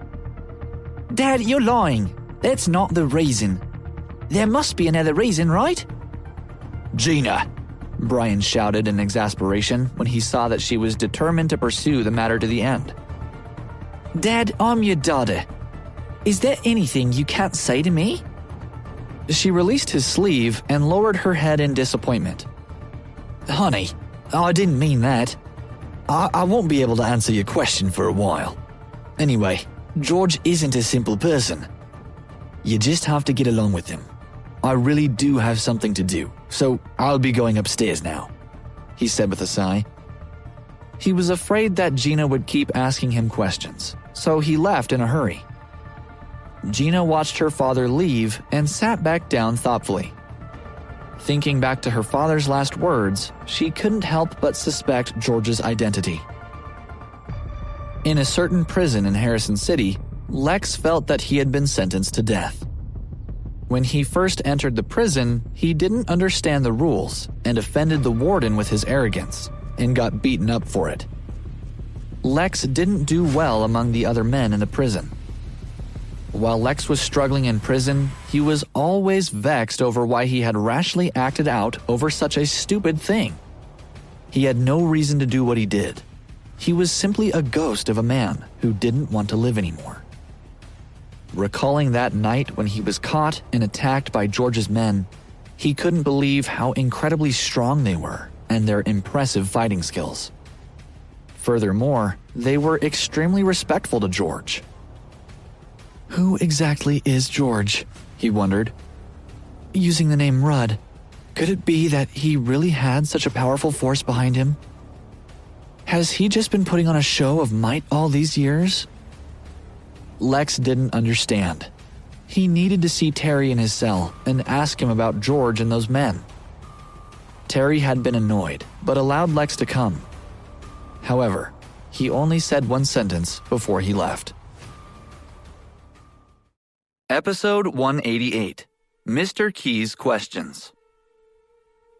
Across Harrison City, there were many people who were curious about George's identity, not to mention Lex, who had already lost his chance to figure it out. 3 other parties were investigating as well. One of them was still lost in his own thoughts. When Mr. Key heard Mr. Stone's report, he spent the whole morning in his office in the gambling house, trying to figure it out. To get as much information on the man as possible, Mr. Key arranged for some of his people to ask around about the mysterious man.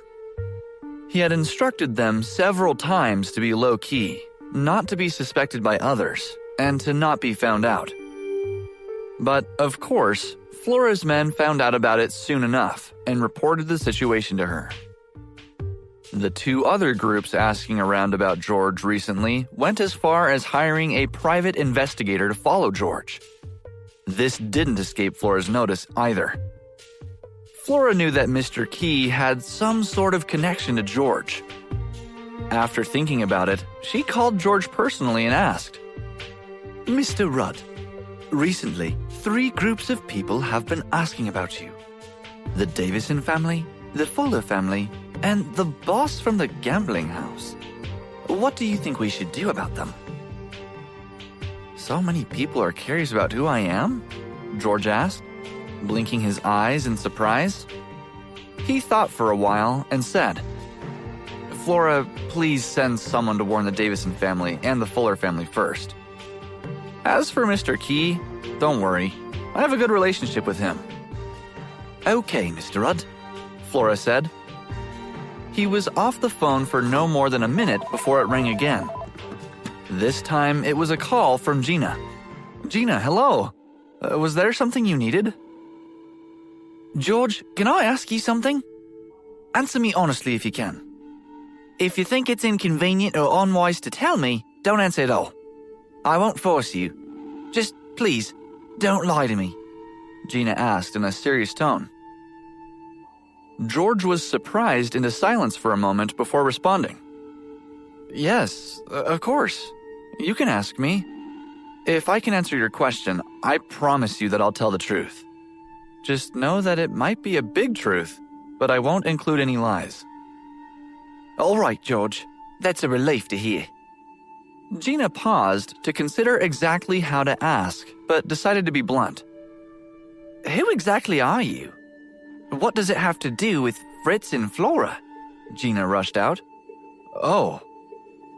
George took his time to measure his words. In his mind, he considered the other person who was curious about his identity, Mr. Key. He had already sent people to ask about him, and now Gina was asking questions too. Both of them were good people who he had a good working relationship with. And both of them were worthy of being close friends. In the future, when he eventually returns to the Rudd family, he could also have a connection to them himself.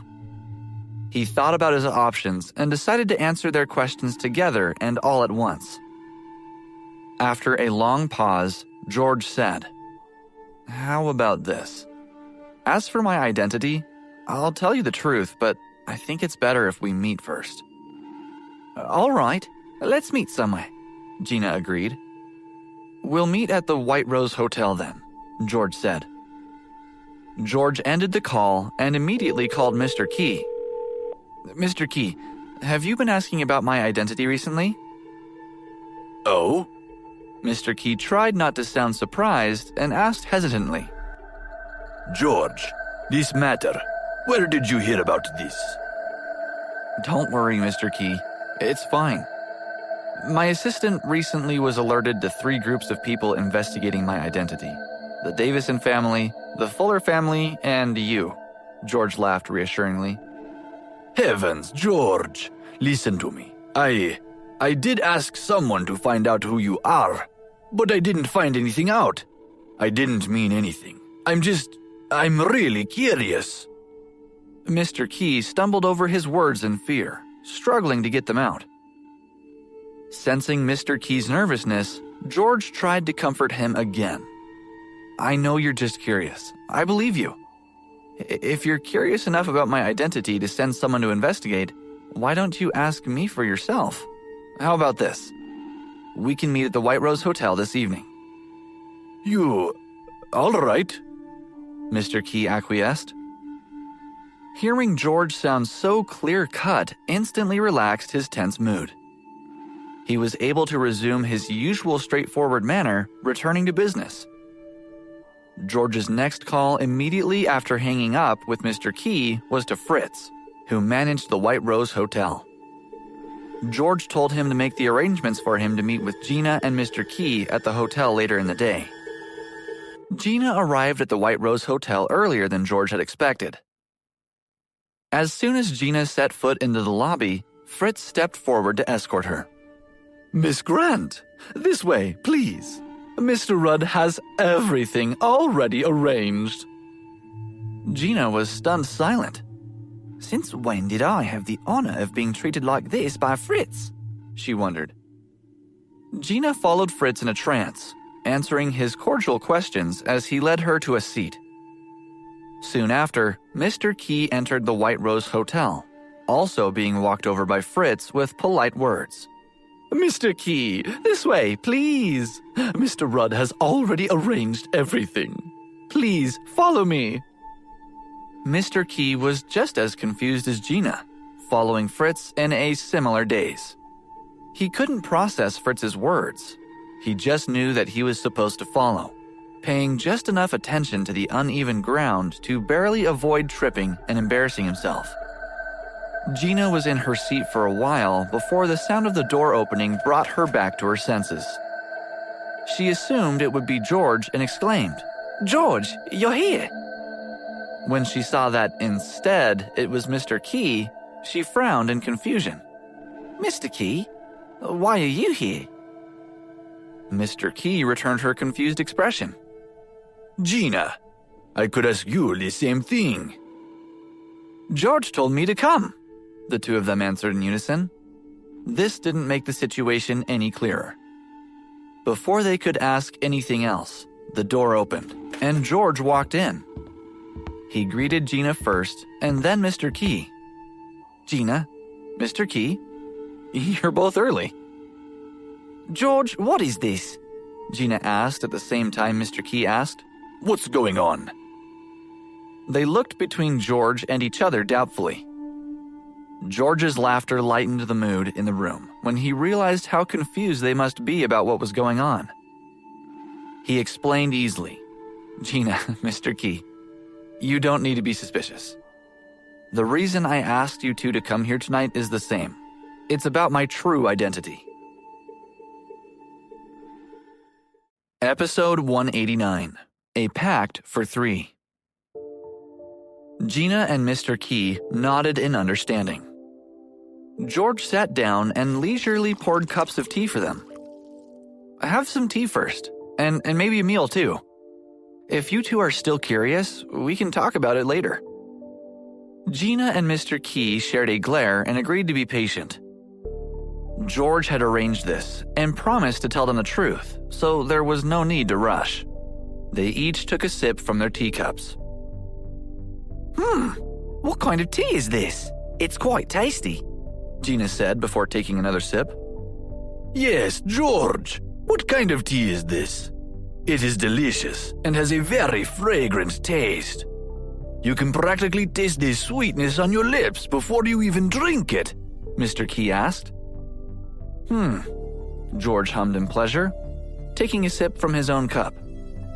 This tea is the most precious treasure of the White Rose Hotel. It's called Jasmine King Tea. The taste is especially good, and everyone thinks that it's delicious. Let's have another, come, George said, pouring another for the two of them.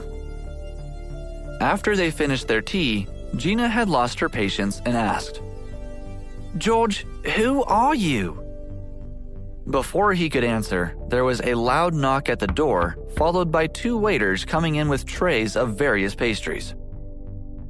George smiled and accepted each tray, serving the pastries to both his guests before placing the tray on the table. This is a popular treat with the tea. Sweet, but not greasy. It's one of my favorites.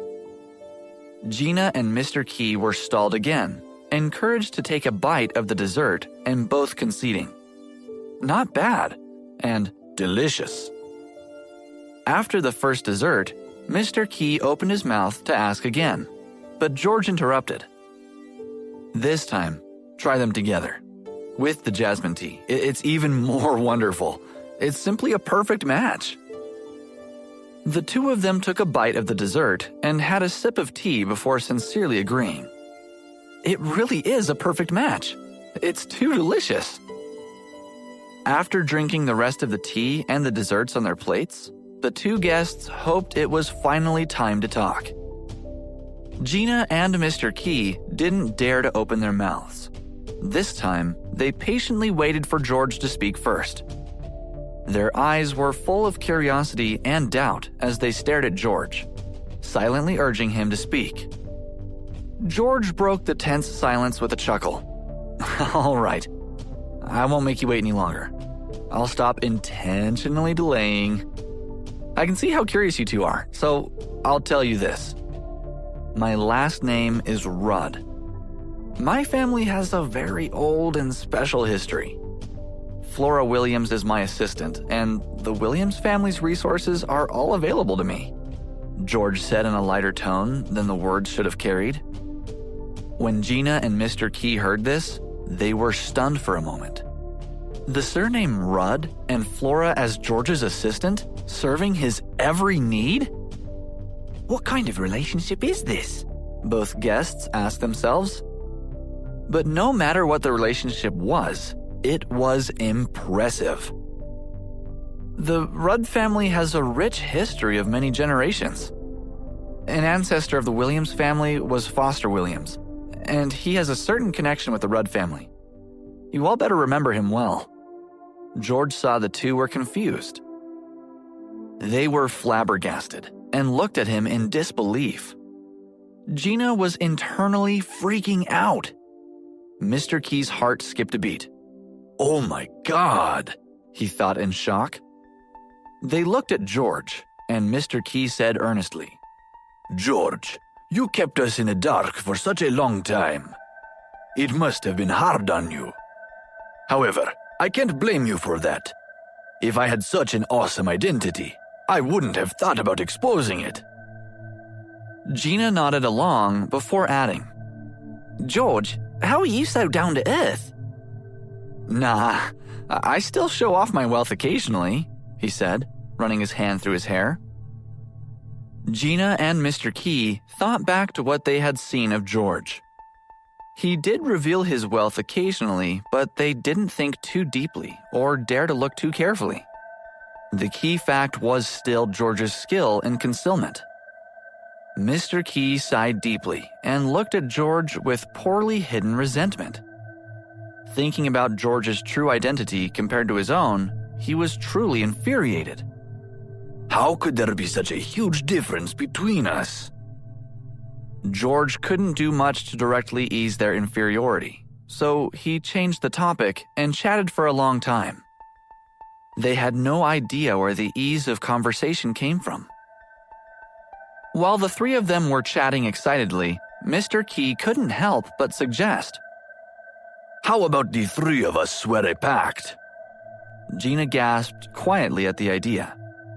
She winked at Mr. Key, signaling him with her eyes before asking, "Is it appropriate for the boss of a small gambling house like yourself to have the nerve to form a bond with a man like George?" Mr. Key immediately saw her point, considering who and what he was.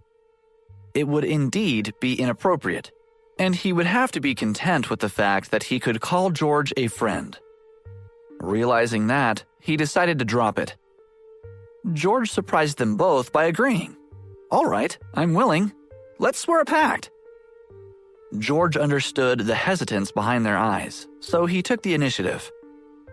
Mr. Key's face lit up, while Gina's was full of gleeful surprise. 3 minutes later, the three of them were shaking hands and embracing like sworn allies. The curtain of night descended quickly, and the skyline of Harrison City was filled with colorful lights shooting out in all directions of the night. One such sophisticated building was Palace Garden, a place where people with status and money came to eat. One of the restaurant's patrons that evening was Drake Thompson, a rich young man who was often called a tyrant, and was currently Emma's pursuer, though she looked down on him. In order to get rid of Drake, Emma tricked him into drugging Charlie, and said that if he dealt with Charlie, she'd agreed for there to be a relationship between the two of them. Drake agreed without hesitation in order to get Emma. He brought a bunch of his brothers and walked into the palace garden. He immediately saw the woman that Emma said was Charlie, and his eyes lustfully sized up the girl. Her face and figure were not bad, and she looked like she could be fun. He walked up to Charlie and said pompously, "Hey, beautiful, what's your name? You look quite familiar. Have we met before?" As he spoke, his hand reached to touch Charlie's face. She flinched back in disgust, mumbling something about fault, and left in a hurry. "Hey, why are you acting like this?" one of Drake's men called after her. "Do you know who this is? You dare to treat him like this? You're not showing him any respect at all." "That's right," said another. "I've seen women like you. They always seem very pure and innocent, but it's always just an act. Maybe they're just trying to hook up with Drake." A few friends behind Drake stood to the side and started to urge him to go after Charlie.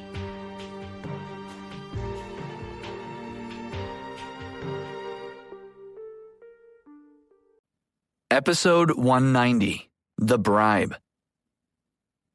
Drake's face turned red as his friends continued to tease him. "In a little while, that beauty will be mine," he thought. "There's no need to rush."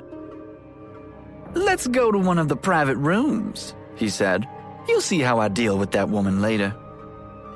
"We'll be right behind you, Drake," said one of his friends, smiling sinisterly.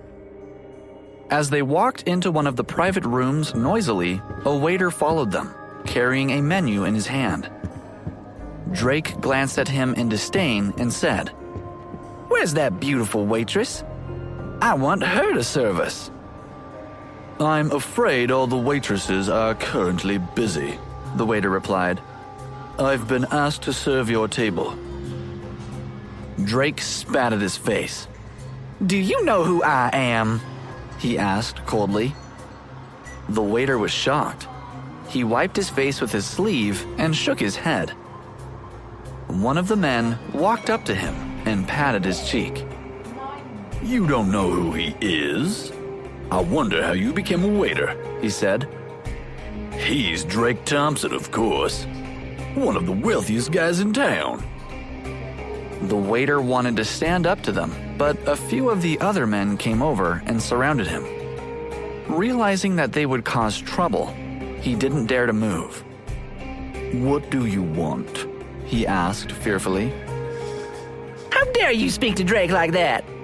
Don't provoke him, said one of the men and glared at him. Drake stepped forward. Go and get the most beautiful waitress to come and serve us.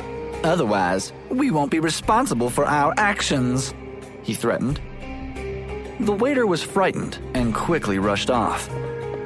After a short while, he returned with the restaurant's assistant manager, Dennis Parker.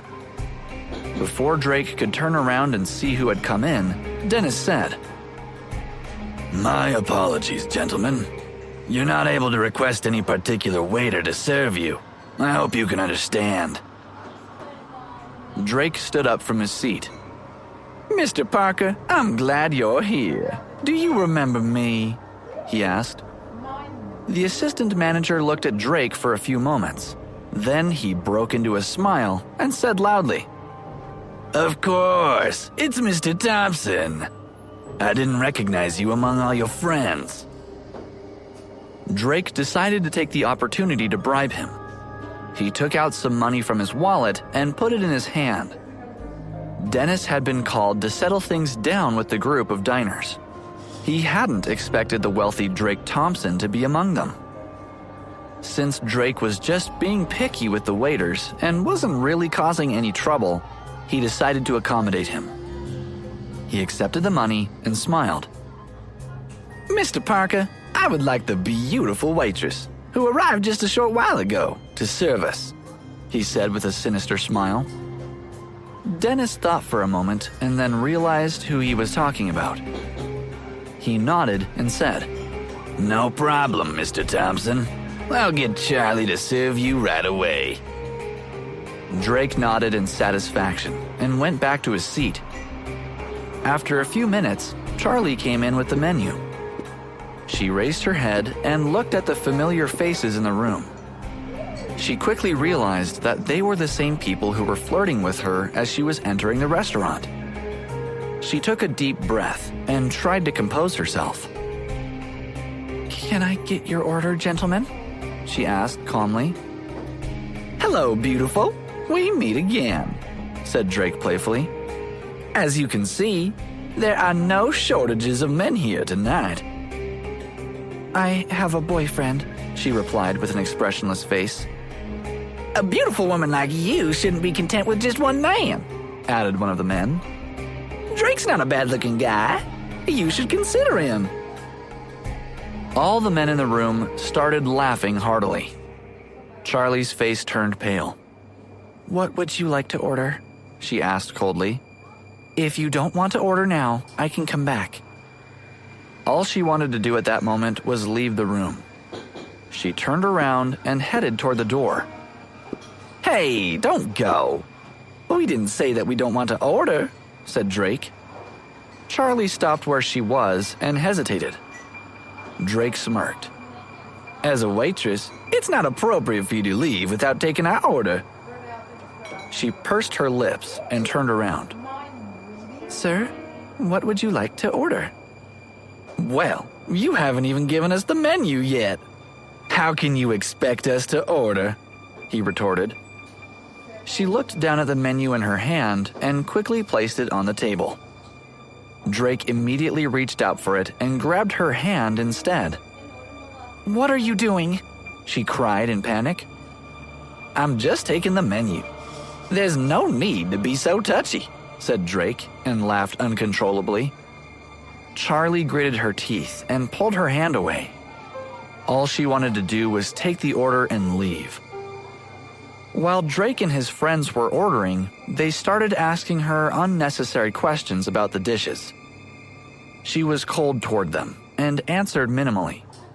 They eventually gave up when they didn't get the reaction they wanted from her.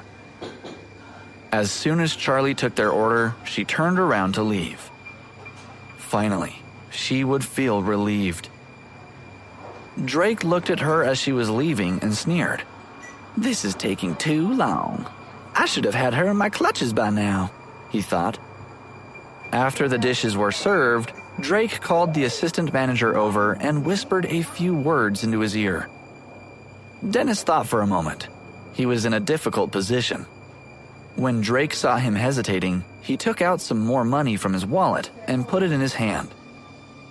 Dennis smiled and left. After a short while, Charlie returned to the room. "Gentlemen, may I ask what wine you would like?" she asked. Drake didn't cause any more trouble and ordered a few bottles of the best wine. She left with the order and decided to send another waiter in to take the wine. However, Dennis was watching her and scolded her for trying to skive off work.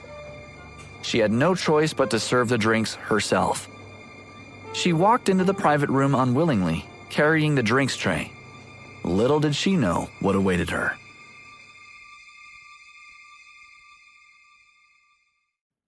Episode 191. Drugged. Drake intended to make things as difficult as he could for Charlie. As soon as the wine was poured, he took a sip. He immediately started complaining that it didn't taste right. Charlie took a whiff of it and then frowned. The wine seemed fine to her. "There's nothing wrong with the wine, sir," she said. "But it doesn't taste right. Go ahead and try some," he said. "I'm afraid waiters are not allowed to taste customers' drinks," she replied. "If you're not willing to taste it, then I'll have to send it back. I don't want it anymore," he said, placing the bottle of wine in front of her. Charlie bit her lip. The bottle of wine had already been opened, yet he was refusing it without a valid reason. She thought about the situation for a moment. The restaurant prided itself on customer satisfaction. If a customer was unhappy, it was her job as a waitress to try to solve it. Otherwise, she would be responsible for it. She glared at Drake. "Sir, how can I make this right for you?" she asked coldly. "I just want you to taste it and tell me what you think," replied Drake. He took the bottle back and poured another glass of wine. The men around the table started whispering to each other and laughing. As Charlie looked at them nervously, Drake slipped a small pill into the glass. He smiled and handed it to her. Charlie didn't want to stay there any longer than she needed to. She picked up the glass and took a sip without giving it a second thought. "This wine tastes," she began. But before she could finish her sentence, she started to feel dizzy. She could no longer hold the glass steadily and dropped it onto the table. As she lifted her head, she saw the men sitting around the table. They all had mocking expressions on their faces. Charlie's chest tightened and her body started heating up. She had a feeling there was something wrong with the wine and that the group of men had something to do with it. She turned around and rushed toward the door in a fluster. As she dashed out of the room, she bumped into Dennis. "Charlie, what's wrong? Aren't you feeling well?" he asked with concern. He took her arm and led her away. "Come on, I'll take you to the staff lounge so you can rest." Charlie didn't doubt his words and followed him. Her vision started getting blurry. With a trace of malice in his eyes, he led her to one of the guest rooms. After checking that there was no one around, he opened the door and pushed her in. Charlie knew something wasn't right and panicked. She looked around the room. She wasn't in the staff lounge. She was in a guest room. She quickly turned around to open the door, but found it was locked. She knocked on the door and shouted, but no one answered. Dennis smirked and put the key in his pocket. He took out his phone and called Drake. Mr. Thompson, I've done exactly as you asked, he said. I hope you understand that if anybody finds out I'm involved in this, I could lose my job. Don't worry, Mr. Parker. I won't forget to reward you handsomely, replied Drake. He smiled sinisterly as he hung up the phone. Guys, let's eat. We wouldn't want to waste any of this good food, he said. Drake, you seem to be in a good mood. Have you taken care of that woman? One of his friends asked. Drake didn't say anything, but only chuckled. All the men looked at each other and nodded. Back in the guest room, Charlie realized Dennis had probably colluded with the group of men. She felt uncomfortable and just wanted to lie down. But she knew she had to do something before it was too late. The only person she could think of at that moment was George. She quickly took out her phone from her pocket and called him. George was still at the hotel talking to Gina and Mr. Key. When he saw Charlie's phone call, he was a little surprised. Hi, Charlie, he answered excitedly. George, you have to help me, she cried. The color on George's face immediately changed. Charlie, what happened? Where are you? He cried in panic. I'm at the restaurant. Someone drugged me and then had me brought to a guest room, she said weakly. You have to come and help me, George. I'm scared. What? Who did this to you? He cried in shock. Then, trying to comfort her, he said in a low voice, Charlie, don't be afraid. I'm coming right away. Good, she began, feeling relieved. But before she could finish her sentence, she fainted and collapsed on the floor. Charlie, what's wrong? Speak up, he said anxiously. When he didn't hear her reply, he began to panic. Gina and Mr. Key looked at each other and then at George. What's happened, George? asked Gina when he hung up the phone. A friend of mine has been drugged at the Palace Garden. I need to go and save her, said George as he hurried toward the door. What? Then what are we waiting for? said Gina and immediately stood up. Mr. Key also got up from his seat. George, we are right behind you. Let's go and see who dared to harm your friend. George nodded heavily, and the three of them quickly left together. Half an hour later, they arrived at the restaurant. George walked into the lobby and slammed his fist on the front desk. Where's your manager? Call him over, he shouted. The clerk recognized him at a glance. Mr. Rudd, is there a problem? She asked politely. I'm afraid Mr. Banks is out on business. He'll be back shortly. You have a waitress here named Charlie. Can you tell me where she is? He asked impatiently.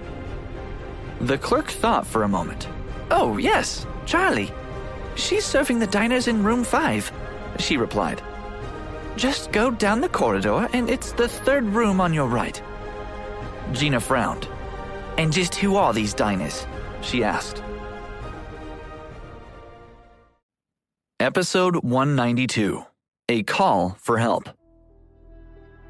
The front desk clerk looked at the screen. Drake Thomas and his friends are currently being served in room 5, she replied. Gina sneered. It's him, is it? She muttered. She looked at George and continued. He's well known among the young rich guys. An arrogant bully. Relies on his family's wealth. A real scoundrel. Then it must have been those guys who drugged Charlie, said George angrily. He clenched his fists and led Gina and Mr. Key to room 5. Then he kicked the door open. George noticed that the room was in a mess, but didn't see anybody in there. He followed Gina and Mr. Key out of the room and saw a person walk up the corridor. He was wearing a black suit and had a name tag dangling from his collar. Hey, who are you? What are you standing there for? he shouted when he saw them. He looked them up and down and noticed that they were all wearing ordinary clothing.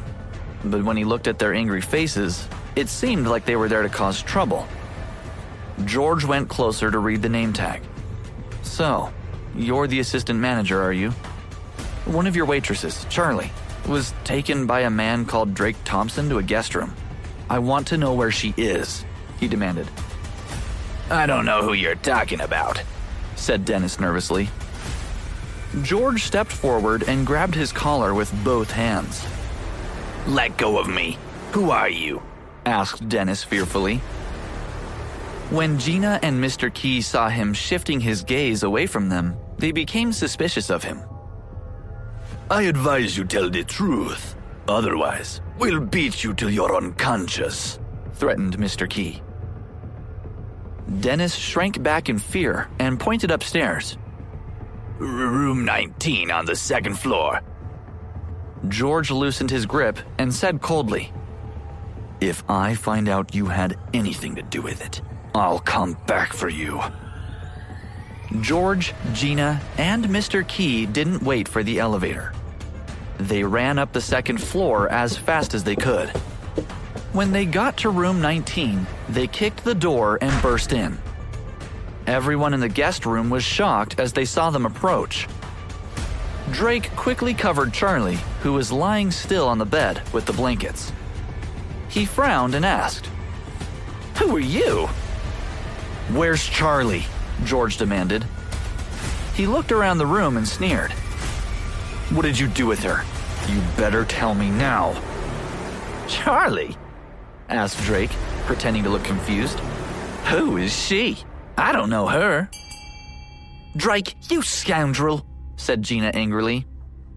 "Who are you?" asked Drake. He looked at her and sized her up. He thought she was quite pretty, but felt intimidated by the fierce look on her face. "So, you know me, do you?" he teased. Gina looked at him disdainfully. "Just tell us where she is," she demanded. George's gaze swept across the room. He noticed the blankets piled up on the bed and became suspicious. Charlie must be under the blankets, he thought. He walked forward excitedly, but stopped by Drake and the other men. "What do you think you're doing? You have no right to barge into someone's room and search it," said Drake. "I know Charlie's on that bed. Don't think that you can fool me," said George as he looked at him coldly. Drake crossed his arms and looked at him in disdain. "And what if she is?" he asked mockingly. "You'll have to get past us first." "Did you dare to harm one of my friends?" he asked angrily. He looked at the men behind Drake. There were 7 or 8 of them. He was not a match for them, but in order to save Charlie, he would fight to the bitter end. One of the men jeered at George. "Who are you anyway? Let me guess. Seeing how angry you are, you're either her lover or her admirer." Drake quietly studied George. He was dressed in ordinary clothes and looked like he was from a poor family. Just a poor loser who didn't have any money. "How about this? I'll give you some money if you leave and don't cause any trouble," he said, taking out his wallet. He took out a few $100 bills and handed them to George. George glared at him. When Drake saw that he wasn't taking the money, he casually threw it at him. He turned around and put his hand under the blanket. George felt his blood boil. How could he allow this shameful man to touch Charlie? "Don't you dare touch her!" he roared. Before Drake could even touch Charlie, he was startled by the sound of George's voice. He turned his head and looked at him. "Isn't that money enough for you?" he asked. George sneered. "Look over there," he said calmly as he pointed to the mirror. Drake was confused. He turned and looked toward the mirror. He didn't understand what George meant by it. He frowned and stared at him. Gina and Mr. Key also looked over curiously. "Did you look at it or not?" asked George. Just tell me exactly what you mean. Don't play tricks with me, snapped Drake. George sniggered. Not only are you ugly, but you're also pathetic. How dare you insult me? Retorted Drake. What are you going to do about it? George asked mockingly. The more he looked at him, the angrier he became.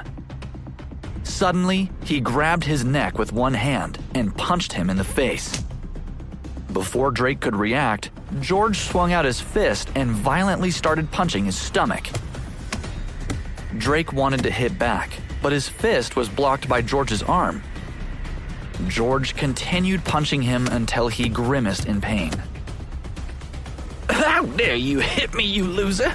Yelled Drake. Just you wait. I'll get my boys to knock you out. I'm gonna kill you tonight, he threatened. George chuckled. Do you think I'm afraid of you? Don't you know who we are? He asked, smirking. This is Brian Grant's daughter, Gina, and I'm a close friend of Fritz and Felix Williams. Do you think somebody like you can stand up to me?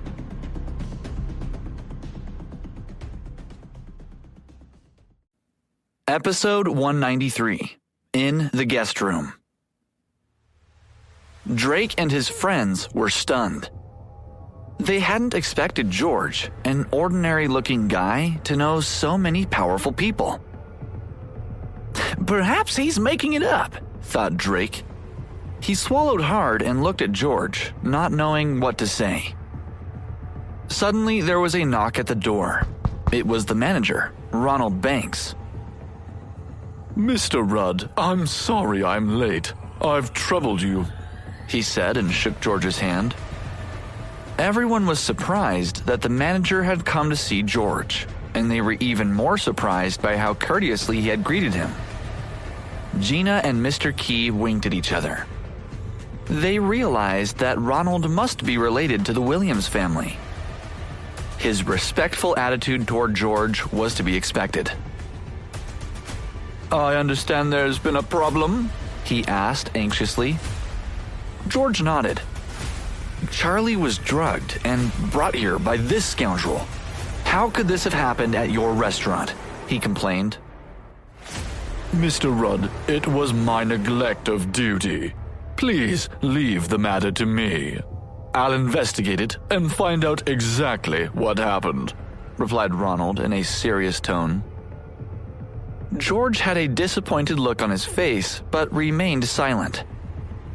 Ronald turned to face Drake and cast him a cold look. Drake Thompson, what made you think that you could cause trouble at my restaurant and even attack a member of my staff? Drake knew Ronald and how powerful he was. He wasn't someone he nor his dad could offend. Drake was so scared that his whole body started trembling. Mr. Banks, he stuttered as he tried to explain himself. He didn't dare to look him in the eye. He felt so anxious that beads of sweat started forming on his forehead. He knew that it would be useless for him to try to get out of it. Drake glanced at the door behind Ronald and quickly thought of an idea. Seeing that nobody was blocking the door, he took the opportunity and bolted toward it before anybody could stop him.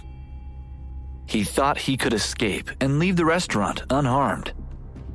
Unbeknown to him, a few security guards were waiting outside the door.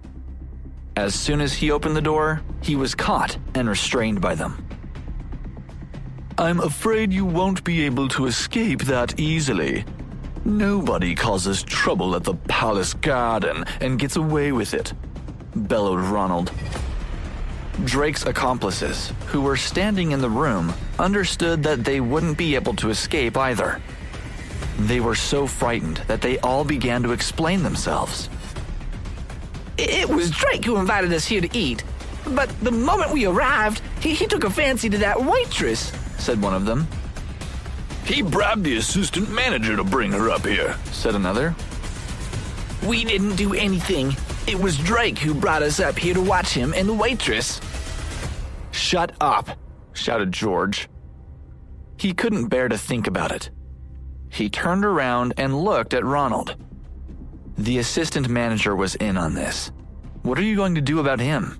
he asked with a serious expression. "Mr. Rudd, I understand you're angry. I'll deal with this matter right away," replied Ronald. He looked at the security guards. "One of you, call Dennis to my office." George walked over to the bed and pulled the top part of the blanket away. He saw Charlie stirring. Her face was red and she seemed to be in a daze. When he noticed that her clothes were disheveled, he frowned. "Everyone, leave the room, please," he ordered. "Why? What's wrong?" asked Gina. Mr. Key looked at George curiously. "Everyone, leave now," George repeated. His tone had suddenly changed. Ronald saw the curious expression on his face and then glanced at the woman lying on the bed. "Yes, Mr. Rudd," he replied. He instructed everyone to leave the room immediately. Drake's accomplices felt relieved to be leaving and eagerly rushed toward the door. Gina and Mr. Key couldn't understand what was going on and were reluctant to leave. "Mr. Rudd has something to take care of. Please, come with me," explained Ronald. He looked at Mr. Key and nodded. Mr. Key realized that since Charlie had been drugged, she must be in a bad state. It wouldn't be appropriate for them to stay in the room while George tended to her. Gina was confused. She still didn't understand why they needed to leave, but Mr. Key dragged her out of the room. Outside the room, Ronald had his men beat Drake up and throw him out of the palace garden. He ordered 2 security guards to stand outside the guest room to guard George and make sure that nobody entered it before he came out. Gina looked toward the room and wanted to go back in, but Mr. Key pulled her away and explained the situation. Once Gina understood what George was doing, she smiled and said, "So, that's why he wanted us to leave. Fine, I won't disturb him." Inside the room, George slowly pulled the blanket away, uncovering Charlie. George, is that you? Have you come to save me?" she asked, opening her eyes. She felt extremely hot and thirsty. "It's so hot. I want water. No, I want some ice." She was clearly disoriented from being drugged. Her entire body was burning up, and she began pulling at her clothes. George was taken aback. He didn't know how to react. Soon, he had unbuttoned her shirt and her skin was showing through. George's heart started beating fast. He quickly looked away and tried to calm himself down. After a few moments, he bent over to pick her up. His plan was to carry her to the bathtub in the ensuite and have her bathe in cold water. Then, he would get someone to bring her an herbal concoction and something nutritious to eat. It was a good plan, he thought. As a simple guy, he just wanted to take care of the woman he loved. However, it seemed like Charlie had other plans. She looked at George lovingly. Then, without any warning, she threw herself at him.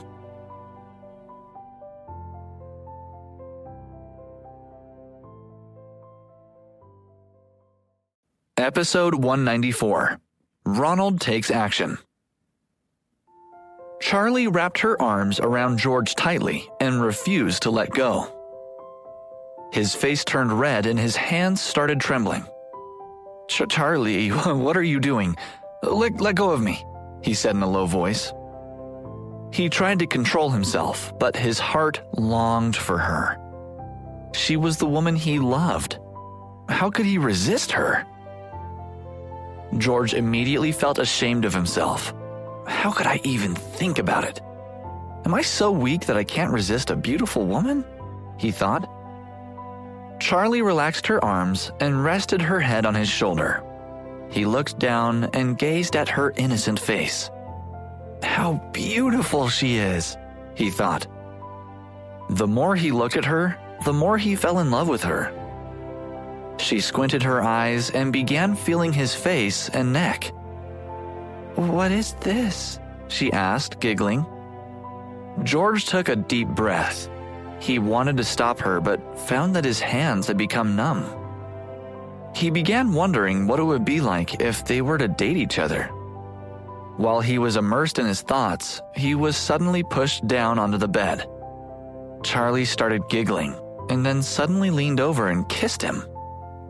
In an instant, his willpower was broken. His heart started beating faster. "If she carries on like this, who knows what'll happen?" he thought. As she gazed at him, her eyes dazzled. He didn't want to take advantage of the situation. He wasn't someone who was unable to resist the charms of a beautiful woman. But when the beautiful woman in front of him happened to be the woman he loved, he found he couldn't resist. George pulled her closer to him and kissed her. The evening grew darker. George and Charlie lay on the bed with their arms wrapped around each other. Meanwhile, Ronald had finished taking care of Drake and his accomplices. The other person he had to deal with was the assistant manager, Dennis. He sat back in his office chair and shot a cold glance at him. Dennis trembled in fear. It wasn't because he was feeling guilty for what he'd done. It was the powerful presence of Ronald that made him feel anxious. Before Ronald could say anything, he quickly tried to explain himself. "Mr. Banks, I know I was wrong," he began. "I've realized my mistake. Please, forgive me." "Isn't it too late to realize your mistake?" asked Ronald angrily. "When I offered you a job of assistant manager, it wasn't because I valued your skills. It was because you had saved my life. I hadn't expected you to disappoint me like this." Dennis knew that he was about to lose his job. "Mr. Banks, please, forgive me," he pleaded. "My greed blinded me, and I gave in to temptation. Please, give me another chance, and I'll change my ways." He lowered his head and didn't dare to look him in the eye. "You went against company rules and conspired with a customer," bellowed Ronald. Dennis saw his eyes flash with anger. He panicked and said, "Mr. Banks, I'm going to return Drake's money. If I knew that he wanted to harm one of our waitresses, I would have protected her with my life." In order to save his job, he repeatedly tried to explain himself. However, Ronald was indifferent to his excuses. He waved his hand at the security guard. "Take this man and get him out of my sight. That will teach him a lesson for his greediness," he said coldly. "What?" cried Dennis. He was so scared that his whole body quivered. Would Ronald punish him that severely just because he accepted a bribe? He immediately stood up in a panic. "Mr. Banks, I'm really sorry. Please, don't fire me. Forgive me just this once."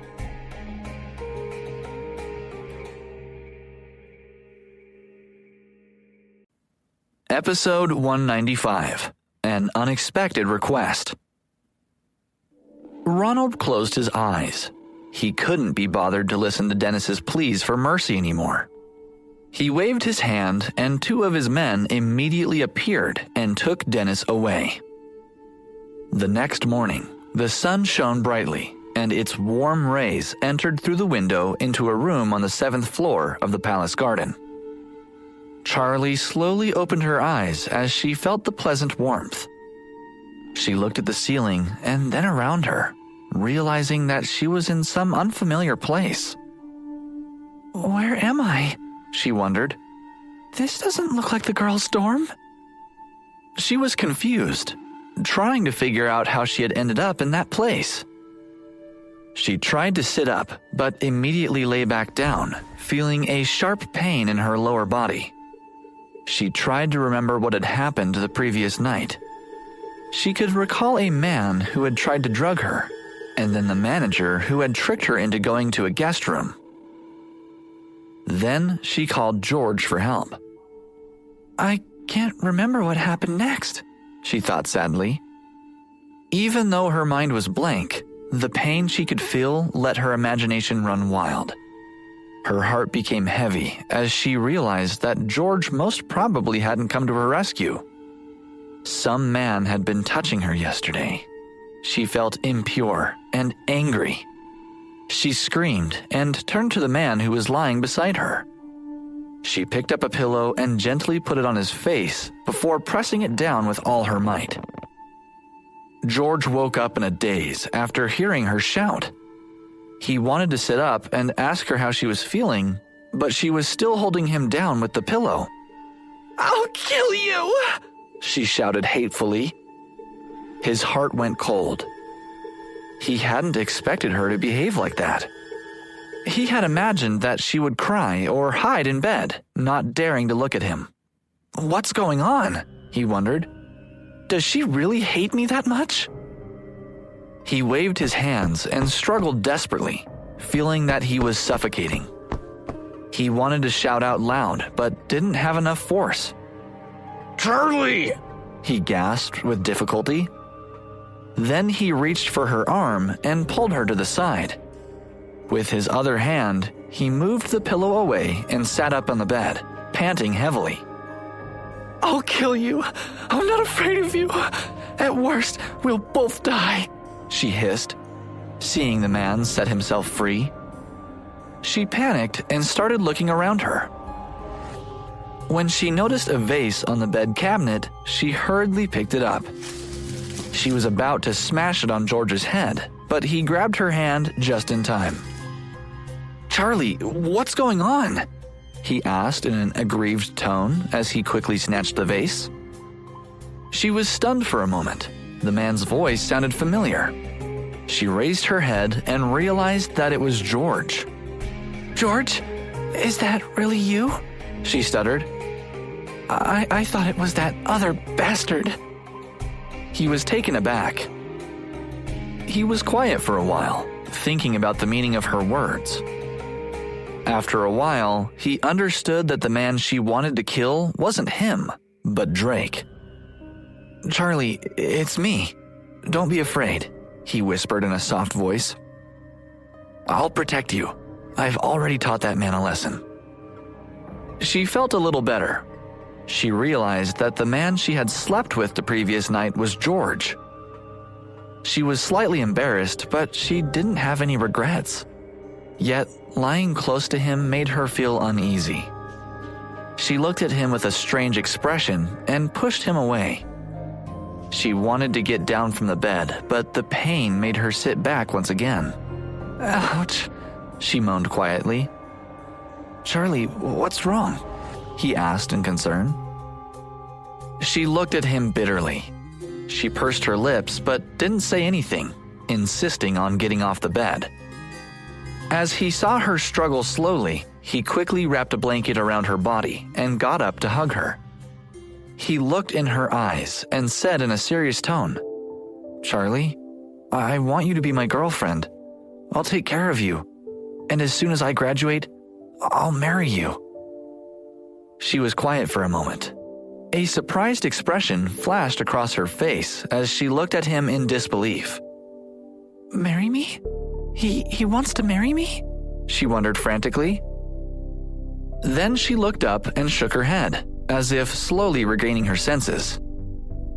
"This is way too fast," she said in a low voice. George laughed lightly.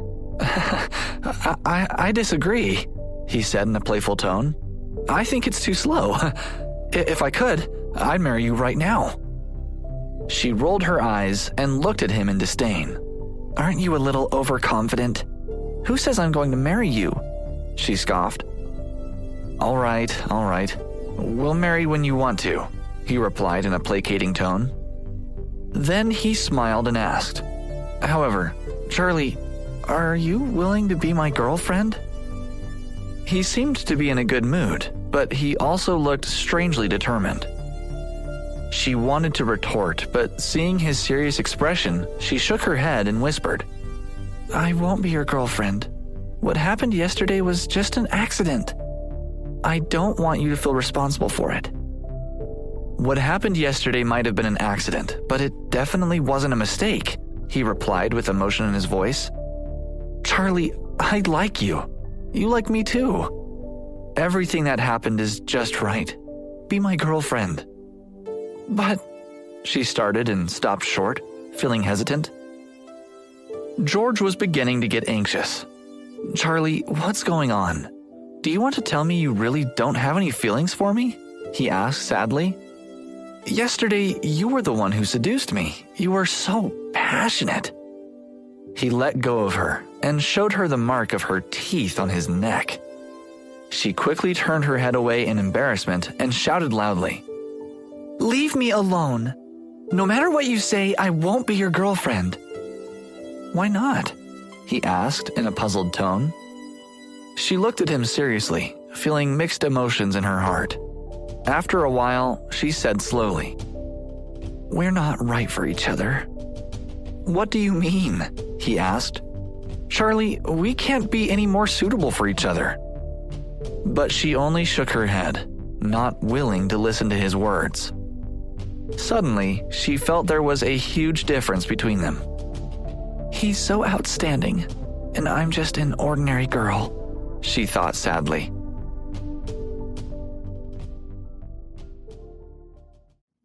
Episode 196, Settling Scores. Charlie felt both confused and sorry for George. In the end, he had helped her so many times.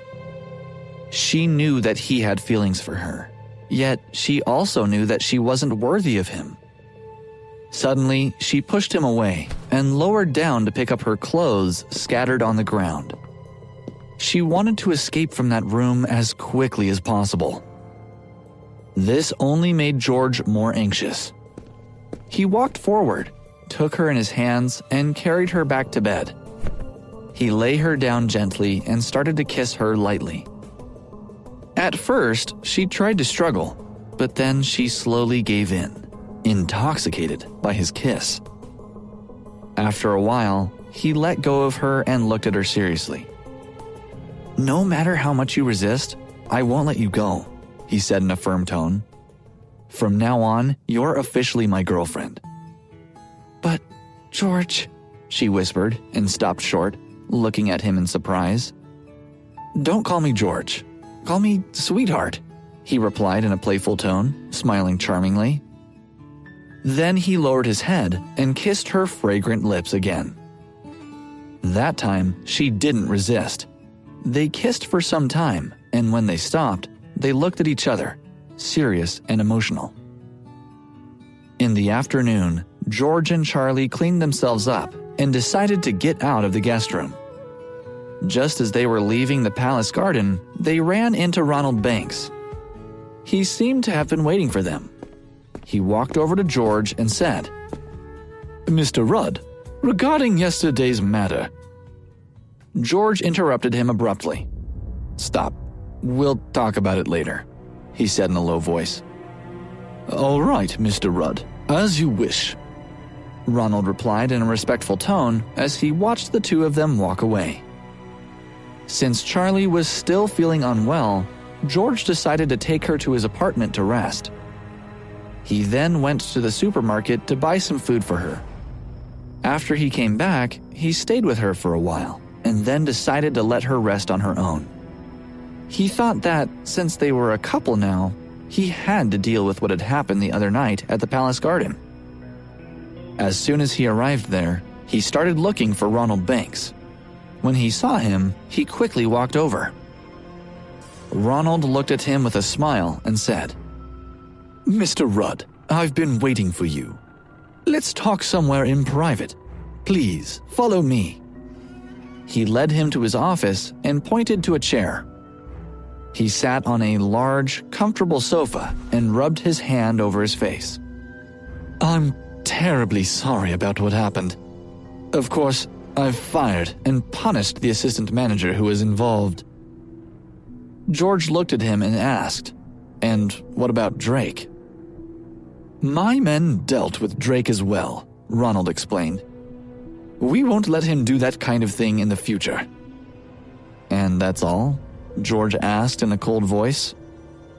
Ronald straightened his back and replied stiffly, "Mr. Rudd, Drake isn't one of our people. There's only that much that we at the Palace Garden can do." George didn't say anything. He took out his phone and called Flora, asking her to find out who Drake really was. After receiving his orders, she immediately sent someone to investigate that matter. After a while, she called back with all the information she had managed to gather. George found out that Drake came from a rich family. He was popular, but also cruel. He often behaved badly toward women and would look for trouble whenever he was bored. The problem was that his father was a more important man than Terry or Ben's father. He had a big business and knew a lot of people. No wonder he feels he can do anything, George thought bitterly. He saw a few photos lying on Ronald's desk. Drake and Emma were on them.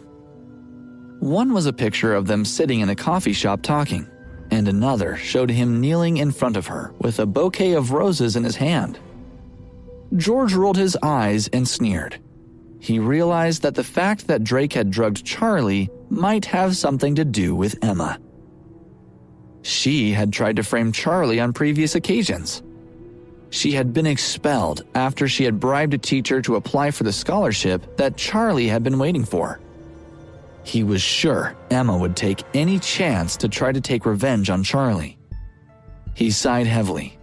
"It's your fault again, Emma," he thought. He knew he had to teach her a lesson. After all, if Charlie hadn't called him for help in time, they could have hurt her. The more he thought about it, the more unhappy he felt. He stared at the photos furiously. Suddenly, he slammed his hand on the desk. "I'll show her," he thought. Ronald jumped at that sudden sound and looked at George anxiously. "Mr. Rudd, I was unable to handle this matter well enough," he said in an apologetic tone. "Please, don't get angry. I'll think of another way to deal with it so that you're satisfied." "There's no need to think of any other way. I already can't wait to take care of these two people personally," George said coldly. He had realized that the reason why Emma and Drake acted so mighty was because of their families. If he could manage to ruin their family businesses, they would no longer have money and power. Episode 197. Bad News. The more George thought about Emma and Drake's scheme, the more furious he got. He picked up his phone and called Flora again. "Flora, I want to make two companies bankrupt. I'm talking about the business of the Lee and Thompson families," he said in a firm tone. "What's the fastest way to do that?" 1 day should be enough," Flora replied. "Okay, that's perfect," he said in a satisfied tone. "I want you to take care of it. You should do it as soon as possible." On the other end of the phone, Flora blinked. Before she could voice out her doubts, George hung up. She then called a few employees with instructions on how to destroy the two businesses. However, after she did all that, she was still curious. Why is it so important for him? She wondered. Did Mr. Thompson and Miss Lee do something to offend him? At first, she wanted to call him and ask him to explain the situation in detail. But on second thoughts, she decided it was better not to pry into his personal matters. Then she remembered what had happened the day before and nodded in understanding. He's doing it all for that girl, she thought. The next morning, the employees of the Thompson Company were discussing dinner they were about to have together later that evening. The company's performance had increased that month, and they wanted to celebrate. The person treating was naturally the CEO of the company, Patrick Thompson. However, in the afternoon, Patrick received a phone call in his office. After talking in a low voice, he hung up with a serious expression. Standing at the side, his secretary asked, "Sir, is everything okay?" Okay? You're asking me if things are okay? He replied through clenched teeth. Then he flew into a rage and threw a notebook at the woman. He was so angry that he almost told her what had happened. However, he composed himself and said, "Get out. There's nothing here for you to do. Without my permission, you're not allowed to come in." "All right, sir," she replied quietly as she got up and took her bag. Then she walked out with a sullen expression. What's going on? She wondered. We always used to be on good terms. Patrick waited for his secretary to go out and then quickly got up and locked the door. He picked up the phone and decided to call someone who could find out the cause of the company's sudden bankruptcy. After trying for a few hours, he finally got the information he needed. His son, Drake, had caused trouble at the Palace Garden the day before, and had then been beaten up fiercely by the manager's men and thrown out. At the other end of the phone, the person asked doubtfully, "Mr. Thompson, do you think that this bankruptcy could have anything to do with the fact that your son offended Mr. Banks from the Palace Garden?" Patrick was quiet for a while before exclaiming, "No doubt it's this little bastard again. All he can ever do is cause trouble. He thinks I'll always be there to clean up his mess." He hung up abruptly and instantly dialed his son's number. He asked him where he was and told him that they had to meet very urgently. "There's something I need to talk to you about," he said stiffly. Drake was still in the hospital. After the beating, his skin was injured, and his internal injuries were all very severe. He was expected to stay in the hospital for a few days. He hadn't dared to call his father because he had thought it would be useless. His father had always warned him not to provoke anyone in the city. It seemed that he had gotten into trouble with Ronald, who was one of the cruelest. That was why he had hesitated when he had seen the call from his father. As soon as he left the hospital, he came back home only to be beaten up by his father. That time, it was even worse than getting into a fight with George and Ronald. He tried to avoid his father's blows, pleading, "Ouch, it hurts. Stop it, Dad. Why are you hitting me? I'm your son." But Patrick wouldn't listen. He held a rolling pin in his left hand and a belt in his right. He hit and whipped Drake so hard that he couldn't hear his words at all. It was only when Drake's mother came back and saw the scene that she hurried forward to stop it. After struggling for a while, she managed to pull Patrick away from Drake. Drake hid behind his mother, sobbing. "Mom, I'm so glad you're finally back," he said in a complaining tone. "If you hadn't come back, he might have beaten me to death." "Do you have any idea what you've done?" Patrick roared in anger. "I'm so ashamed to have a son like you. You don't deserve to be treated well." Drake was stunned. He didn't reply anything, wondering what his father meant. What trouble is he talking about? He thought. Patrick looked at him in disappointment and asked, "You really have no idea what you've done?" He paused for a while and then continued in a furious tone. "You offended Ronald Banks. You're a complete idiot." "Dad, it's not that simple," Drake replied quietly, not willing to admit his guilt.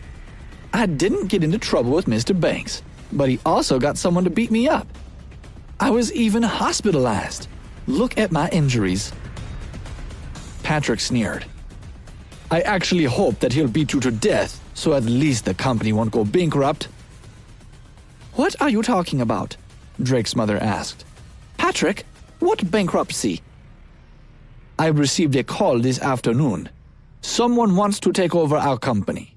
In less than 2 days, we'll be out of business," Patrick replied through clenched teeth.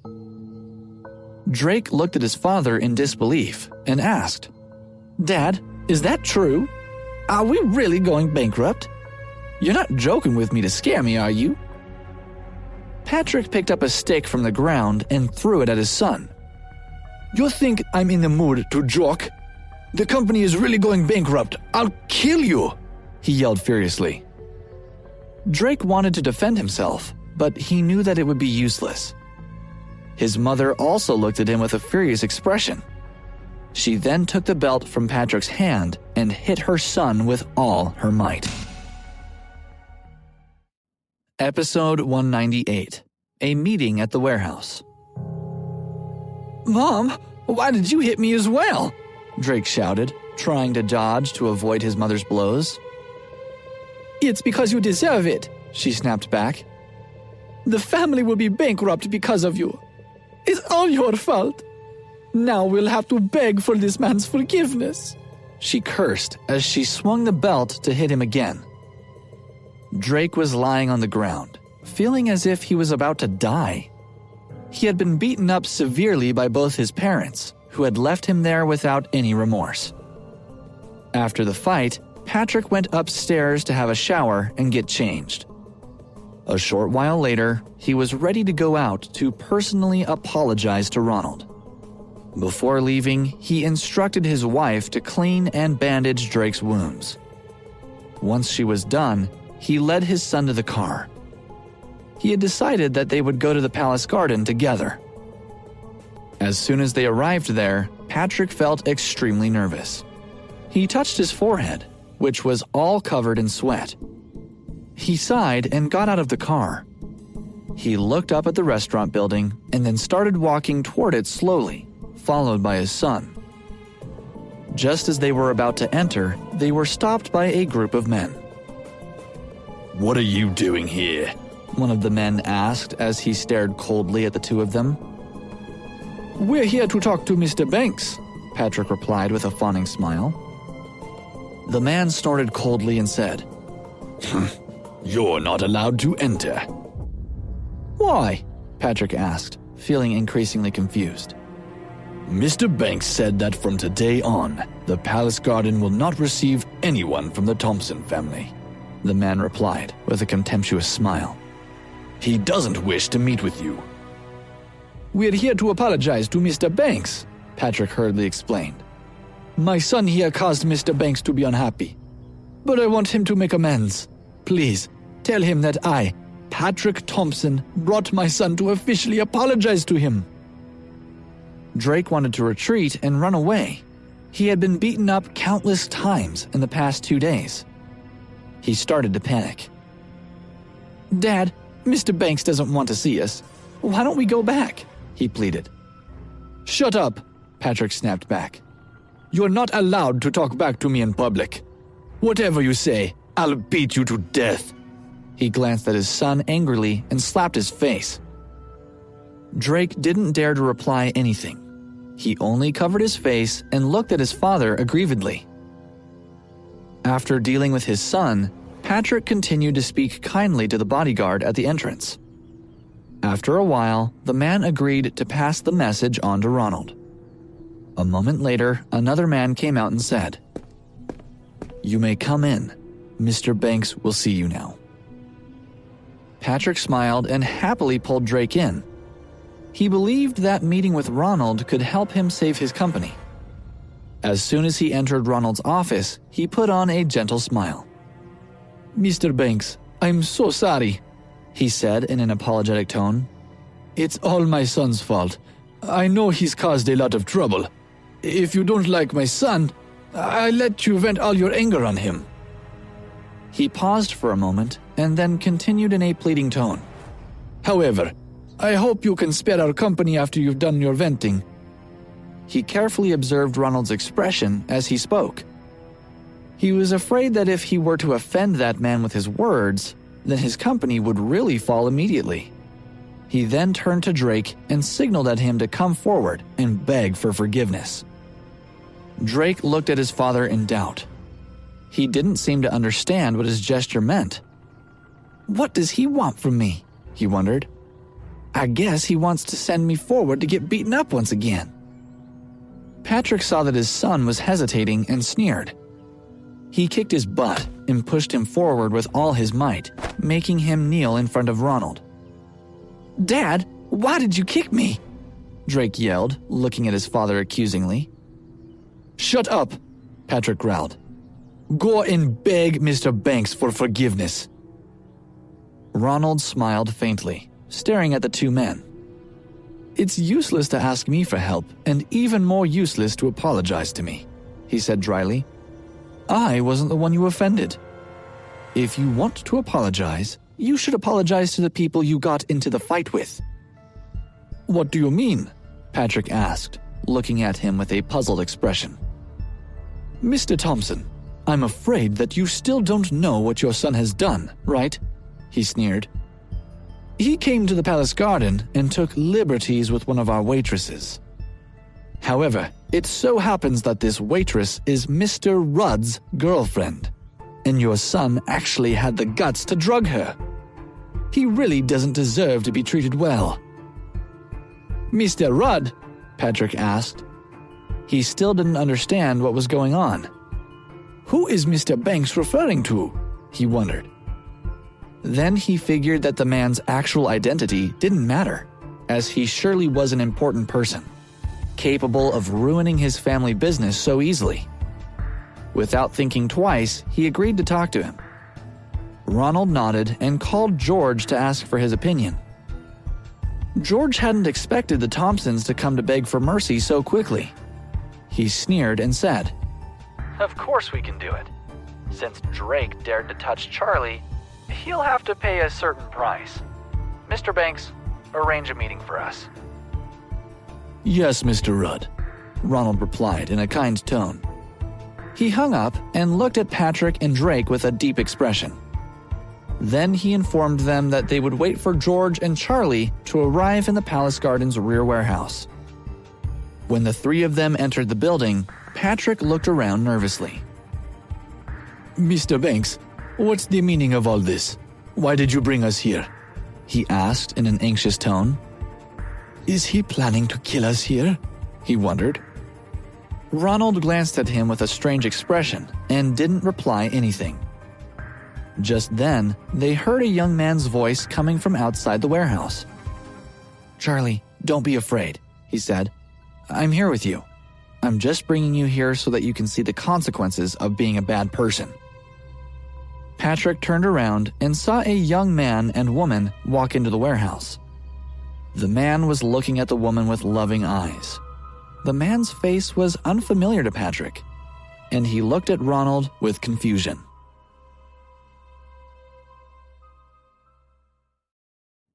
Episode 199, Drake Thompson's Punishment.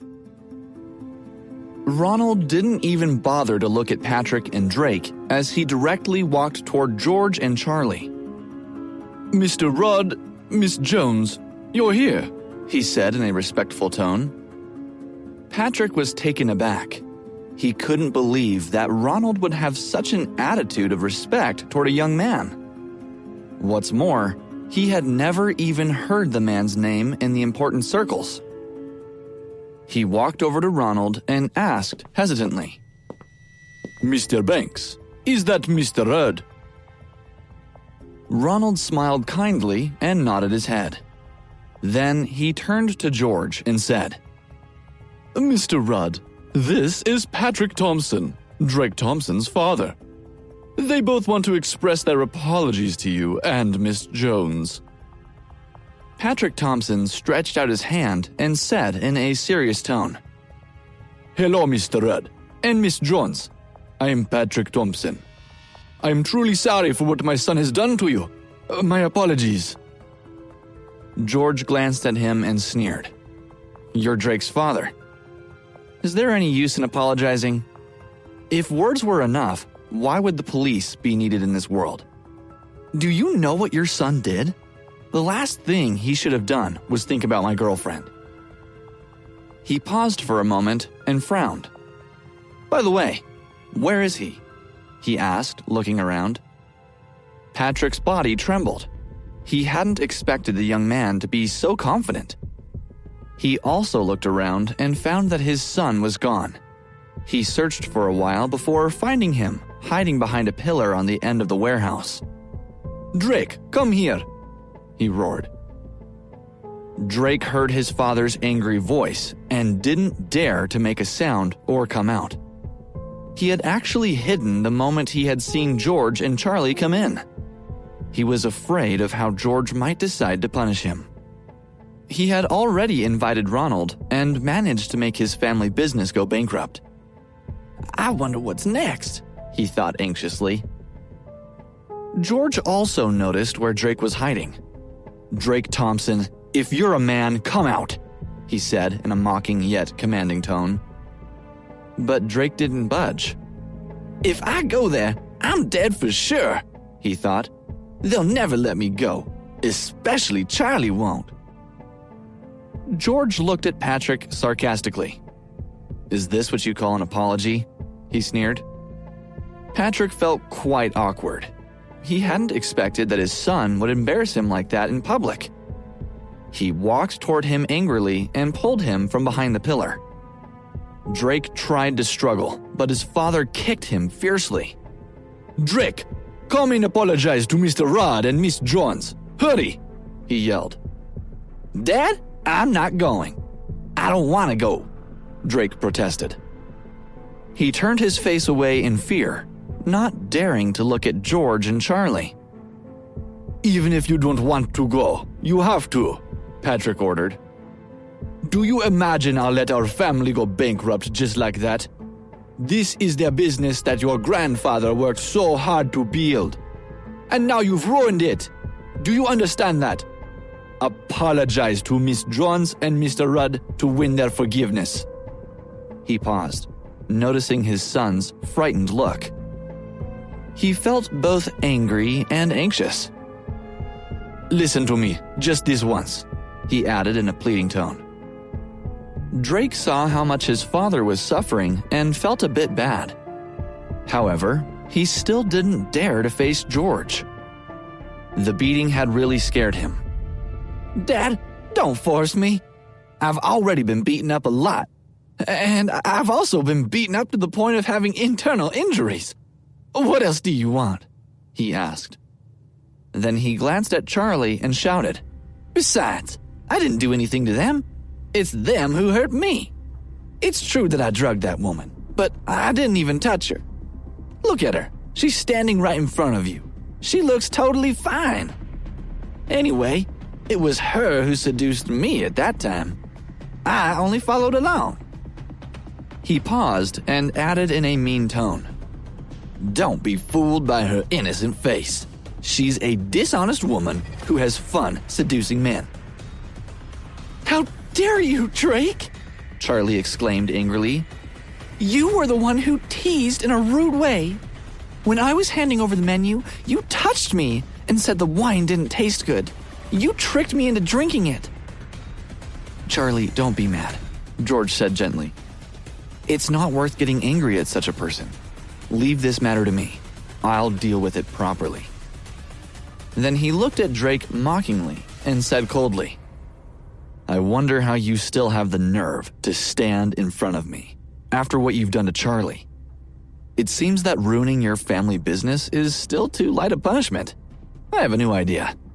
I'll punish the hand that touched my girlfriend by chopping it off."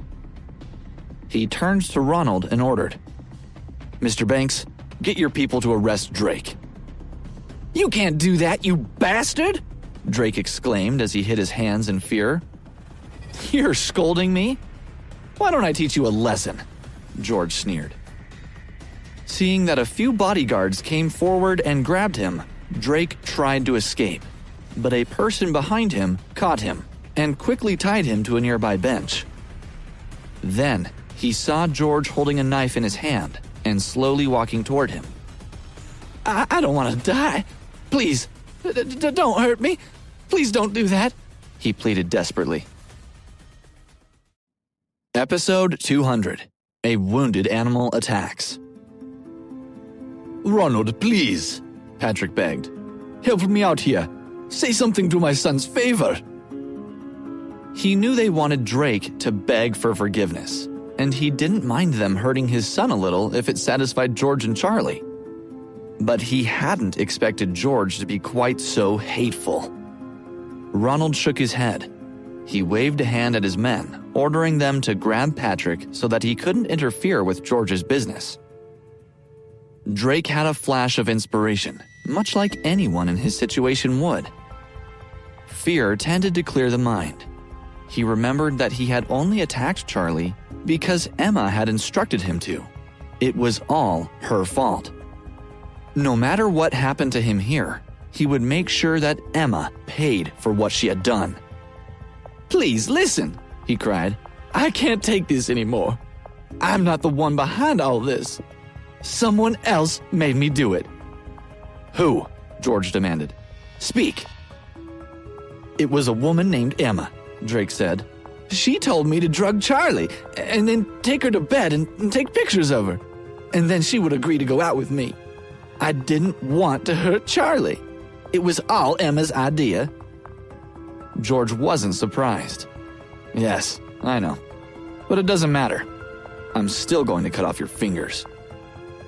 He thought that cutting off Drake's fingers would be more interesting than cutting off both of his hands. Drake's mouth popped open in shock. What?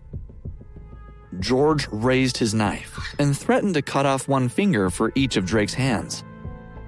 Drake's pained expression made George feel better.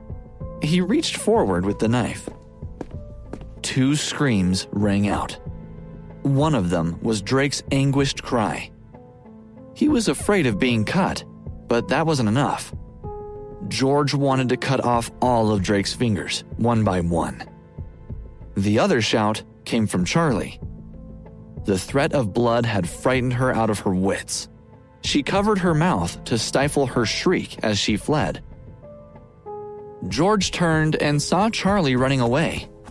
Forgetting about the knife still in his hand, he shouted and chased after her. Everyone else stayed in the warehouse. Ronald watched George's and Charlie's shadows grow smaller. We're done here, but Mr. Thompson, he warned, you should be more careful about who you offend in the future. What happened here is nothing compared to what we could have done. Next time, it will be more than just a threat. Patrick nodded in understanding, still shaking with fear. Once Ronald and the others had left, he helped up Drake, who had fallen to the ground. That night, Drake was in his room when he got a text alert on his phone. It was Emma. Drake, is it done yet? Did you get Charlie? He sneered at his phone screen and cursed at Emma in his mind. It was all because of her that he had done such an awful thing. Since I was so threatened on her behalf, he thought, Emma shouldn't get away unscathed. He ignored the text and called Emma instead. She answered almost immediately. Emma, come meet me. I'll tell you everything that happened, and I guarantee you'll be satisfied with what you hear. She agreed happily and made arrangements, having no reason to doubt him. Drake got one of his friends to help and arrived at the hotel early. He planned to teach Emma a lesson. Half an hour later, she arrived. When she entered the room, she frowned at Drake. What's going on? Why did we have to meet here? He smiled and said darkly, Because some things are destined to be shameful. If not here, then where? Emma thought this meant that Drake had succeeded. Her frown turned into a smile. Drake, did you get Charlie? Take a guess, he said mysteriously. She smiled. Don't keep me in suspense. Knowing you got her. Give me the video. Drake shook his head. No. Okay, pictures then. You took pictures, right? He shook his head again. No. Emma's voice turned shrill. Why did you call me here then, Drake? What's the point if you don't have what I want? Are you just trying to mess with me? No, Emma. You didn't get what you wanted. But I'll get what I want, he sneered, and then called to his friend. Tie her to the bed so I can teach her a lesson. His friend stepped out from behind the curtains where he had been hiding and grabbed Emma from behind. Ah! She screamed. Let me go! Using all of her strength, she thrust her head back into the man's face. His nose started bleeding, and he released her. She picked up a vase from the table and threw it at his head, knocking him out. Drake tried to grab her, but she stomped on his foot and then kneed him in the groin. He was in so much pain that he slapped her in retaliation. Damn, woman! How dare you! You don't deserve to be treated gently. I'll show you how powerful I am. He gritted his teeth and yanked Emma's hair, throwing her up against the wall. Do you think you can escape me? Shut up, Drake, she yelled. What did I ever do to you? Tell me, and I'll make it right. But if you do what you're planning, I'll hate you until the day I die. Episode 201. The worst is yet to come. Drake held up his hand in front of Emma and said gloomily, Look at this. I nearly lost these fingers because of you. You still haven't admitted that you were just using me to destroy Charlie? Well, guess what? I offended her boyfriend, got beaten up, and got threatened with a knife. You must be so happy that you got your revenge, Emma. But all I got was suffering, and it's time for you to suffer too. You used me, and now you have to pay the price. Emma stared blankly at him, her mind racing with questions. Since when does Charlie have a boyfriend? And who is he? How is he powerful enough to take care of Drake? Drake smiled at Emma's stunned expression. He unbuckled his belt and threw off his shirt, thinking about how much he had suffered for this woman. Now was his chance for revenge. He tore at Emma's clothes, ripping her shirt open. She screamed and thrashed against him, but she wasn't strong enough to fight him off, and she couldn't get her leg free to kick him, so she did the only thing she could think of. She bit his finger, hard. When he recoiled in pain, she took the opportunity to push him away from her and run toward the door. But Drake quickly blocked her path, forcing her into a corner of the room. You bitch! He wrapped his other hand around the finger she had bitten. Just you wait, Emma. You deserve what I'm going to do to you, especially now that you've hurt me. Ignoring the pain in his finger, he grabbed Emma roughly. She screamed again, an endless stream of tears soaking her cheeks. She had never thought that she would be in this position, at the mercy of a man like Drake. Then, out of the corner of her eye, she saw a sharp knife on the side table by the bed. She reached for it, wrapped her fingers around the handle, and thrust it toward Drake's stomach. You made me do this, she said. You gave me no choice. His eyes widened in shock. You stabbed me. Then his eyes went blank, and he fell to the ground. Emma looked down at him, stunned. Then she screamed, her body going rigid at the sight of what she had done. She was at a loss for what to do. I killed him, she muttered. She was trembling all over. Then a hand grabbed at her foot, sending her fleeing from the room in terror. Drake and his unconscious friend both remained on the floor. Not long after Emma left, Felix walked around the corner, opened the door to the room, and looked inside. Then he closed the door, walked to the end of the corridor, and called George. George, Emma has already left the hotel, but Drake has been stabbed. After waiting for George's response, Felix said, Okay. I'll keep following her. Then he hung up.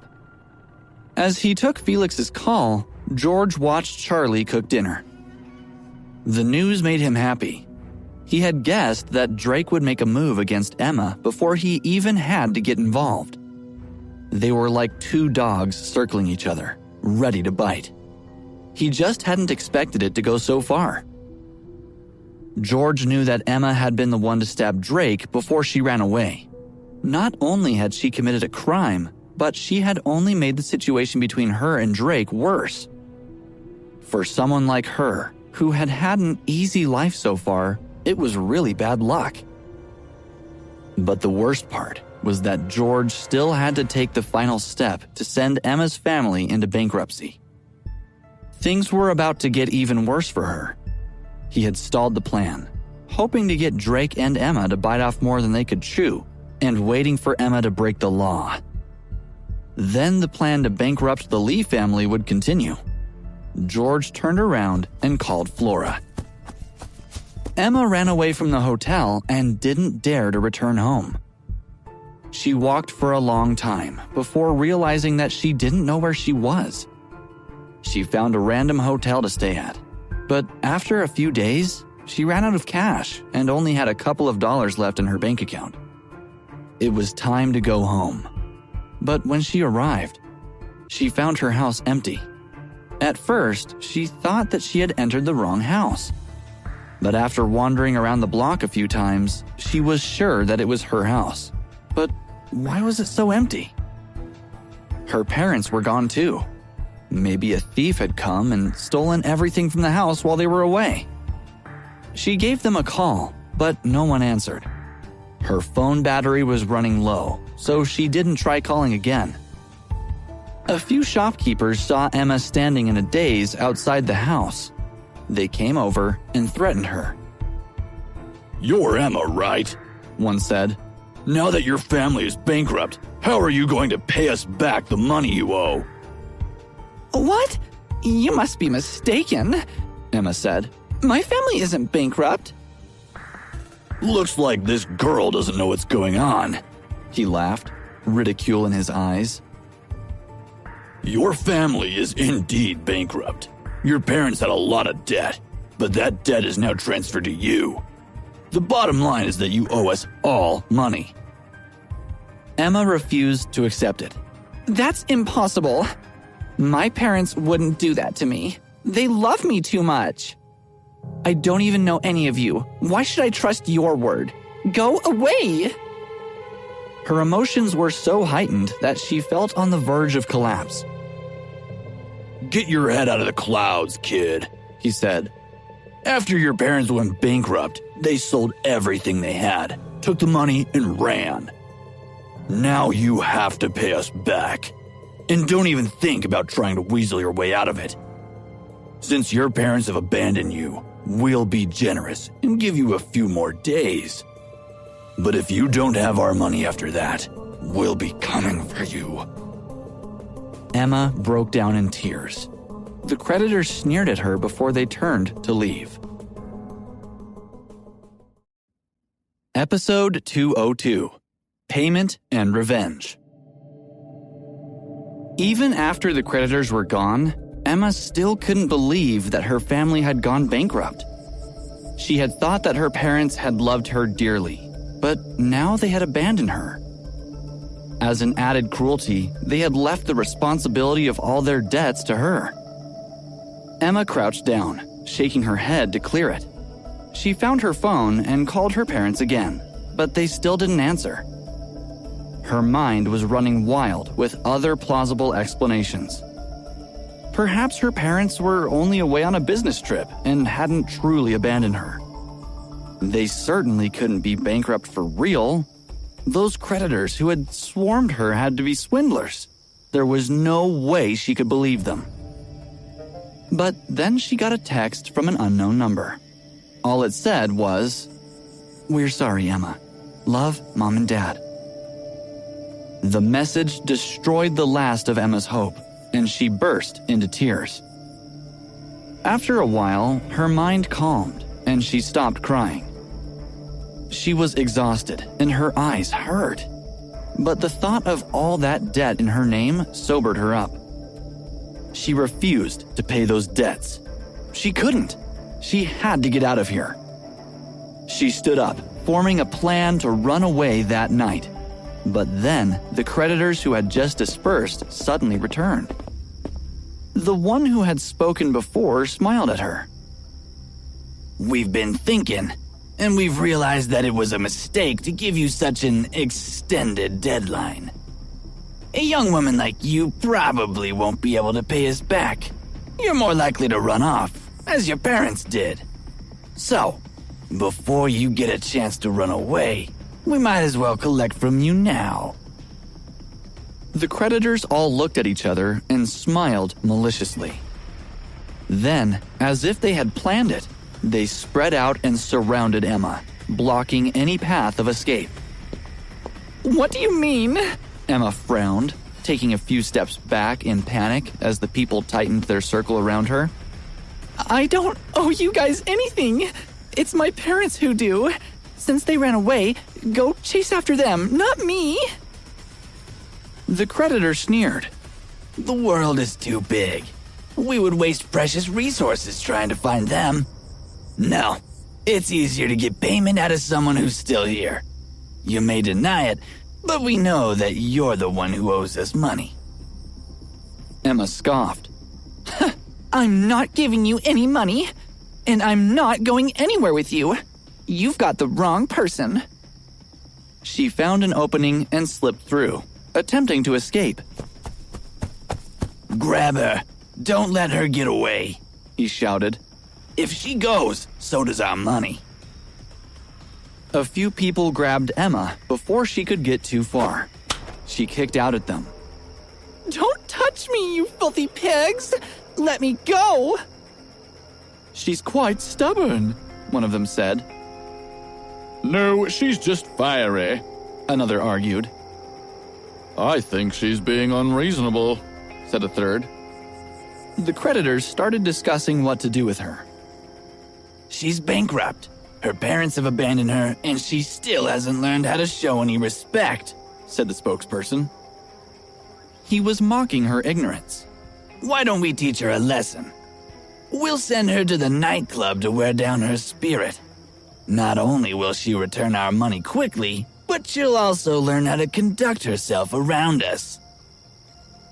As soon as Emma heard their plan to send her to a nightclub, her temper ignited. She bit the person who was still holding on to her and broke out of the circle of people. For a brief moment, she was elated that she had managed to escape. But then a few of the men chased her down and caught her again. She bit at them again and received a hard slap in return. "How dare you bite at us? Take her to the nightclub before she can cause any more trouble," the spokesperson ordered. They grabbed her by the hair, pushed her into a van, and sent her to the nightclub. On her first day there, Emma disobeyed and received a beating. The same thing happened on the second day. By the fourth day, she was starving and had been tormented so much that her arrogance had disappeared and her spirit had dwindled.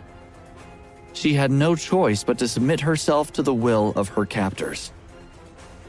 Emma didn't know how many days she had endured there, forcing her tired body to work, when she saw Charlie and George walking toward her. They were chatting and laughing flirtatiously. A jumble of feelings rose in Emma's heart. Resentment, hatred, doubt, grief, pain, sadness, and all manner of other things. This is all because of you, Charlie, Emma thought. It's your fault that I'm suffering like this. In a sudden burst of rage, Emma grabbed a knife from her purse and rushed toward Charlie with it. When George looked up and saw Emma thrusting the knife out, he pushed Charlie out of the way and held Emma back with both hands. "Emma, is once not enough?" he demanded. "You want to try to hurt Charlie again? This is all too much. Charlie is under my protection now, and I won't give you another chance to harm her." His eyes flashed with anger, You bitch! Emma shouted at Charlie. I'm going to kill you! This is all your fault! You deserve to die a horrible death for what you've done to me! The knife was still in her hand, and she swung it wildly at George. Charlie had fallen to the ground when George had pushed her out of the way. After recovering from the shock of it, she asked, George, are you okay? Then Charlie saw that Emma's knife was still in her hand. She stood up in a panic.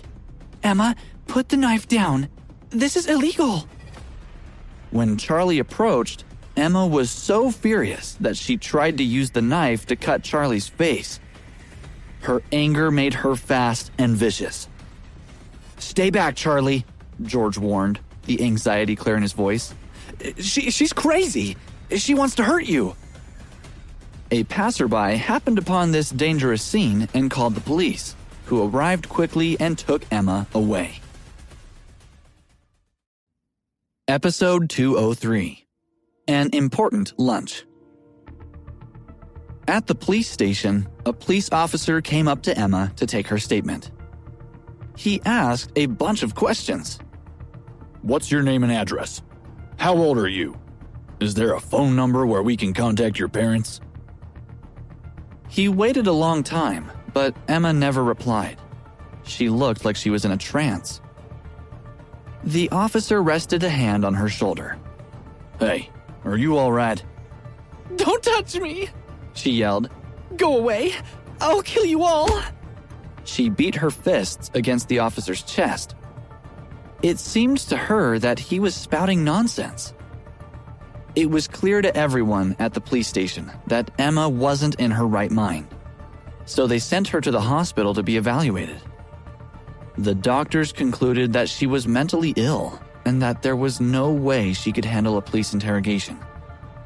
The police agreed to send her to a psychiatric hospital for treatment. George had no sympathy for Emma when he heard the news. After all the bad things she had done, she deserved whatever she got. Now that the situation with Emma was over, George and Charlie could finally start a relationship, and they quickly grew serious. One afternoon, Charlie went to visit her father in the hospital. George had intended to go with her, but then Flora called and invited George to lunch so she could tell him something. Flora had helped him so much recently, and he wanted to thank her in person. Plus, she didn't call him often, so he figured she had something important to say. He escorted Charlie to the hospital and chatted with her for a bit before reluctantly leaving to meet Flora at a high-end restaurant on the west side of Harrison. As soon as he walked in, he saw her sitting by the window. She was wearing a short white skirt, and her hair was down. Flora always looked capable, but now she looked charming. I'm afraid that won't do, the manager said awkwardly. His face paled. Shut up, the man growled. He furrowed his brow and swept his gaze toward the window until it landed on a familiar face. It was Flora's captivating face, and it made him want to fall in love with her. But who was that man sitting across from her, talking and laughing with her? Was someone else trying to get close to Flora before he had the chance?